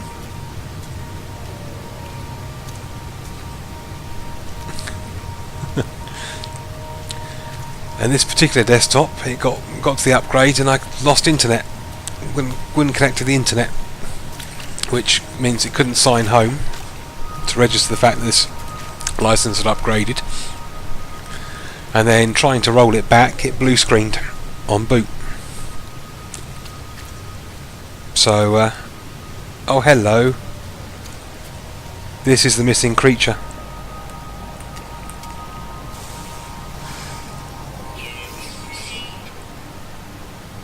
And it's a predator. It's like a big ass narwhal.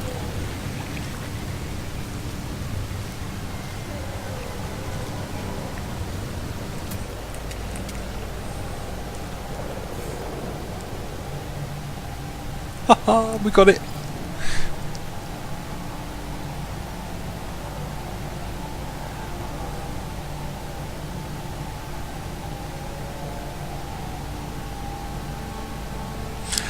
Yeah, a blue screen on boot up was absolute nightmare. I did have a USB stick with installation for Windows 10 when I was on the laptop. So I plugged that in, managed to get that to install, but it was a professional version because it didn't recognise the license key for the Windows 7 Home Basic as being, because it wasn't doing an upgrade, and it wouldn't do a clean install. But I managed to recover the files and details I needed off the balked installation before reinstalling Windows 7 from scratch. Did have to but the interesting thing was when it went to Windows 10 Pro, it could connect to the internet, whereas the Windows 7 Windows 10 Standard couldn't connect to the internet. So I suspect the Pro version has a better selection of drivers available, because when I restored back to Windows 7, I had to install some motherboard drivers to get my Ethernet connection going under Windows 7. Otherwise I would have had at least one machine with Windows 10 on it, but I'll wait to the next update. There's a lot of things, there's a lot of privacy based stuff you need to switch off. I'm not entirely sure they're going the right way with things in that regard, sort of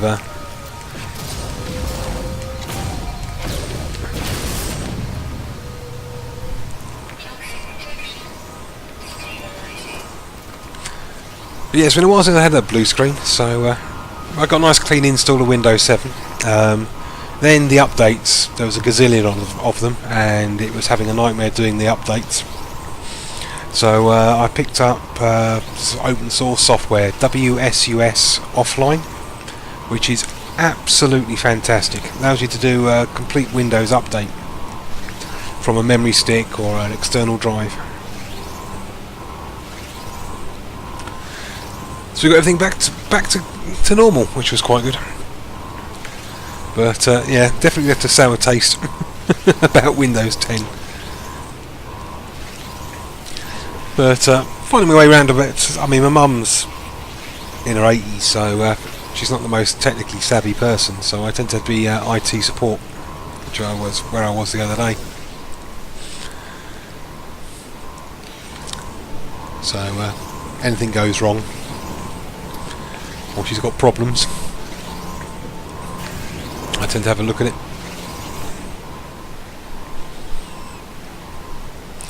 Laser screen refracts from my visor, and then another traces the air around my breathing exhaust. My gas concentration levels don't match the Warrior standard.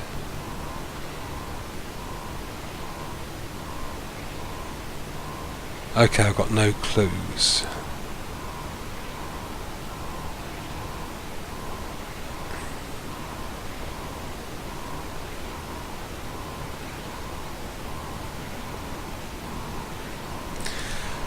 Okay, they're a warrior race.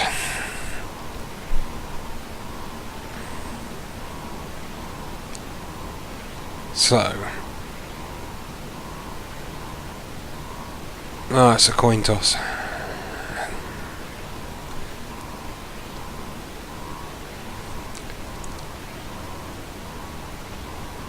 Breathing exhaust. So, am I exceeding too much? Am I breathing out too much? What do you reckon? Decrease? I think a warrior would be stealthy and try and reduce any means of being detected.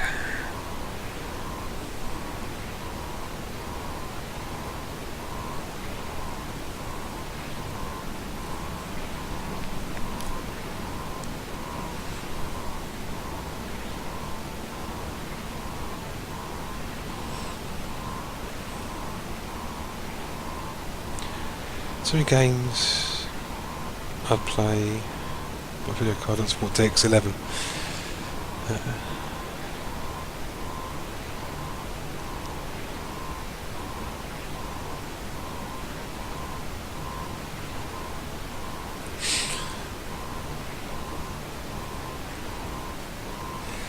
Yeah, there was Windows 10 upgrade was going through from 6th generation. Yeah, there was part of the Windows update. It became a sort of important update for a while, but I managed to get warning of that and switch that off. So it didn't brick my machine until I did it manually. Got a friend who had the PC force by last turn.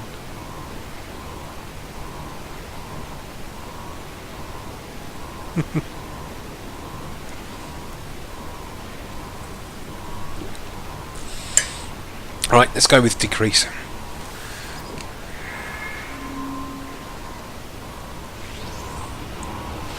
Bugger. Right, so if you see the gas one again, it's increase. That's two I failed recently, but should nip inside.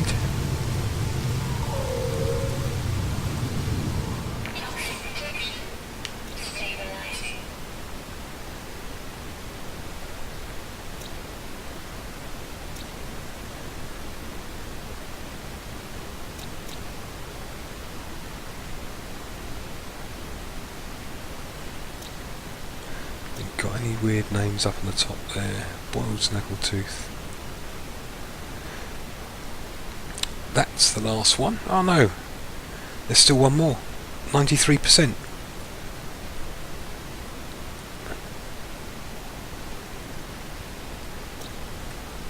Bugger. I mean, oh bother.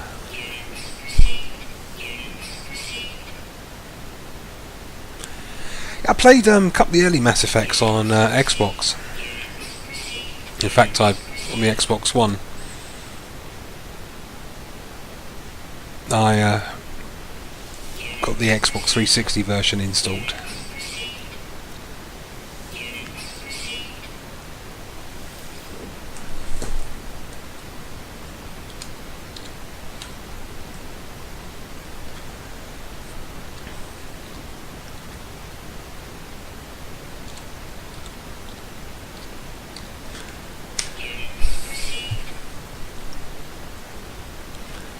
It was a reasonably enjoyable game. Right, I thought that was the last one, which means there's another beastie out there. Bolarks.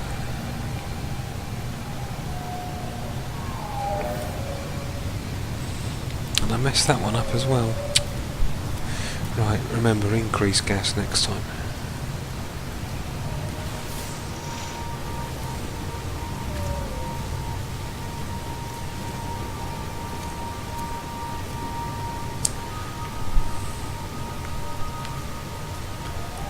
The next game I'm kind of interested in is the Transport Fever. I got Train Fever, which is a nice chilled out experience. I can recommend Monte Rico Gaming and is it Kernel Failure? Something like that.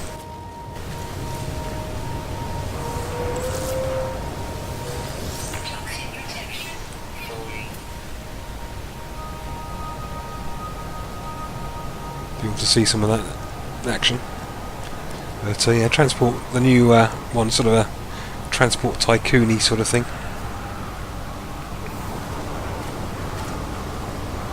Maybe not quite as amazing as Transport Tycoon Deluxe.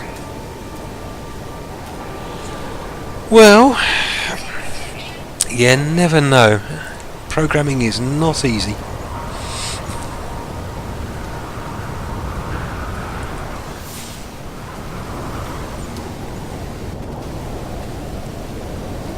You see all the people complaining about No Man's Sky, and yeah, there's a bunch of stuff from early on that didn't make it in,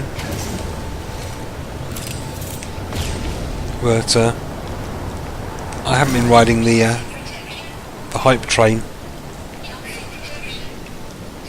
I've sort of spotted it early on and watched a few streams, and I'm enjoying it.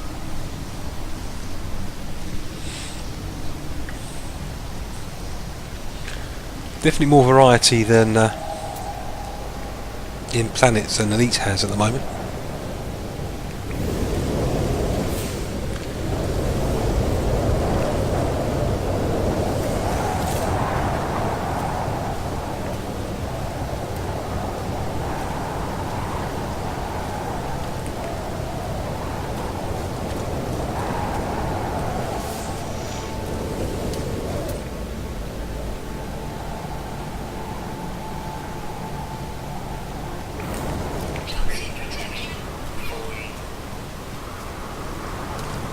I think the main thing with sort of games is be aware of it, something's coming, but try not to get too involved in the early discussions of it, and sort of accept it for what it is. And probably the golden rule is never pre-order.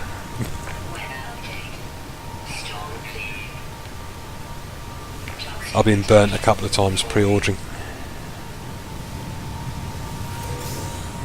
Do suspension fluid stack? No. Right, so I'm down to one slot. We'll sell that the next opportunity.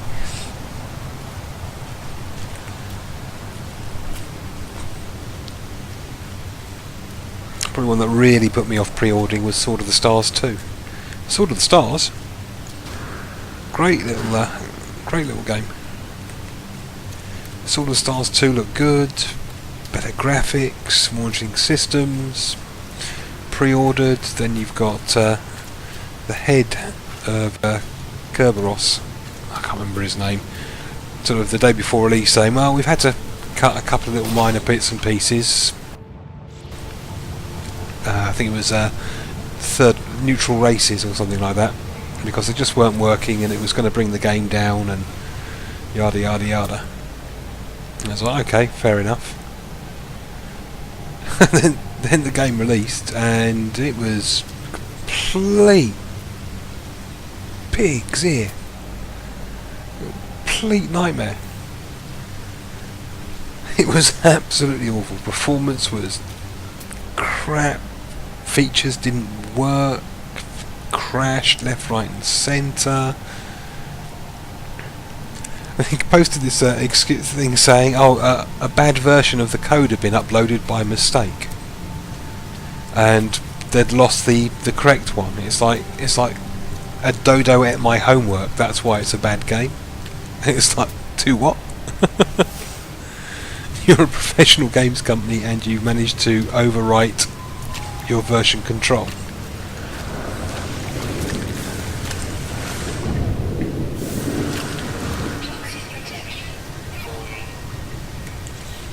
Bit of top up. That water's very toxic.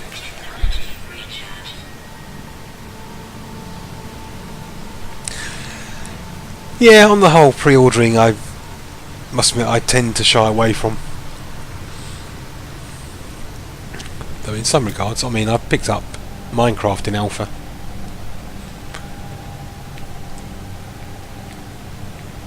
Which really, for a time-money ratio, I've had ridiculous amounts of playtime out of that for, I think I paid £10-15 with basically lifetime updates.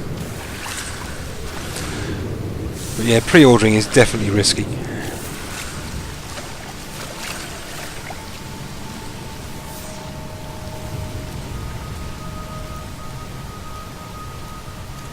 I feel sort of... I've picked up, I've got Stellaris. That I pre-ordered. But I'd seen a good amount of late beta playthroughs, so I had a rough idea what the game was.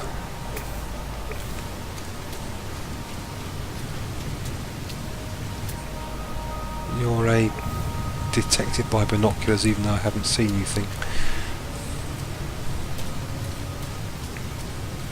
I mean, with something like Steam, yeah.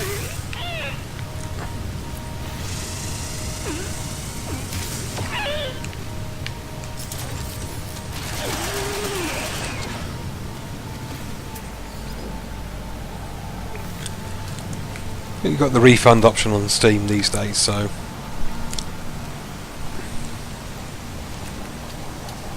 but yeah, it's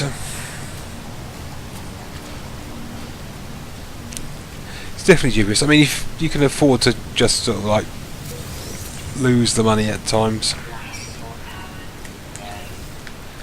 then okay. But on the whole, I mean, if you sort of whip yourself up into a frenzy of excitement because you're pre-ordering this thing, then you're probably just going to be disappointed in the end when you actually get your hands on it, because your imagination is going to produce a game that really probably can't exist.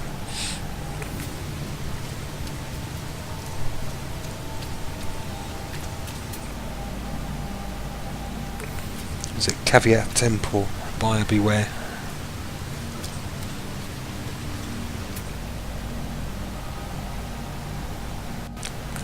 Some life forms over here.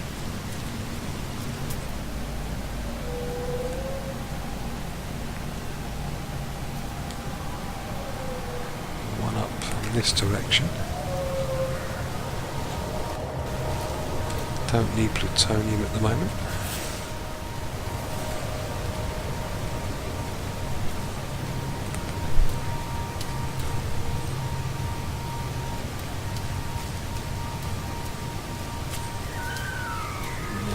Whipvine.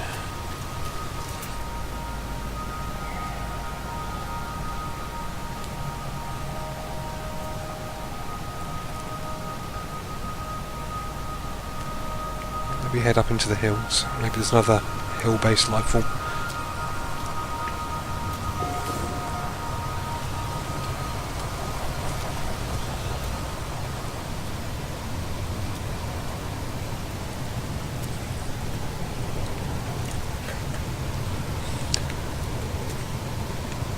Let's tag the save point in case we get a crash.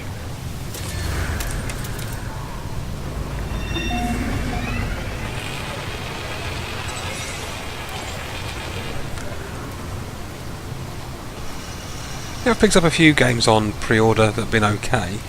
Darkest Dungeon, Don't Starve. Got some good time, good value for money out of those.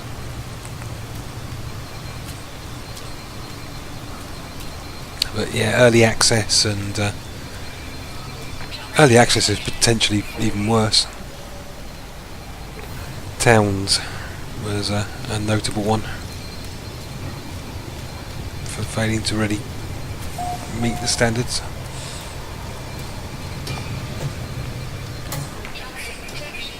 So these days I just sort of click the follow button on Steam and wait for it to come out.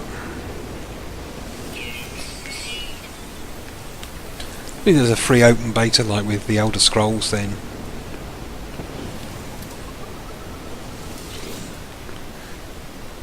definitely more chance. I'll have a little tinker. Version 2 Atlas Pass needed, so this is pretty much locked out for me then. Hiya Clash, how you doing?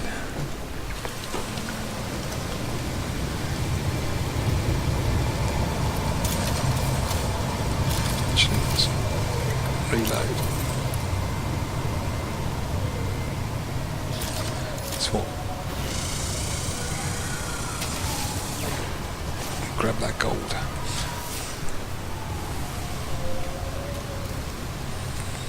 Let's grab some words.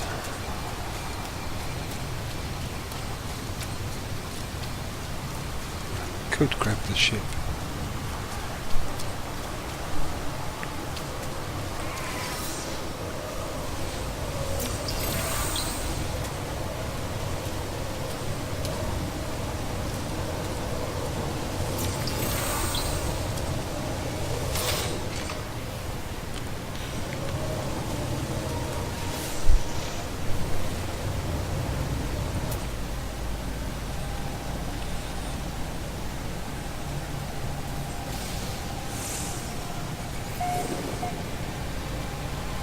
Any white dots? Yes.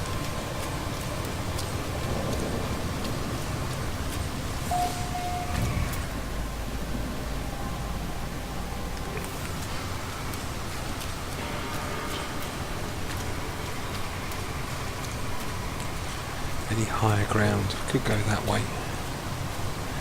Okay, let's have a quick shufty over here.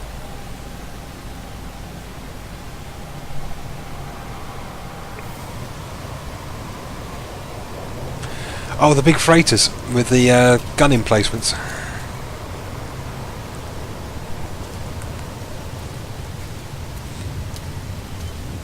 So like shooting down a Star Destroyer, I guess.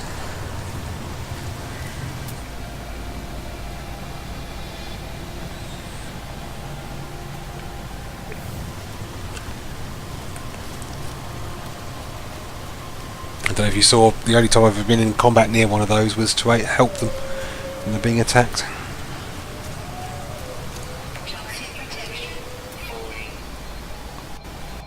Right, let's go up the hill towards that one.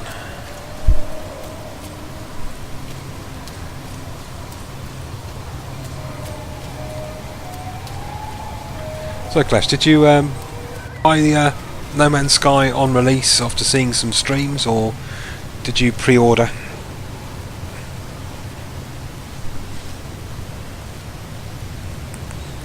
Because I've seen quite a few sort of complaints about the broken promises recently, or the typical iffy marketing strategies, and Golden King and I have been discussing the downsides of or the dangers of pre-ordering. Yeah, I might turn pirate and give a freighter shoot down. Did you get lots of loot from the destruction?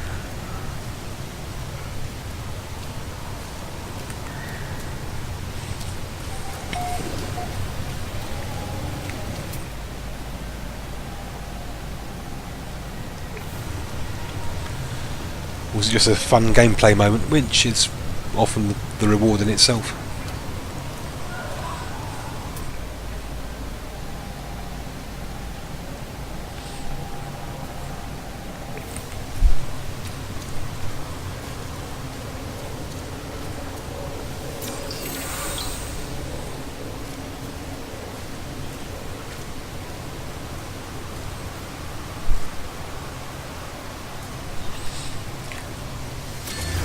I think I bought it about a day after release, but I'd managed to catch a few of the PS4 streams, so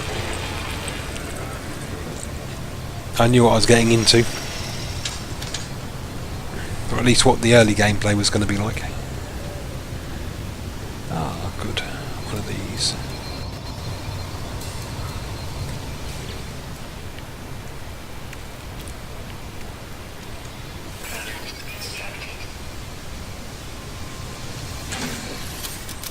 Do the trading post at some point. Let's grab an outpost. I'm after blueprints.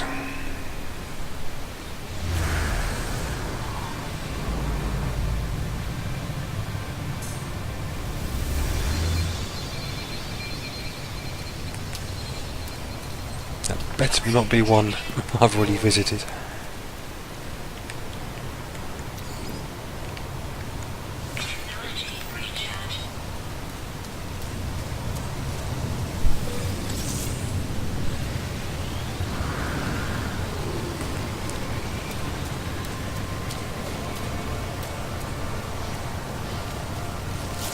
We're looking sort of through the Reddit thread of some of the features and so forth that could potentially have been there. I can see people have been sort of following it expectantly for specific things. I'd quite like to have different gravity on different planets. That would be kind of cool. I'd like to be able to in my ship, because there's times where I just want to sort of get a good landing zone. 7 minutes, 20 minutes. Yeah, maybe I haven't been to that one. I'm in two minds about having the planets spread around the sun. You wouldn't get so many nice sort of moon rises if that was happening. It's a nice little arch.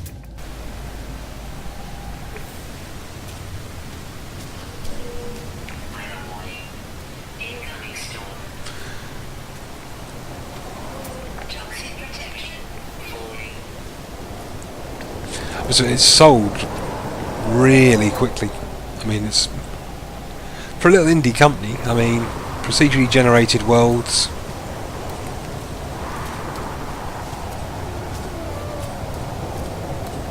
I mean, here's me running to the next location.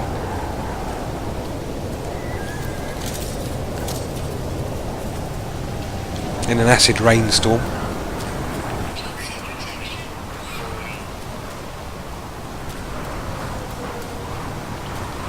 Mist down in the valleys there.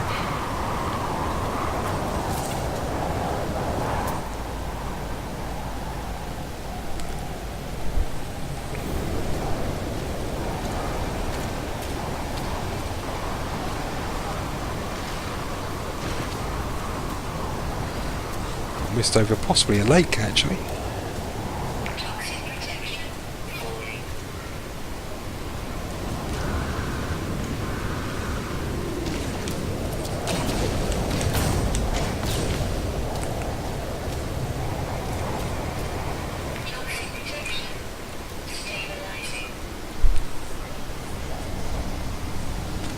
A little bit of a improvised shelter.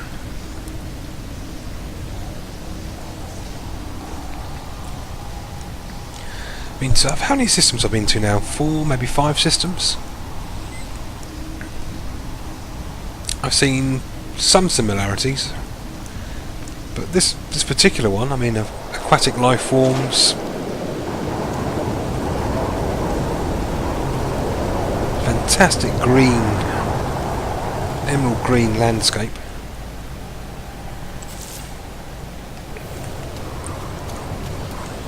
Some of the mushroomy things vaguely familiar,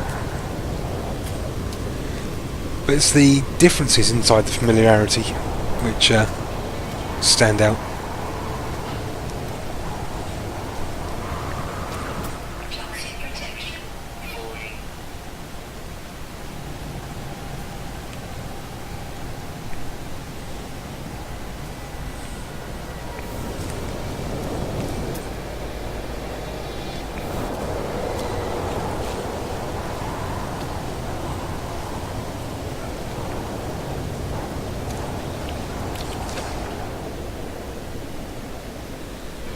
Is that actually lower toxicity than the storm? Yep.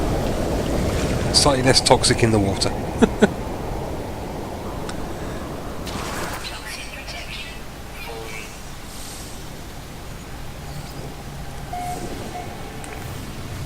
Weather update. Storm clearing.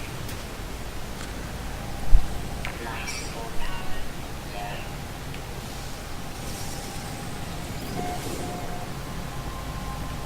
It's one more life form, I think. 93% of the fauna located.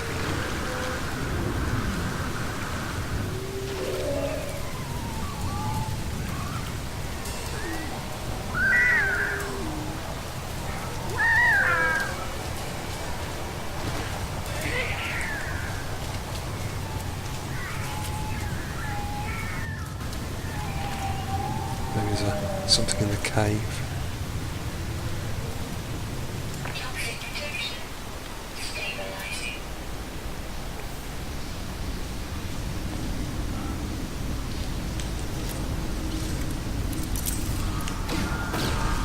Weapon charge depleted.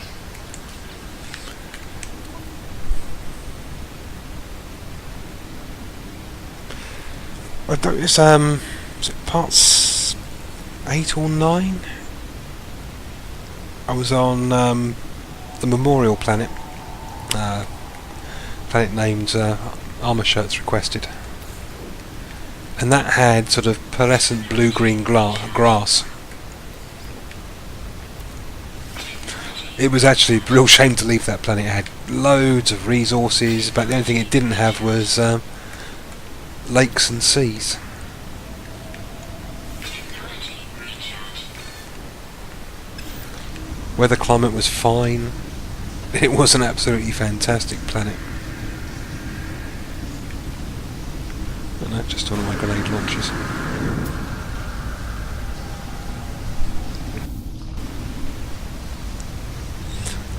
One thing I've heard is some of the more interesting planets may be at different coloured star systems. I've got, I think, the level 1 upgrade to the warp drive, so I think I can go to blue stars. But yeah, some of the other sequence of stars, which requires the hyperdrive upgrade, can have more interesting planets from rumours I've heard. Or read. How true that is, I don't know. But definitely will be taking the opportunity to check out some of those other stars.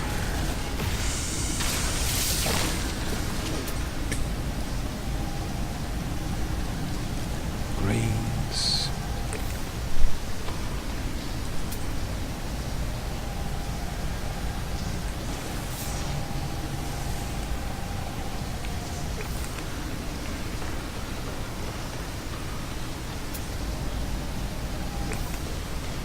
It's a dead end, so over this way.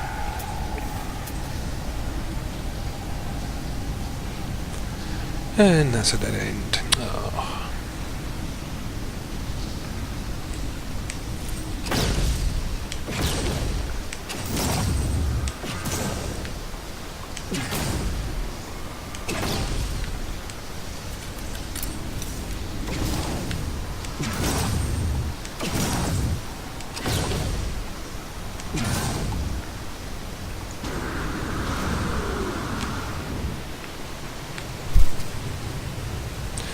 Not yet, but I do have a black hole tagged on the map. I just been to this system had the parlor anomaly where they give you the. I've got the V1 Atlas pass now, and I picked the show me a black hole option. So I do have one available. So I'm probably going to hit the next Atlas station and then make my way round to the black hole. But there's at least 2 more planets in this system I want to explore first. So it could be at least another couple of streams before I get to that point. I like having a good search round to see my environment.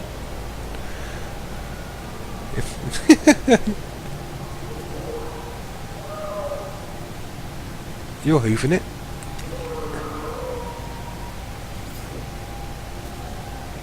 That's because you're a predator. Let's let you keep chasing the other. And let's check out this cave.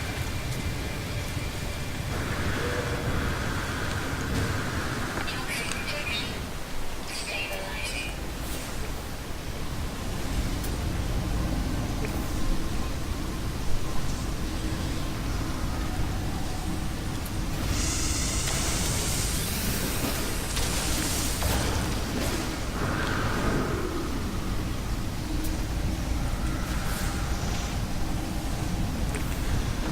Where are you hiding, the last little creature?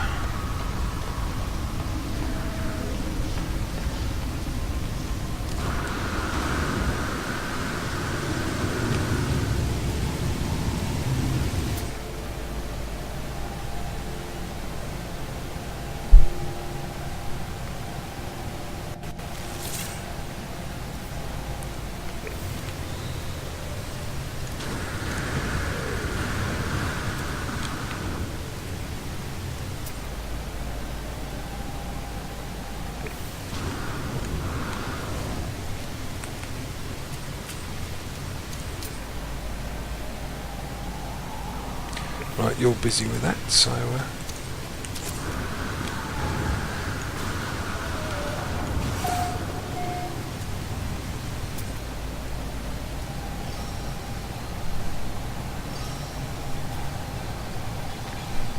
have you been through a black hole yet, Clash?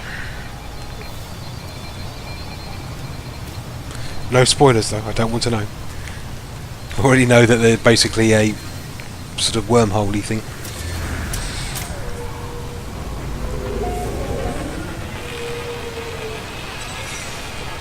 Because I heard someone that dived into one and ended up further away from the centre. Right.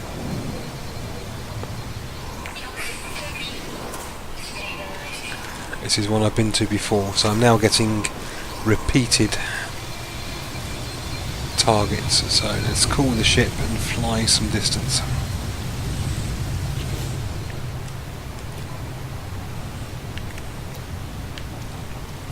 What we short? Iron. That should be relatively easy.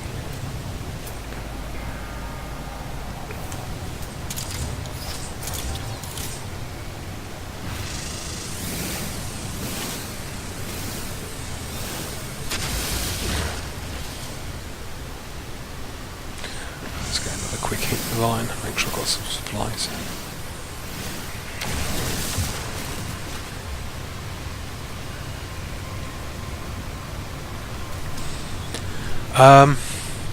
I was following. Oh my goodness, the moon is huge and vaguely orange tonight. I was following the Atlas path, and I jumped 4 or 5 stations, so 4 or 5 jumps, and was just one jump away from the next interface. And when I entered the system, there was this thing listed as a spatial anomaly. Ugh. And that is where you pick up the V1 pass, when you find that.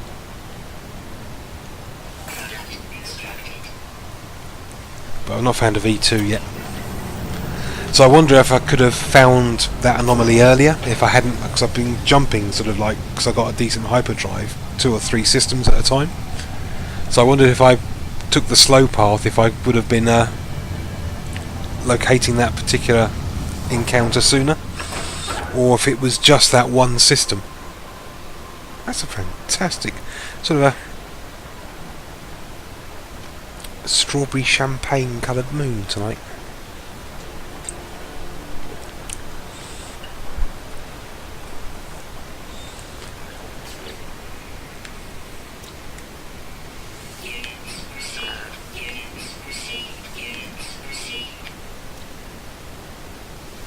Plants I don't care about. 93%. Right.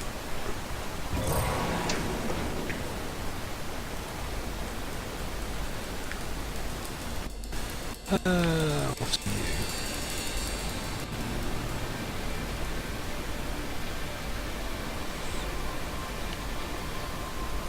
Let's pick a direction.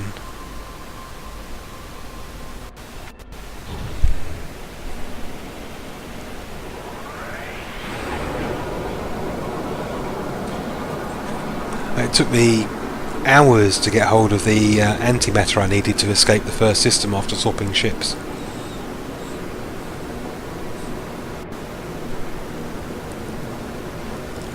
That was kind of fun, so hitting manufacturing centres, and then in one session I buy some antimatter and then get the blueprint right at the end. So definitely a game that rewards patience.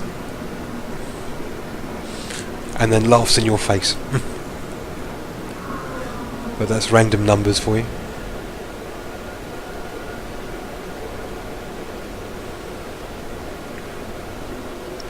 Right. Keeping an eye open for a trade post.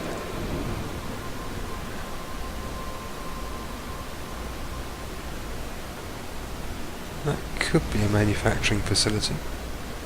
Got a couple of buildings. Let's land, see what we got here.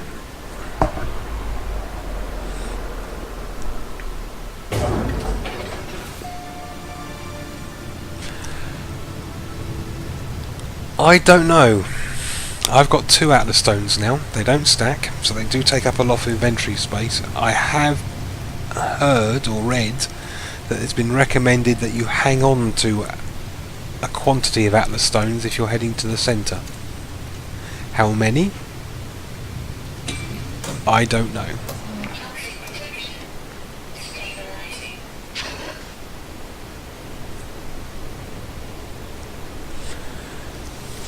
Or if that's a false rumour. I mean, every time I've been to an Atlas interface, excuse me, I've got an Atlas stone.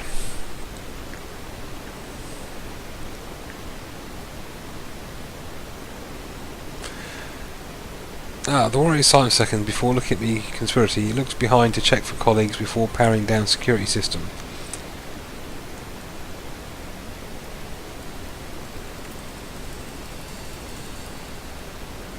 Well, that's...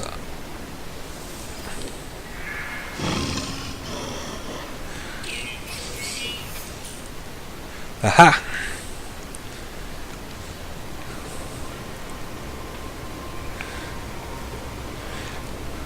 So I'm tempted whenever I see one of those ones with requires certain level or above, then each time I've taken it seems to be a positive result.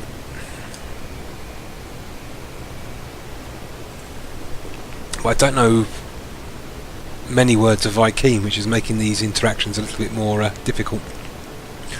And with these, long ago, it seems an automated stress call went unanswered. This is going to be straightforward. That's a 720 regular puzzle, this one.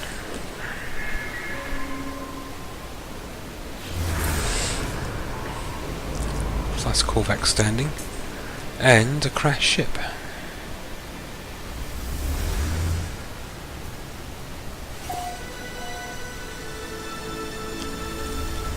And reachable by foot.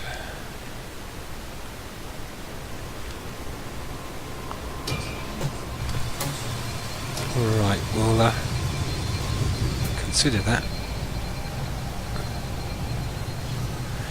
But it has to be said, most of the ships I've seen recently is even in smaller storage, or only one slot bigger. Incoming storm. There were 2 buildings here, weren't there? Yes.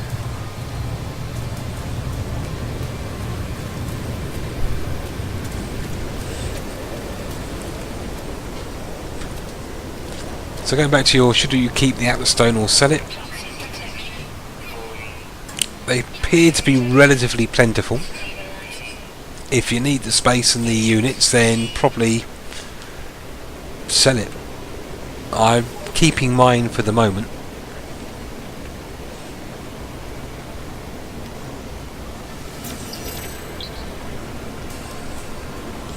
Okay, I'm just going to take a quick pause here. I'll be back in a minute or two.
Okay, that's better.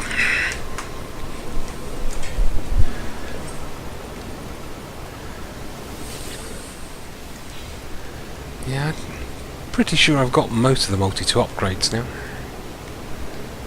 But I have to keep checking in case I haven't. Gotta check, got to check.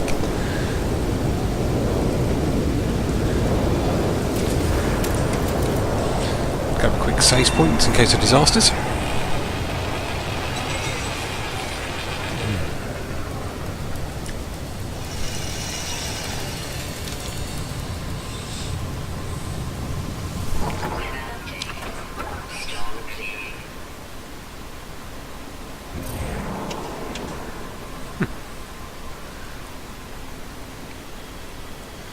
Let's have a cruise, see if it's any good.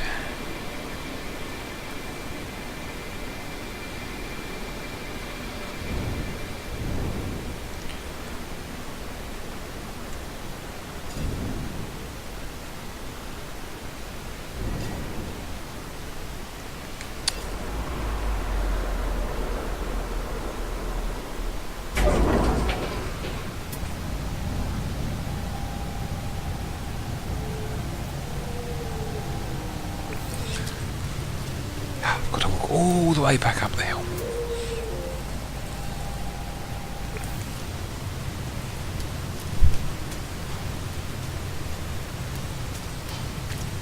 So with that landing, it'd been nice to be able to hover, just sort of gentle reverse.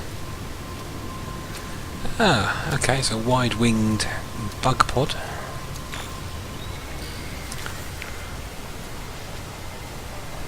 Check the blueprint and the distress beacon.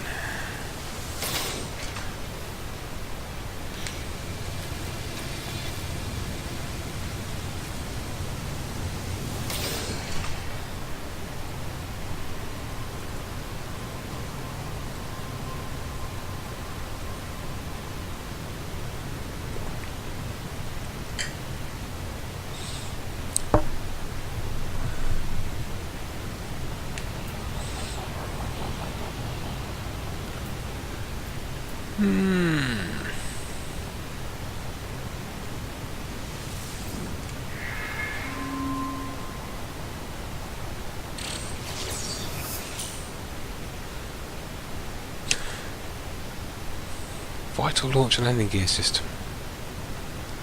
Right, so there's a chance we can get a ship without a vertical takeoff system.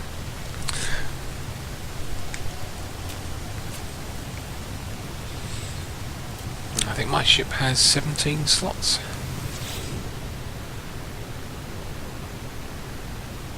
Oh, hello. 23 slot ship.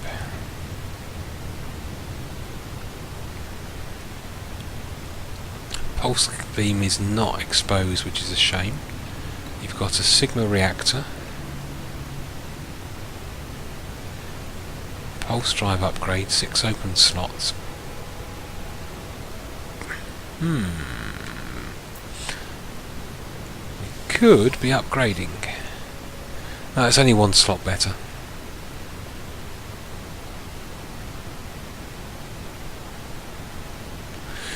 I thought my ship was smaller than that, so nah, not worth the hassle. It's cool looking as it is.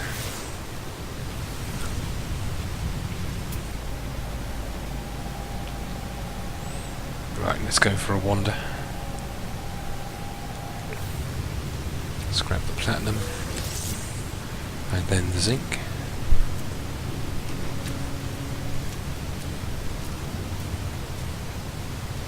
Yep. Yeah, iridium.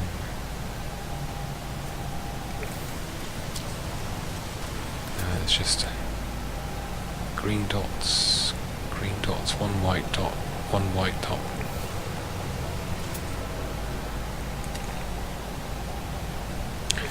There's something in the sea. Well, lake.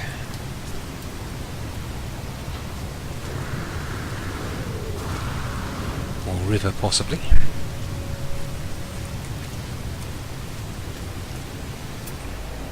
Toxic protection.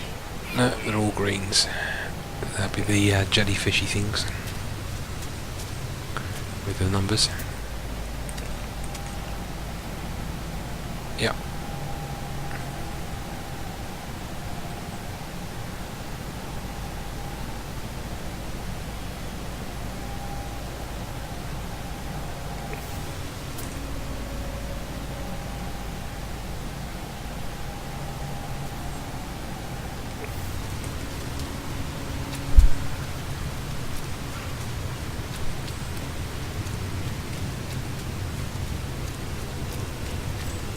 There's a question mark. We'll head in that direction. Green dots. Keep running.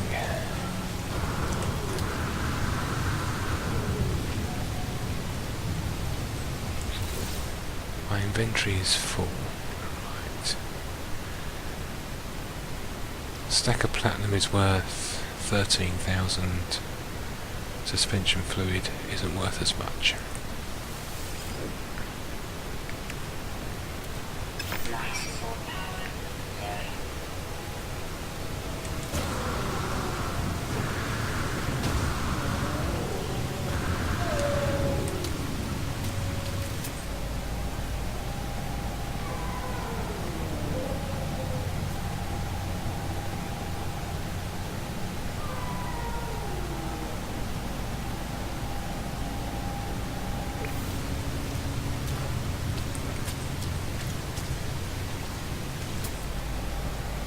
That looks cool.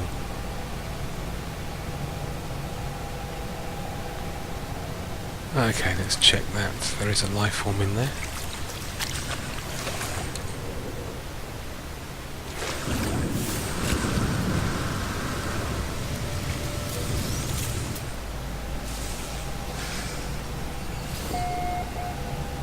More life forms.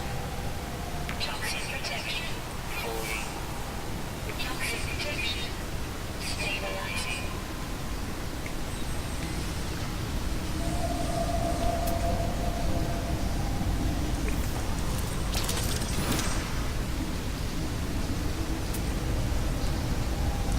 Where are you? Down there.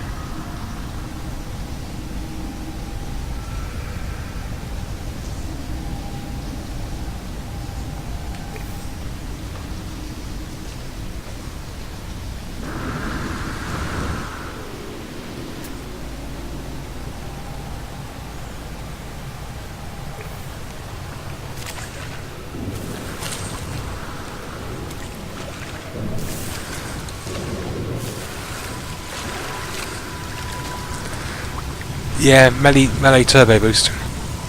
Yeah, thanks for the tip. In this.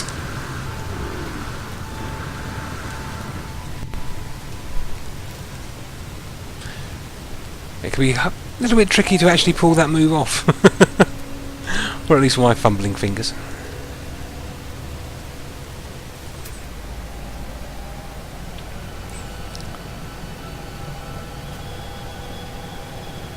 Part of my somewhat slower pace is I am looking for one more unique form of life.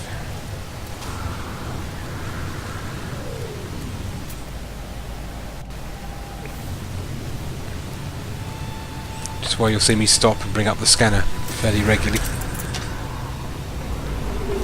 You don't need always... Well, I suppose, yeah, I think it helps if you run, but you don't need to run. It's maybe a bit faster and more effective, so just moving.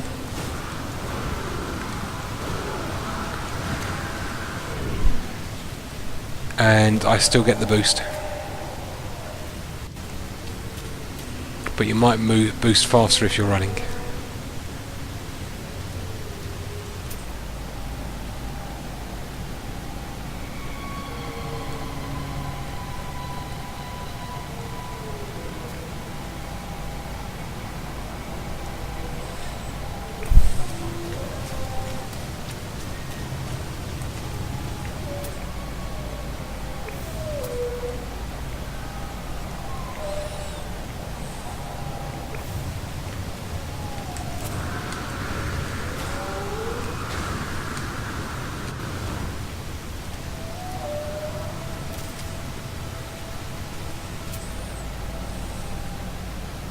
Toxic protection falling.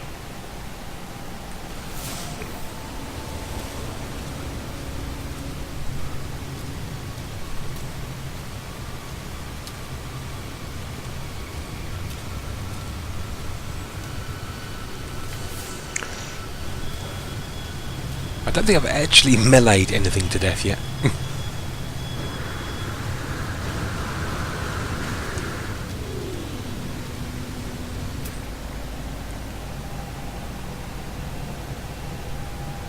Green dots. So you're just round.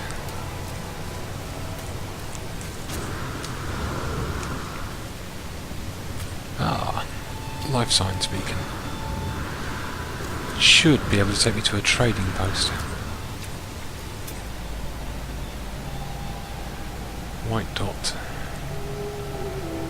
Where are you, elusive red dot?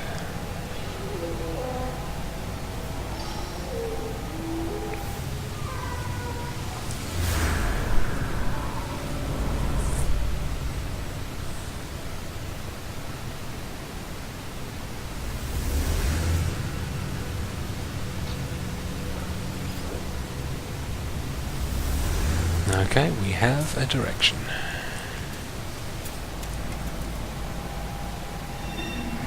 Any life signs? No.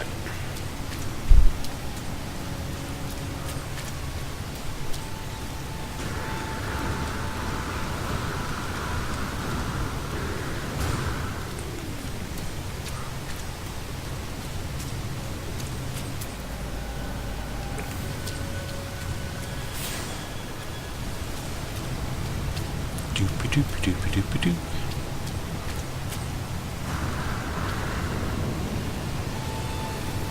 Yeah, that strike technique.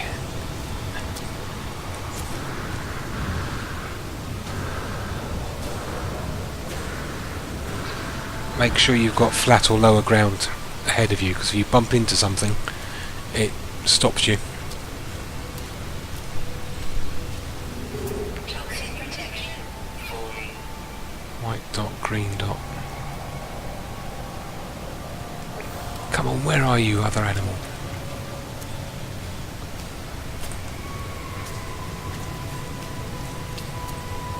After so many animal finds on this planet, being just one away is infuriating.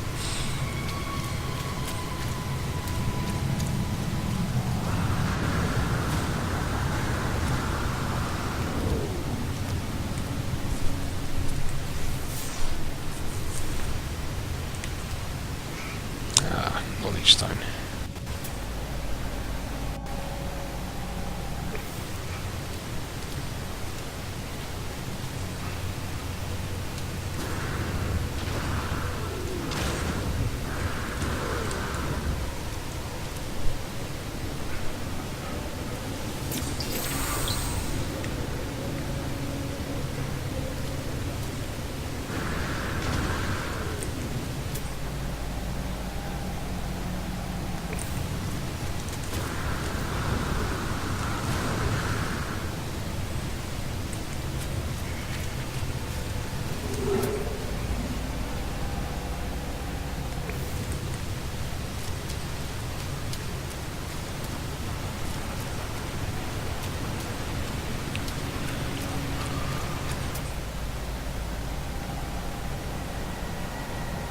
Nope, you're green.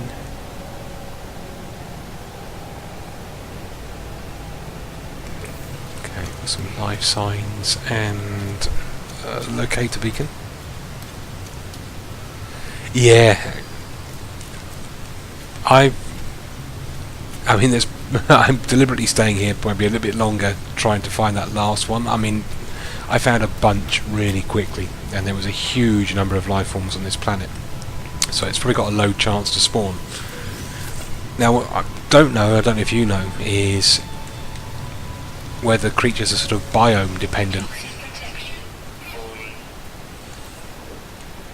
And so am I looking for altitudes? I mean, obviously there's aquatic life forms. So there is that. There are certain species that will only appear in liquids. But but are there specific biomes on the planet's surfaces as well? So do I need to be in a mountainous region, a lowland, or a plateau? How do I detect these? And these are things still to discover, I think.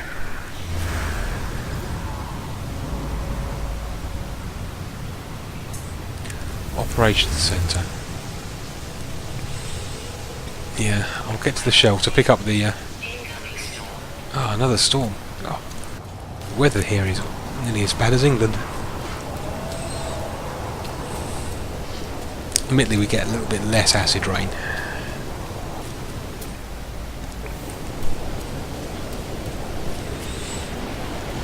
I have to say, I gave up on my starting planet. I wanted to be... I wanted to try and catch all the creatures on a single planet, but... yeah, at some point you really just have to say, you know what, no. I will go completely insane doing this. But while there are unopened blueprint locations, then I don't mind trekking about, particularly on an interesting planet like this one. There's just enough hazard to make sure I keep awake. That's a fair old building size, isn't it?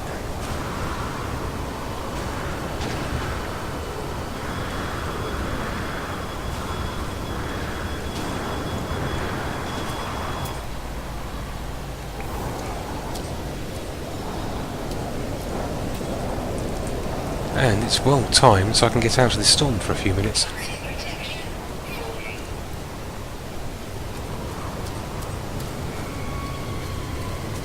We'll nip into this building first.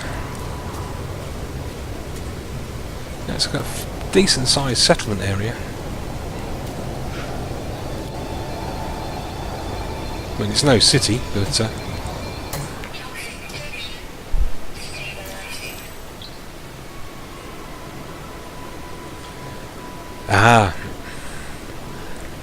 I found the anomaly after my second Atlas station, so whether or not you have to visit a couple of Atlas stations first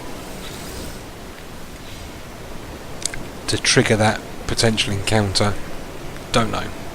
But it was like, ooh, this is weird. What is this thing?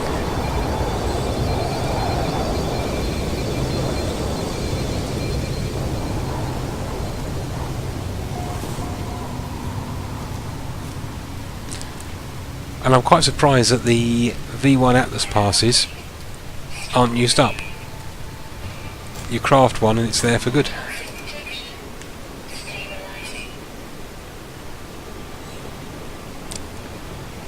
But of course, now I need a V2 bus.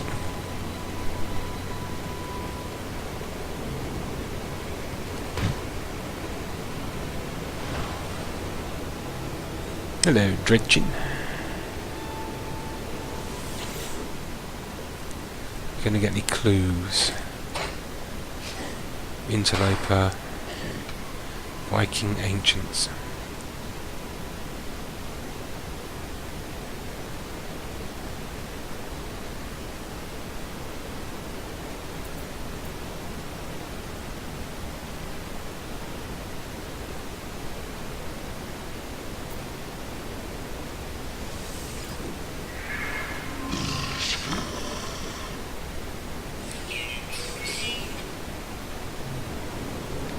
Didn't want to heal it because I think the scars of battle are important to a warrior race.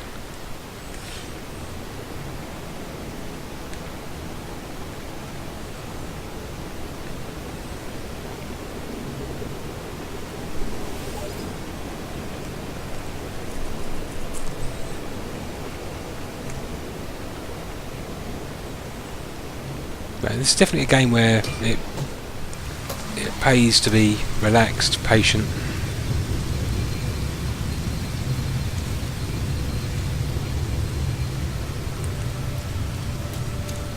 Be able to take enjoyment in the moment. Are you one of the predator types? No, you only got 4 legs, so you're a herbivore.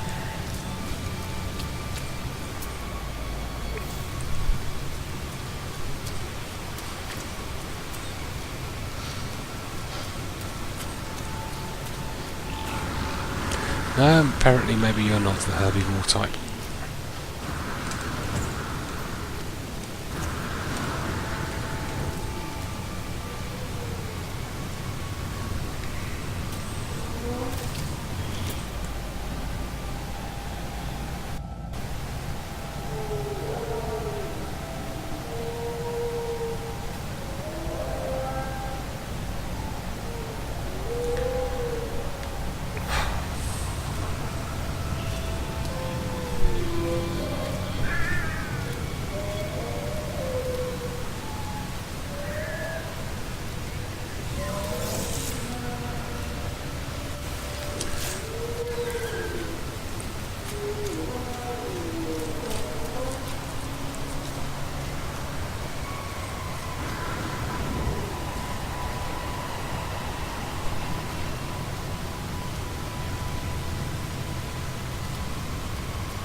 Oh, you're one of the safe ones.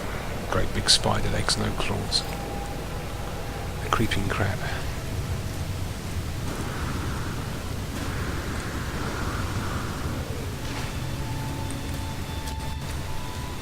Yeah, that thing's huge. Giant spider leg crab thing without pincers.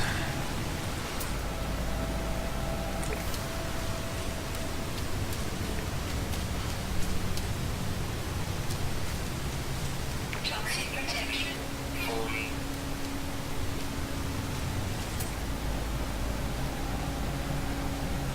No, you're just a scanner dot.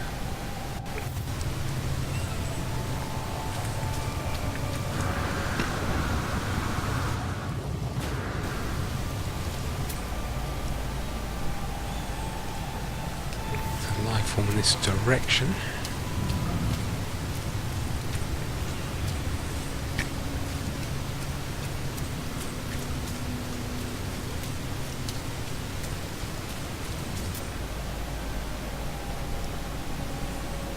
Now gone.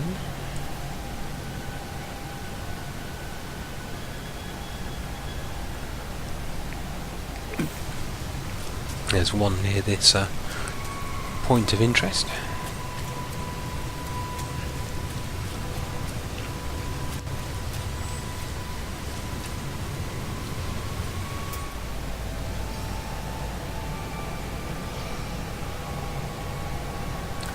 Or there was. Ship beacon. There's one.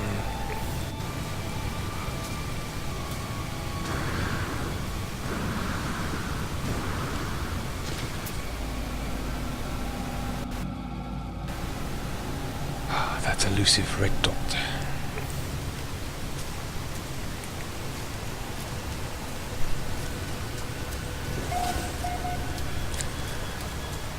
I don't know the maximum slots of the gun. I'm running 17, so there's at least 20. 21, 1, 2, 3, 4, 5, 6, 7. It's at least 7 across. Could be 35, 28, 35, multiples of 7. Looking here, I've got a 7 column. There's at least 3 rows, and potentially another 2 below.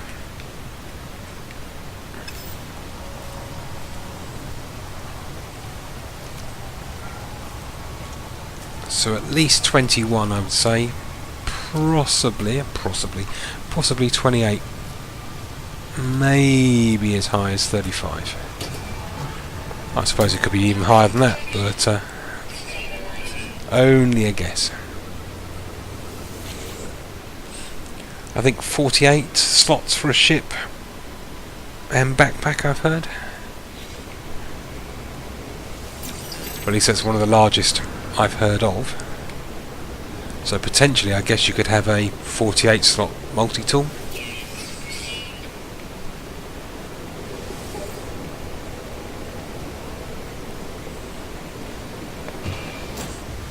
But I'd say at least 21 as a minimum, because it looks like the particular layout on this gun would allow for 21 slots. And I was heading for the red thing.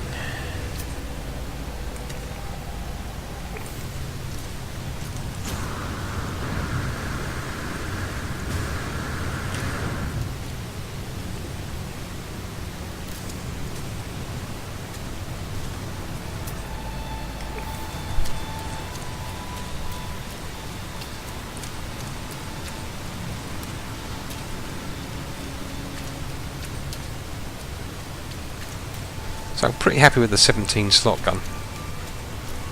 Gives 14, well, bolt caster is 1, plasma launcher, mining laser, 3 for the basic scanning equipment, gives 11 slots for weapon upgrades and mining laser upgrades.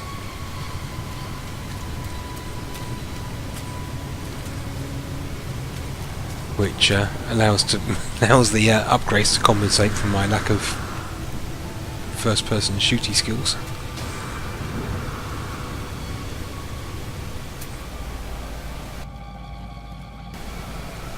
Okay, let's angle off this way so we can check out these life forms.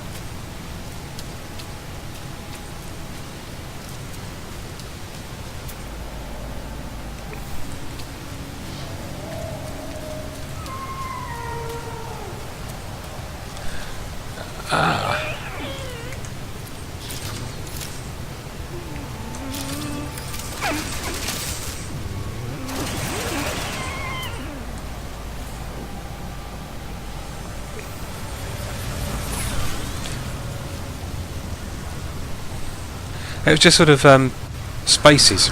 I suspect you might have another row potential. If you've got 24, then it looks like it's 8 per column and 3 rows. But if you've got an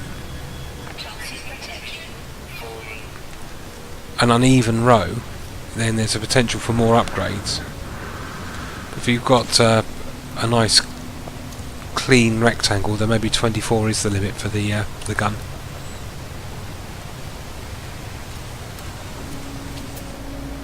Or the multi-tool, as I like to call it. But it's a rock gun and a beastie gun.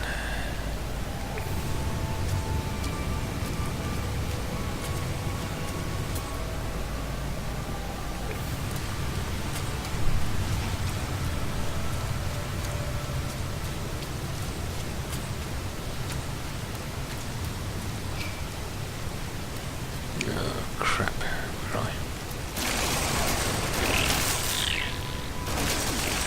Foot off.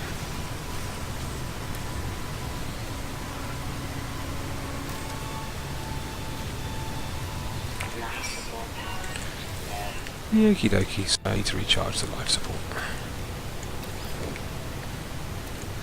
Yeah, time to pick up some plutonium as well. Getting a little low. Let's charge up you. You. And you.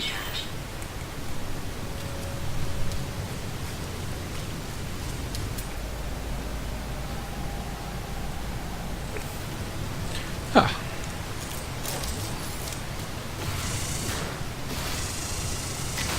Lovely.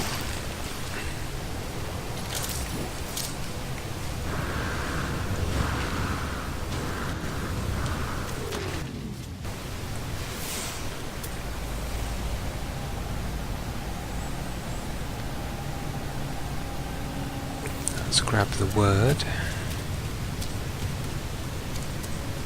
Because I need to know a lot more Vicrine.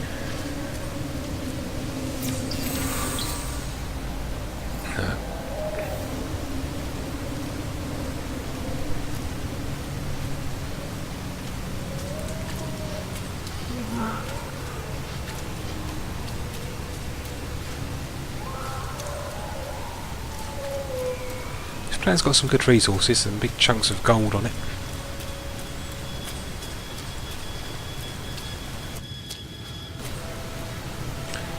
And my inventory is full.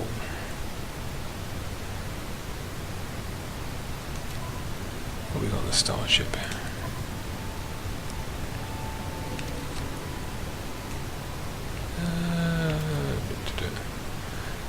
Let's transfer the gold because we can multi-stack that.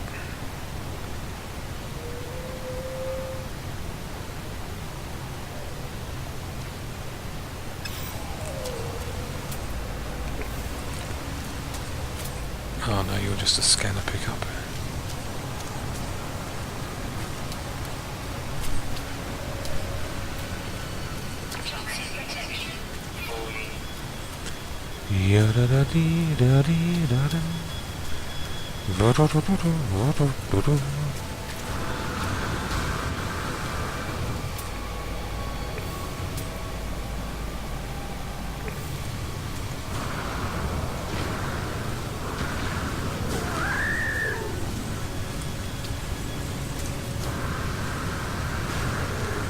Clip the ground.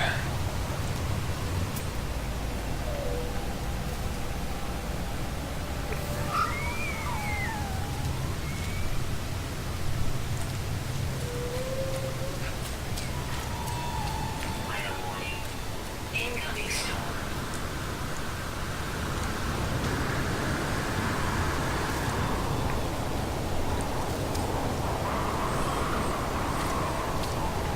Toxic protection. Falling. That's a new dot.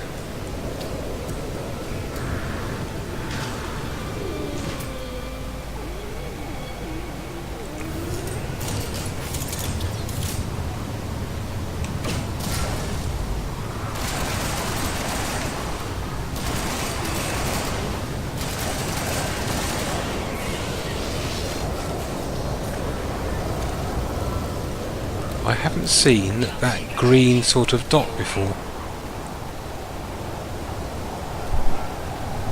You see, it's sort of like a circle with a dot. Snip into this cave for a moment. Toxic protection. Stabilizing.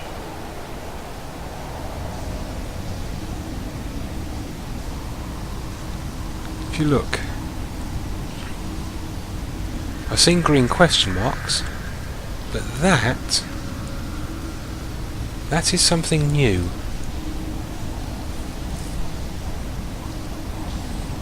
Don't know how well you can see it on the stream. Just above there, they arrive in 1 minute 34.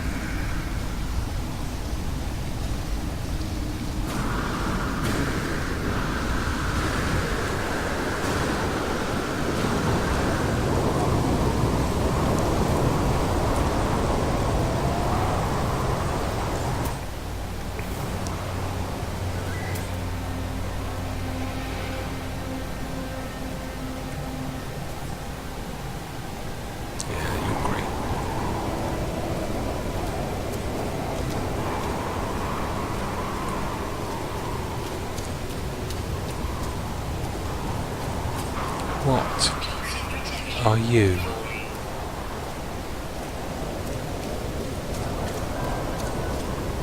Are you just a beacon? Why have you got a funny icon though?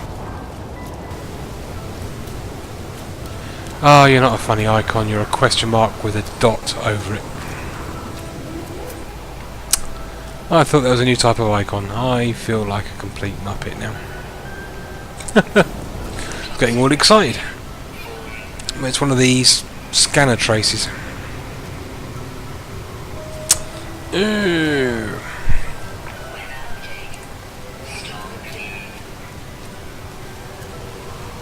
Now they've separated. They're probably the same. Blast it out.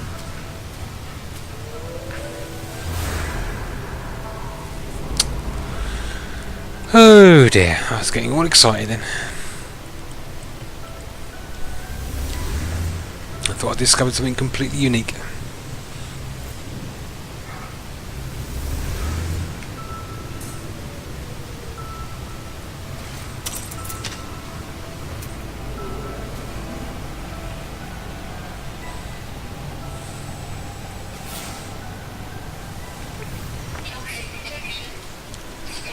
Let's get that stabilised.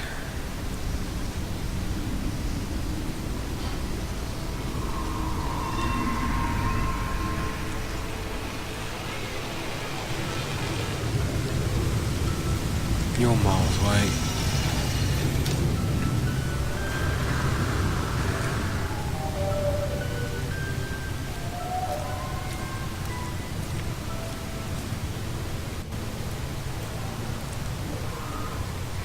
Right, that's the shelter I'm going for.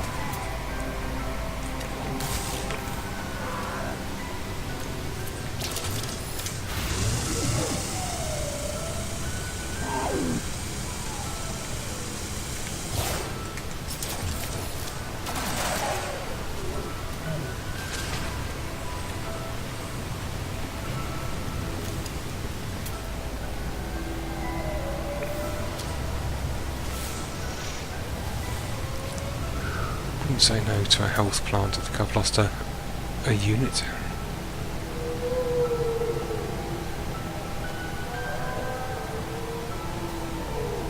No.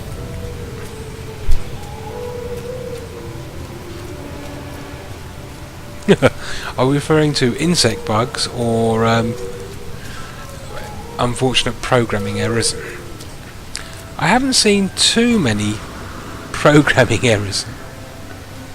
I mean, there's a few points where you've got some floaty stuff, but I don't consider that a huge problem considering the procedural nature of the program. You are going to get a few little glitches like that. I've crashed a couple of times. I had a multi-tool socket that continually crashed the game.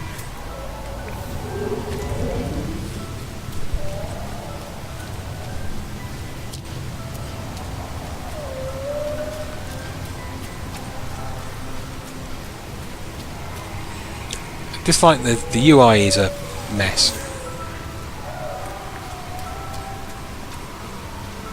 And is definitely unintuitive from a PC perspective.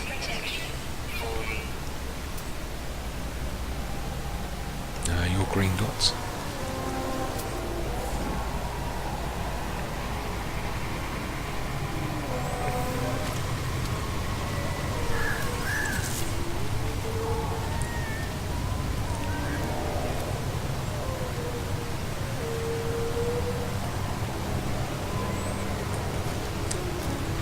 But particularly having to hold down the button on a lot of places where it should just be a click. Okay, so there's no point going up over the top. Let's go round.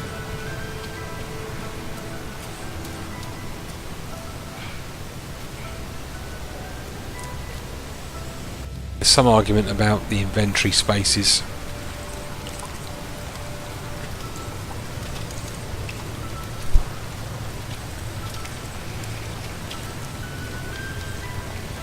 Oh, do you get full drops? I've had only a couple of hard crashes. I say that multi-tool box on the wall in one building. It was like every time I tried to open it, bang, complete game crash.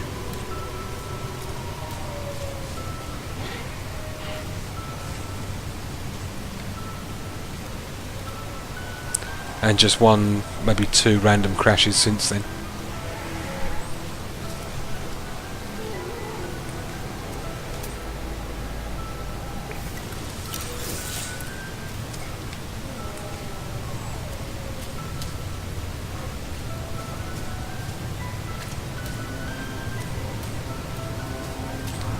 So on the whole, it's been pretty stable.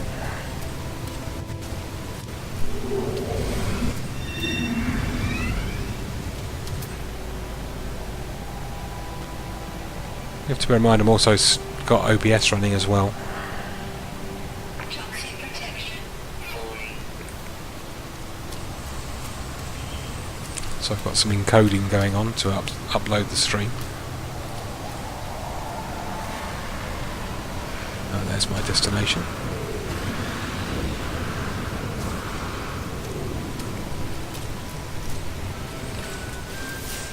And there have been quite a lot of reports. People struggling. So frame rates are pretty solid. Running at 1080p with a 60 FPS limit. All but reflections at medium, and reflections are currently at high. And this is my settings. Did have to move from full screen mode to borderless. If I alt-tabbed with full screen, I had real problems. I'd get an error message saying you've not got Steam running or you've got the wrong license, and I couldn't get the game back into foreground mode. It was a user who I named my first planet after in the Steam forums that suggested going to borderless mode.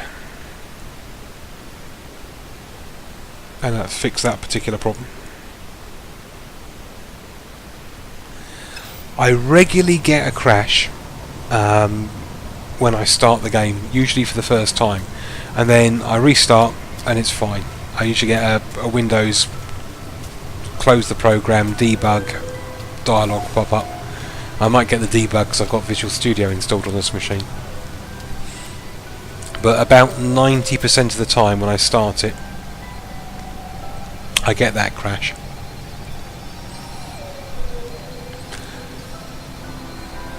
But when I jump to a new system, no problem.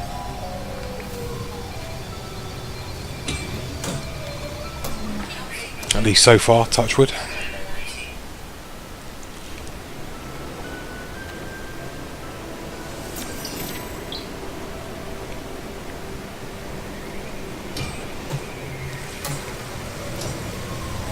Aha, we have a trading post, which is good because I need to unload some cack. Because my inventory is getting a bit full. And we'll bring the ship here as well. Maximise my profits.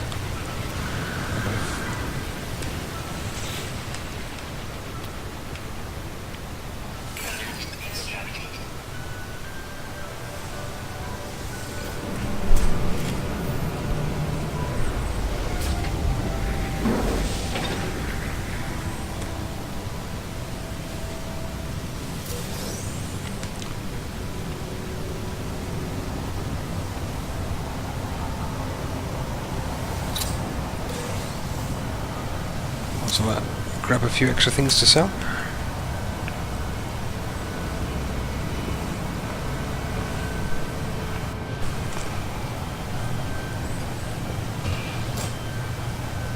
Toxic protection stabilizing. Ooh, that looks like a big gun. Yeah, 2 slots bigger.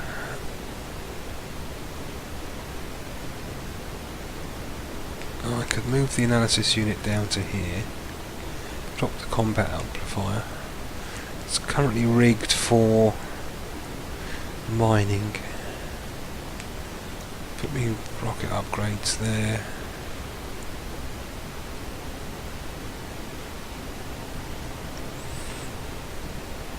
Nah, saving money.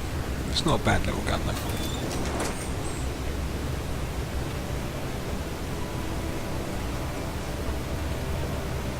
No, you're not going to play. You're going to play? You're just pretty. You're pretty shinies. Alright, I've been here before. Okay, that's a little bit annoying.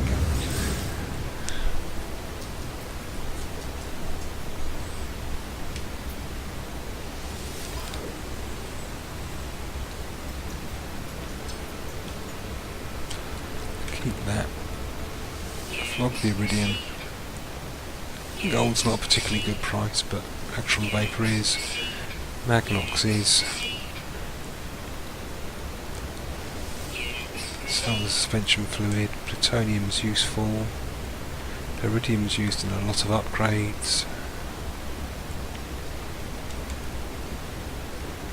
That's precious, so we'll hang on to it.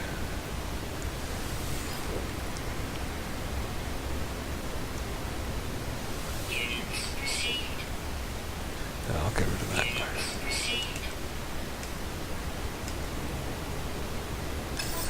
Right, 1.5 mil. Let's head across to the other shelter.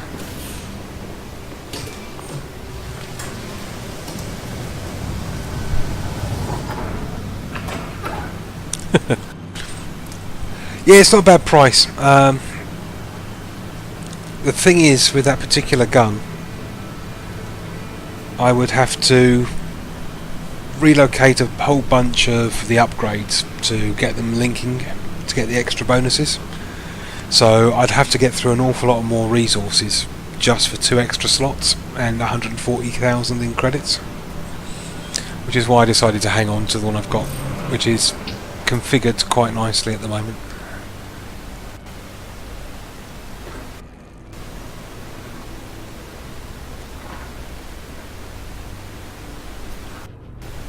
Okay, so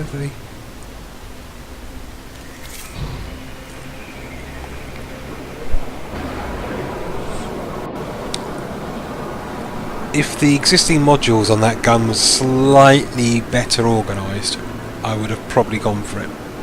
But yeah, it is a better gun. But the layout,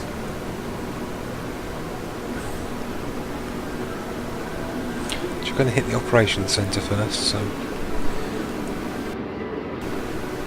And I'd have to pick up some exotic resources for a few of the upgrades I want to put in it.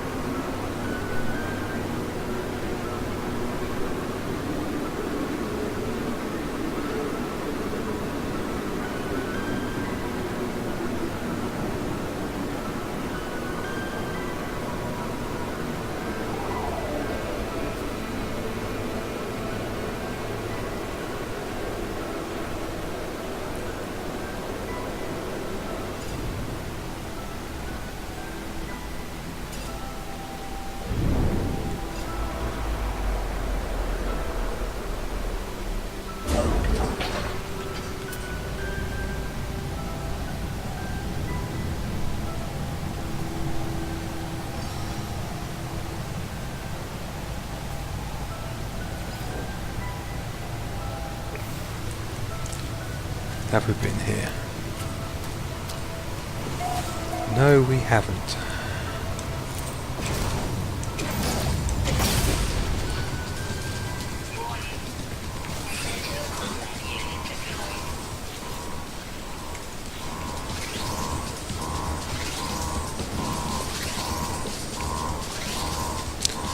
Right, I need a V2 pass. Don't suppose you're going to be kind enough to give me a V2 pass, Mr. Console? Production harvest is underway. I can speed up the systems by boosting the sum of the machinery operating below. Some of the machinery operating below. What appears to be management screen is open on the terminal.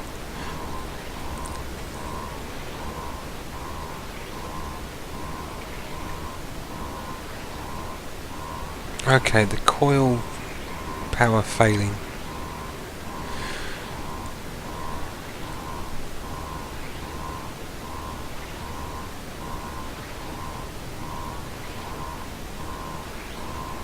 So antimatter is electromagnetic.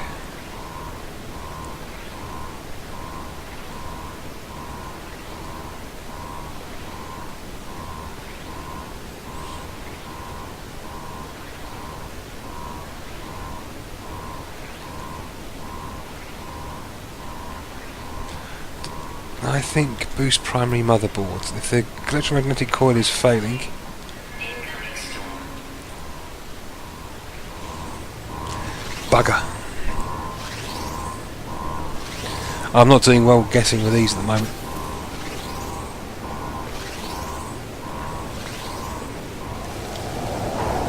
See, that's a bit of a bug.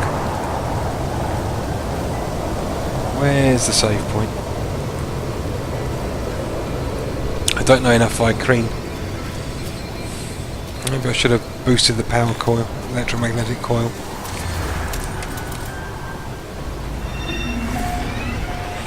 I mean, I could cheat and nip back to one previous save when I stepped out of the ship, but nah, I'm not going to save scum. Toxic protection falling.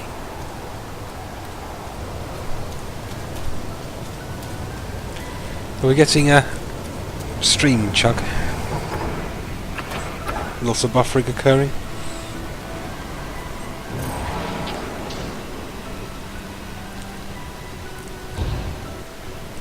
It's probably, if so, I'm being throttled by my ISP.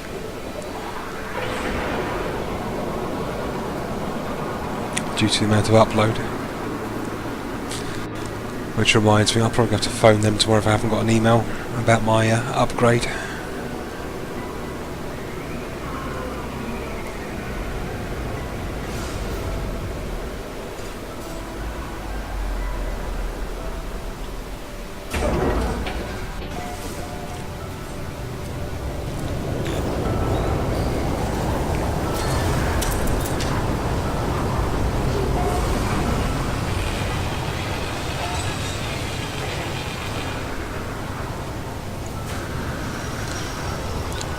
Right, let's grab.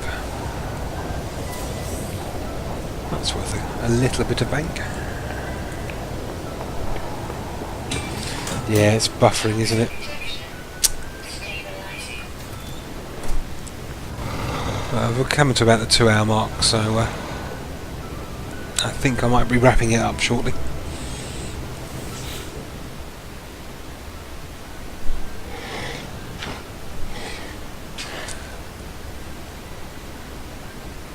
Weather update.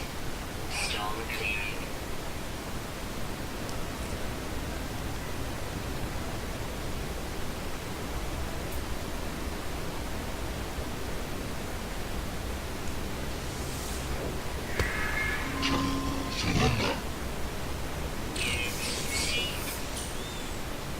Aha!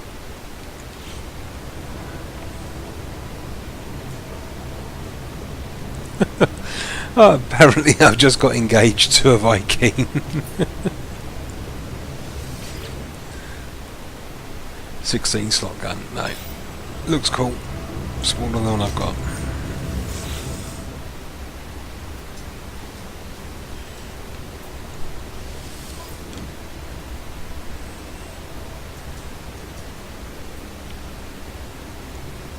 Units received. Units received.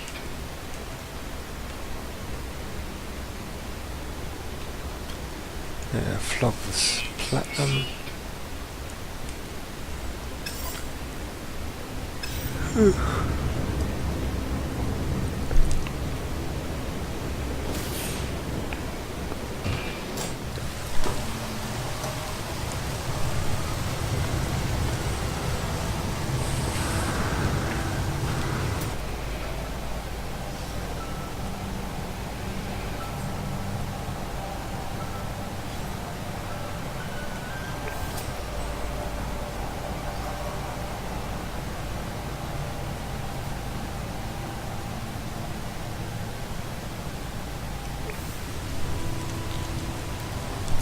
Well, as I'm suffering from ISP throttle, and I've been streaming now for 2 hours, so you'll probably hear this in about 5 minutes. I'm going to be calling this particular session to an end, part 16. As always, thank you for watching, and if you're a new watcher, feel free, if you so desire, to like, comment, or even subscribe for further incredibly inept gameplay of various games now and in the future. For my existing subscribers who join me on the stream, thank you for persevering, and I hope to see you soon, and enjoy whatever games you're currently playing. This is Cal saying good night and take care.